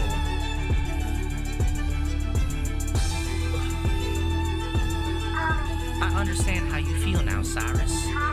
I'm sorry. I love you. I know that cannot be so, Cyrus.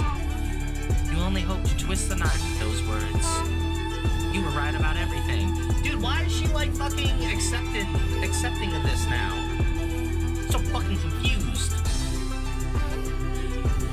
I'm the reason your life became a tragedy. I understand your feelings. After what I did, how could I not? But Cyrus, I've made my decision. I will continue as I am, unloved by anyone. In this dark, dark world, next to a phone that will never ring forever. From now on, I will stay right here. No one will love me, and I won't try to love anyone else. I love you.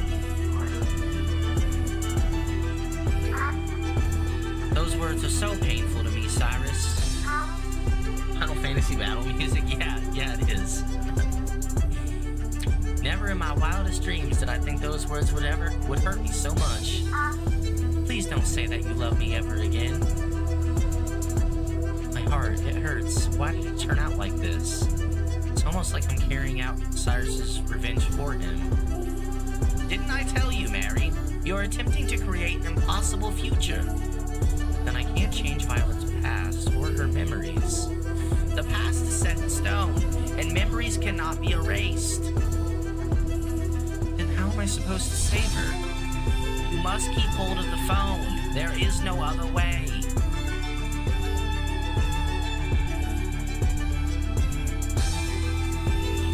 Okay, well, I trust Hamlet. I'm not gonna hang up.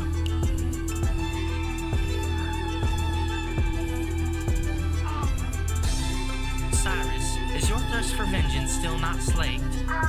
It's not that I cannot comprehend why. It's completely understandable.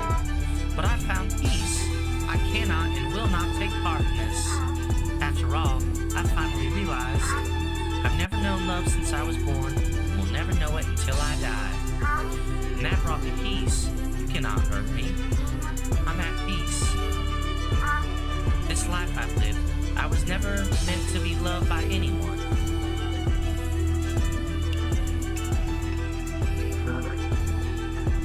Oh, he said Violet. We're not allowed to say that. Tell me, what is love? Is it a requirement? Is it taboo to die in solitude? I mean, you clearly do not love me at all. But I love you so deeply. Listen to me, Cyrus. I've left it all behind. My memories of you, my past, my love, everything. None of it ever happened. None of it. Cyrus never proposed to me. My hands never held his.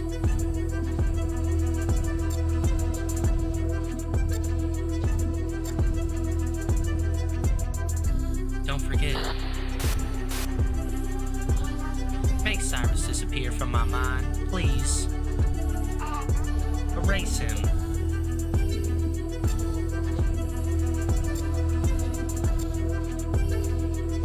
This has been such an involved ending for this character, man. I'm ugly and I'm proud. Alright, Cat. You can't forget everything. I've lived my entire life, alone my entire life, and I accept that fact. I am alone. That's just too...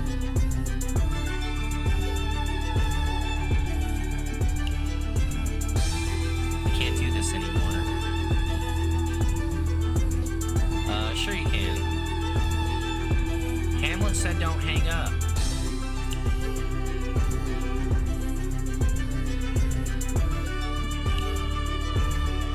I can't keep going.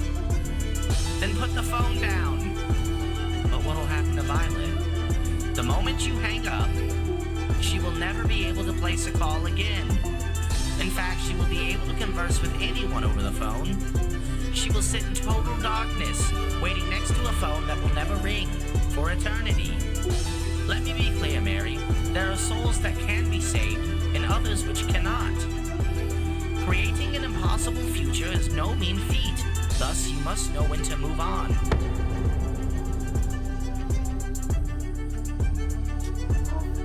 Oh shit, I didn't even click anything. I just can't put down the phone, but I can't keep pretending to be Cyrus either. Only I can find a way to save you.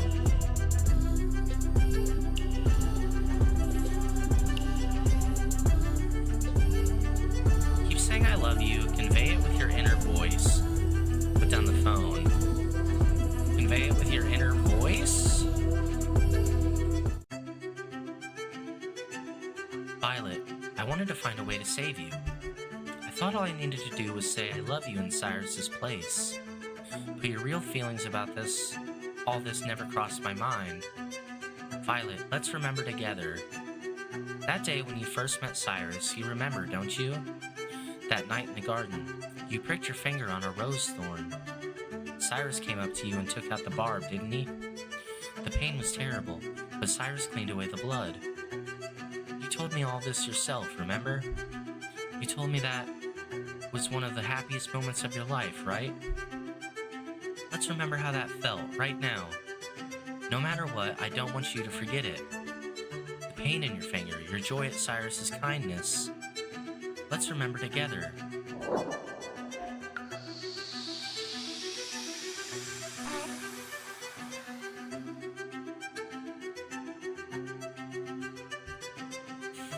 I wanted to hear it from you, even just once.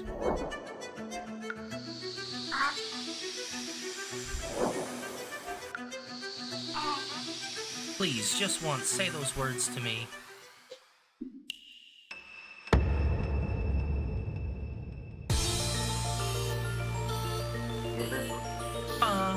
E, ooh, E, ooh, ooh. Cyrus? I love you from the bottom of my heart. But Cyrus, think I bear a grudge against you? I do not at all. Why not? You know how despicable I am. Because I have faith in you. I have faith because I love you. I love you so much. And as proof, I finally found the medicine that will cure your condition. With it, you can leave the manor as you please. You will no longer need to shy away from the sun. Let's go see the world. Everything you've ever wanted to see, I will show you. I will guide you across the magnificent world that awaits outside its walls. The sparkling sea at midday, rays of sunshine in the morning fog. Vast plains of grass swaying like waves, basking in the sun's light as far as the eye can see. Grain of light revealing its orange hue. Books and dreams cannot compare to the real thing. And I want to help you see that with your own eyes. Cyrus, thank you. I miss you. The medicine will come to you. I'll come to you. I'm on my way to see you now. You'll have the medicine as soon as I arrive. Medicine? You've been searching for it all this time? For my sake? What kind of medicine is it? It is...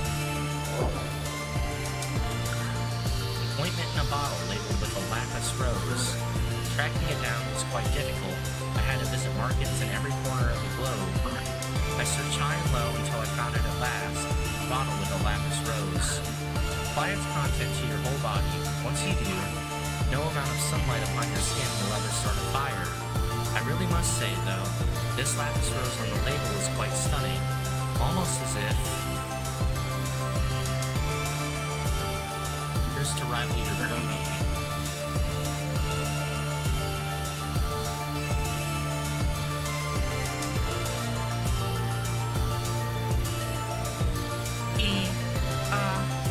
Cyrus.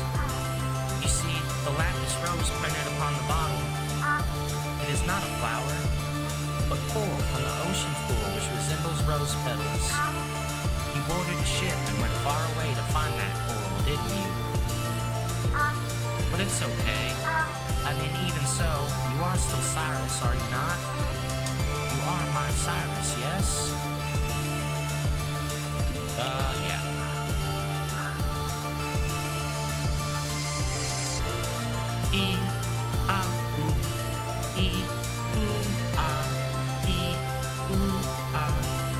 It's better this way. It's better this way. You've made me so happy. Oh, thank goodness. Now Violet is saved. Thank you. Does your heart not ache lying so? I'm so happy. To think there was someone out there who cared for me, who cared this much for me. I'm glad I was born. And to take this feeling into death is a joyous thing indeed. Thank you, my first and final friend. Wait.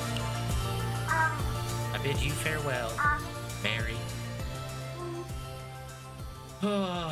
R.I.P. Violet. Dude, the music goes fucking unbelievably hard.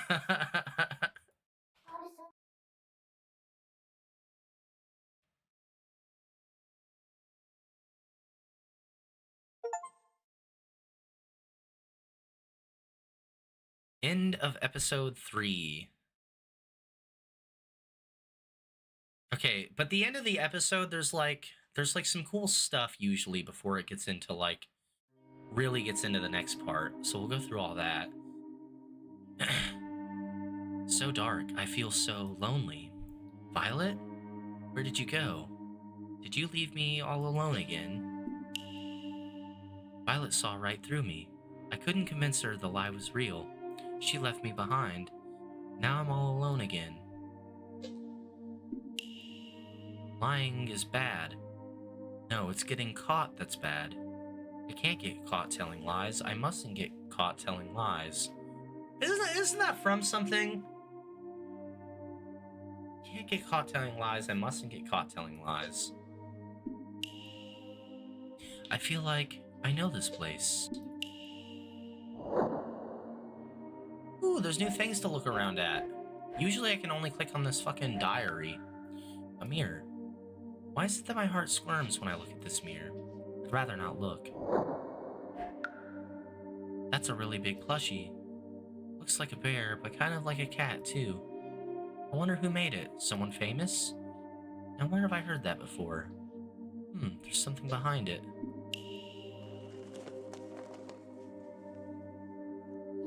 Is that a box? It looks like a present.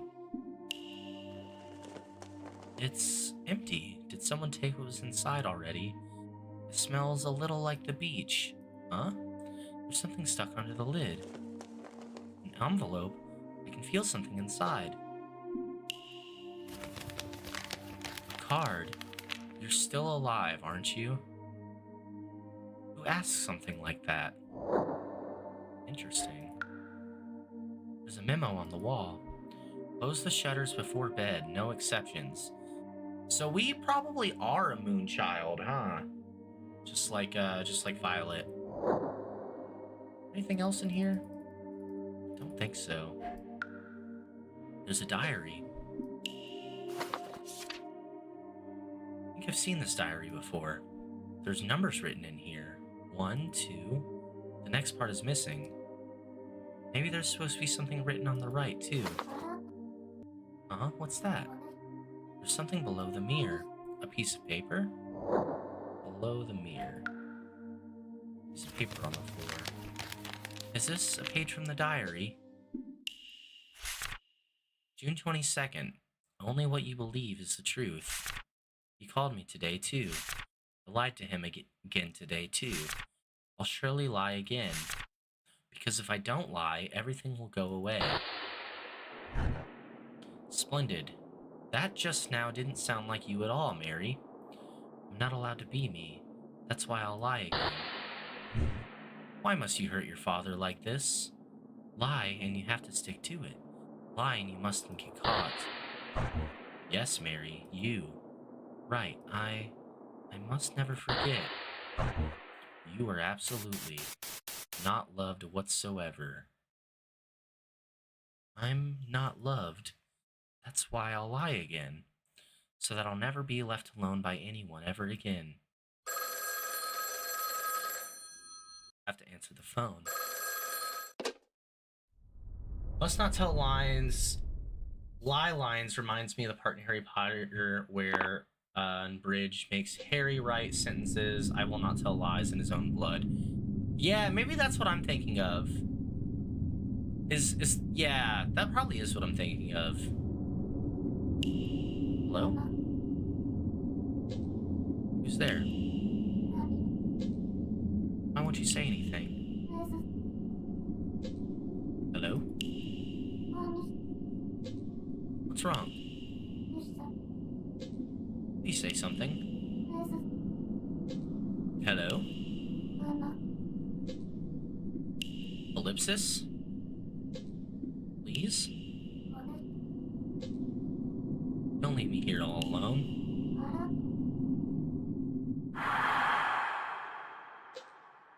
Someone there? Who are you?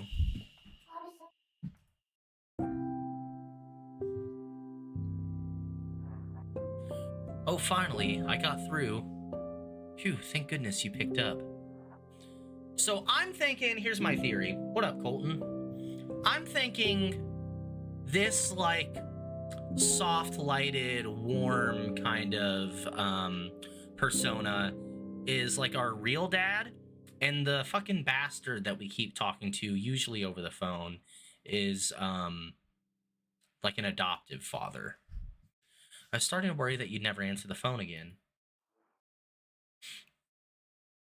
Are those sniffles I hear? Huh? Am I crying? Please don't cry. Oh, how about this? Let's chat as we always have and always will. Always? What do you mean? You're not making any sense.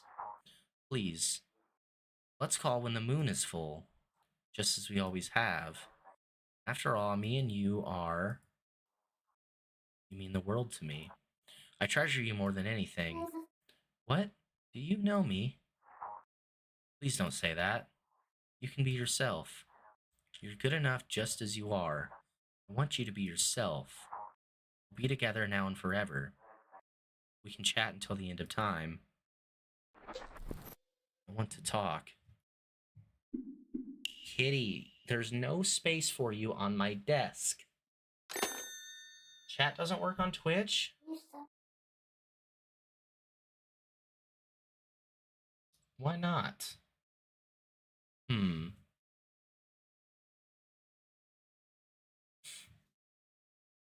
Man, you should be able to see... You should be able to chat on Twitch. I messed with some settings.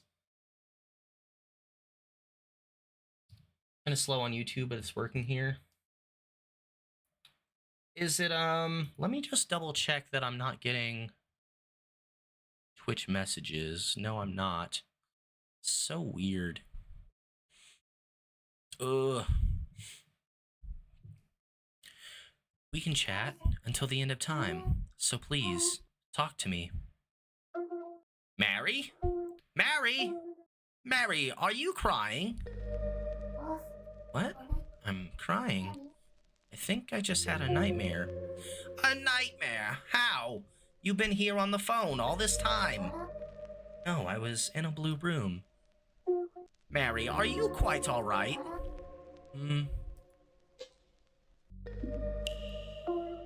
Regardless, I must congratulate you on saving Violet. Violet? Did I really? Indeed. You remember how you continued her unfinished call, no? Oh, right, I did do that. I saved her, huh? You lied to her to such an extent. Points for commitment, if nothing else.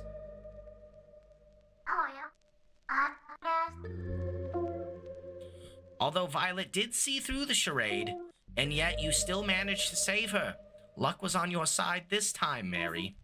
It worked out. That's what matters. Thank you for being a friend. She called me her friend. But now she's gone, leaving you alone once more. Still have you, Hamlet. Me? Well, I suppose, technically speaking. I must say, I never expected such words to come from your mouth, Mary. You think so? Indeed, you've changed much as a person. You're a far cry from the girl that first set foot in here. I found myself in that blue room again. What did I find in there again? I'm already starting to forget. There was an empty present, birthday card, and also... Oh right, I found a page from a diary too. And when I read it, my heart started aching. What was written on it again? I've already forgotten. Apart from that, there was... Can't remember anything else. I still remember a few things vaguely. I should draw those while I still can. The room looked like this, I think.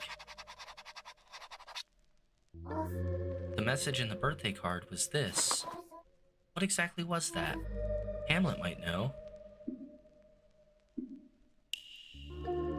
Mary, are you all right? You don't seem to be well at the moment. Actually, ever since the start, every time I save someone, I end up in this weird room for some reason. Really now? It always feels like a dream, though. Interesting. An indicator of your memories returning, or so I would hypothesize.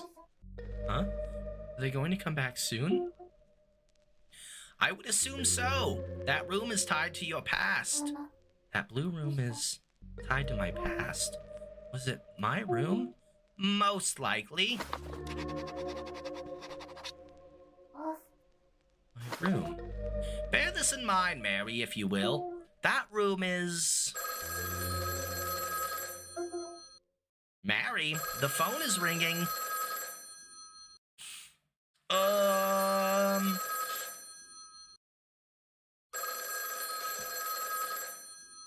Okay. We're not gonna answer the phone right now. That's, I'll probably end episode 3 there. I think from, like, what the diary is talking about, that, the next episode's gonna be the last one. Which we're technically already in, because episode 3 ended, like, 10 minutes ago, but I wanted to keep going and, like, do the blue room stuff that we always do.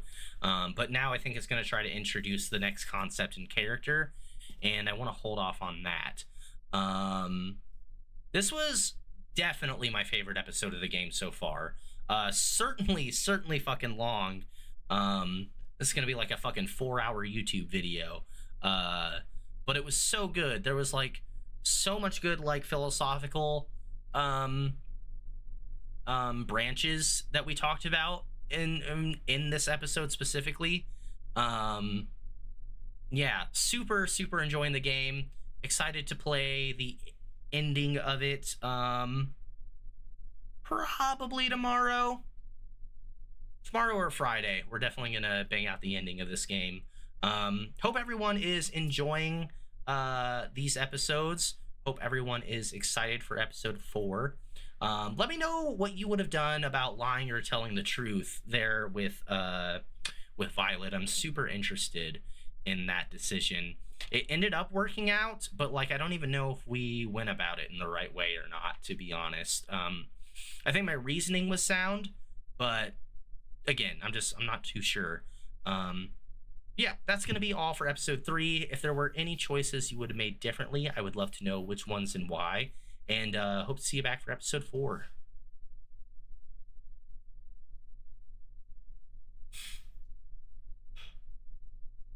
Let's see. I would probably tell the truth considering it's my job either way, but who knows, maybe I'll just get a retraining and I won't make that mistake again. But honestly, people rights are more important. Do we know what crime the criminal committed that was going to have him locked away for life? Oh, are more important than my job. True, a violent crime would probably sway my choice. So, I had to shorten that down quite a bit to fit in the 500 character limit for Streamlabs. However, let me read this with a bit more details and context for you. So you are a police officer.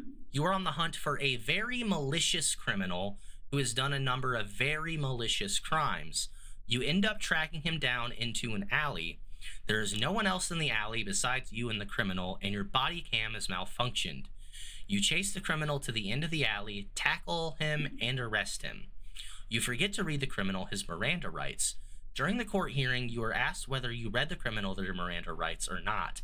Since your body cam malfunctioned, and you two were the only ones in the alley, the court will accept whatever answer you say. If you lie and say you did, the criminal will go to prison for life. If you tell the truth and say you did not, the criminal will walk away with no prison time from this arrest and may potentially commit more malicious crimes. Your job will not be in jeopardy one way or the other. Do you lie or tell the truth? So to answer the question, do we know what crime the criminal committed? Not necessarily, but it's bad. It's bad crimes for sure. Not good crimes. And then as far as like retraining goes, don't even gotta worry about that. There's absolutely zero penalty one way or the other for your job's sake.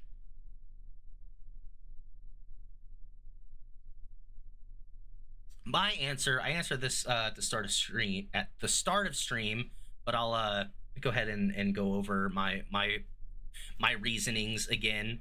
So I opt to tell the truth here for 2. You're both lying, and I think that's fair. I opt to tell the truth here for 2 I guess main reasons. 1, we are a police officer. We are not the judge, nor the jury, nor a lawyer. So I think my job, as far as justice goes, the justice that I'm supposed to enact as a police officer, has already been done. I think my job as a police officer was to read them their Miranda rights, and I did not do that. I think I should own up to my job title in that sense. Second main reason, this potentially word here is very, very important in my mind. So if this, instead of this saying they may potentially commit more malicious crimes, if it instead said they will actually commit more malicious crimes, I think I would opt to lie. Because in that case, I am actually preventing any future harm being done. Whereas in the potential case that this is, they could potentially and are probably likely to commit more malicious crimes, but they are also have the potential to never do another bad thing again in their life. Um, Again, it's like, sure, that's unlikely, but there is still potential, right? And I don't think that we can. I don't think it is right to prevent potential harm in this case. I think again, if it was actual harm that was going to be committed, I would do the lie and prevent that actual harm. But I may just like not be preventing anything, right?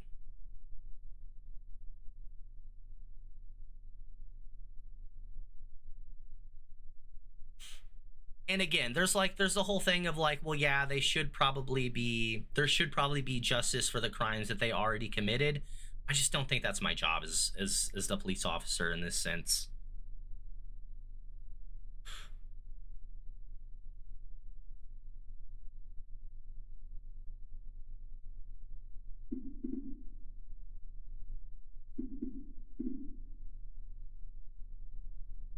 I see your point, and lying in a court has me sweating just thinking about it. But again, though, I don't know. No one will know you lied. It's it's a scot free kind of lie. So like, I get like I get in a non hypothetical sense, definitely being nervous about that. But in this hypothetical, no reason to be nervous about that. There's a you can say this lie is as much as you want or as much as you don't want, and there's no repercussions for your lying.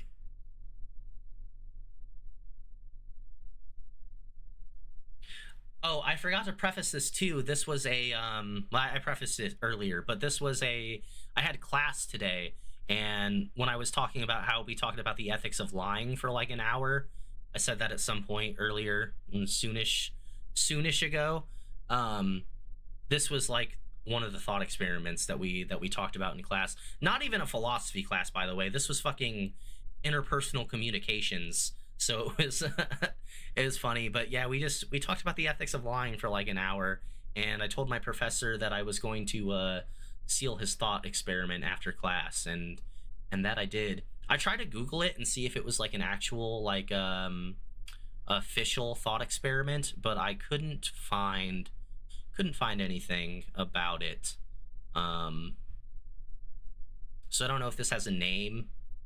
Maybe I'll get with him next class and see if it has a name, and if not, if we can coin it. Because I do think it's a fun thought experiment.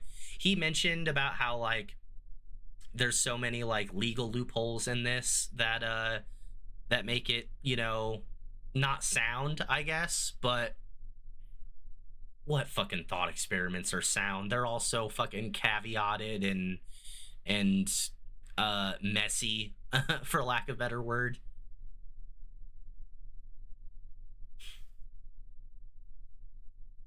Uh, okay, stream folks. Gonna end it there for tonight. I may be back from around 3 to 6 tomorrow. Um, if not, I will be back on Friday. I'm really trying to hit Twitch affiliate, so Colton, I will get with you after stream and figure out what the hell's going on with Twitch settings and why you can't chat there. To get Twitch affiliate, I need 25 followers. I need to stream 4 days a week. I need to average at least 3 viewers on all 4 days of my stream, and I need to stream for 4 hours in total, which the hours isn't a big deal at all. I stream for fucking so long anyway. But yeah, that's like my big content goal right now, is to get Twitch affiliate and start uploading emotes and channel points and shit like that on Twitch. So again, I'll be here Thursday or Friday. See you, Jeffrey. Thank you, everyone who followed, commented, or lurked. I appreciate you all so much. There was some fucking great philosophy chats today, especially in the very beginning of stream. So thank you all so much. We'll see you later. Let me see if there's anyone to raid real quick.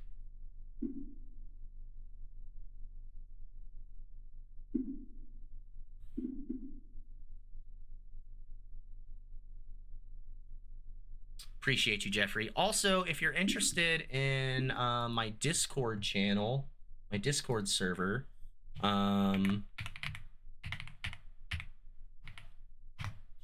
it's right there. I don't know if you still use Discord at all, but I started a philosophy gaming Discord. We're getting some members over there chatting about not just gaming or philosophy, but a big focus on those. Um, got a suggestions tab for things for the Discord and for stream if you're interested in joining. But anyway, no one really to raid tonight. I'm just gonna end it here. See y'all later. Thanks.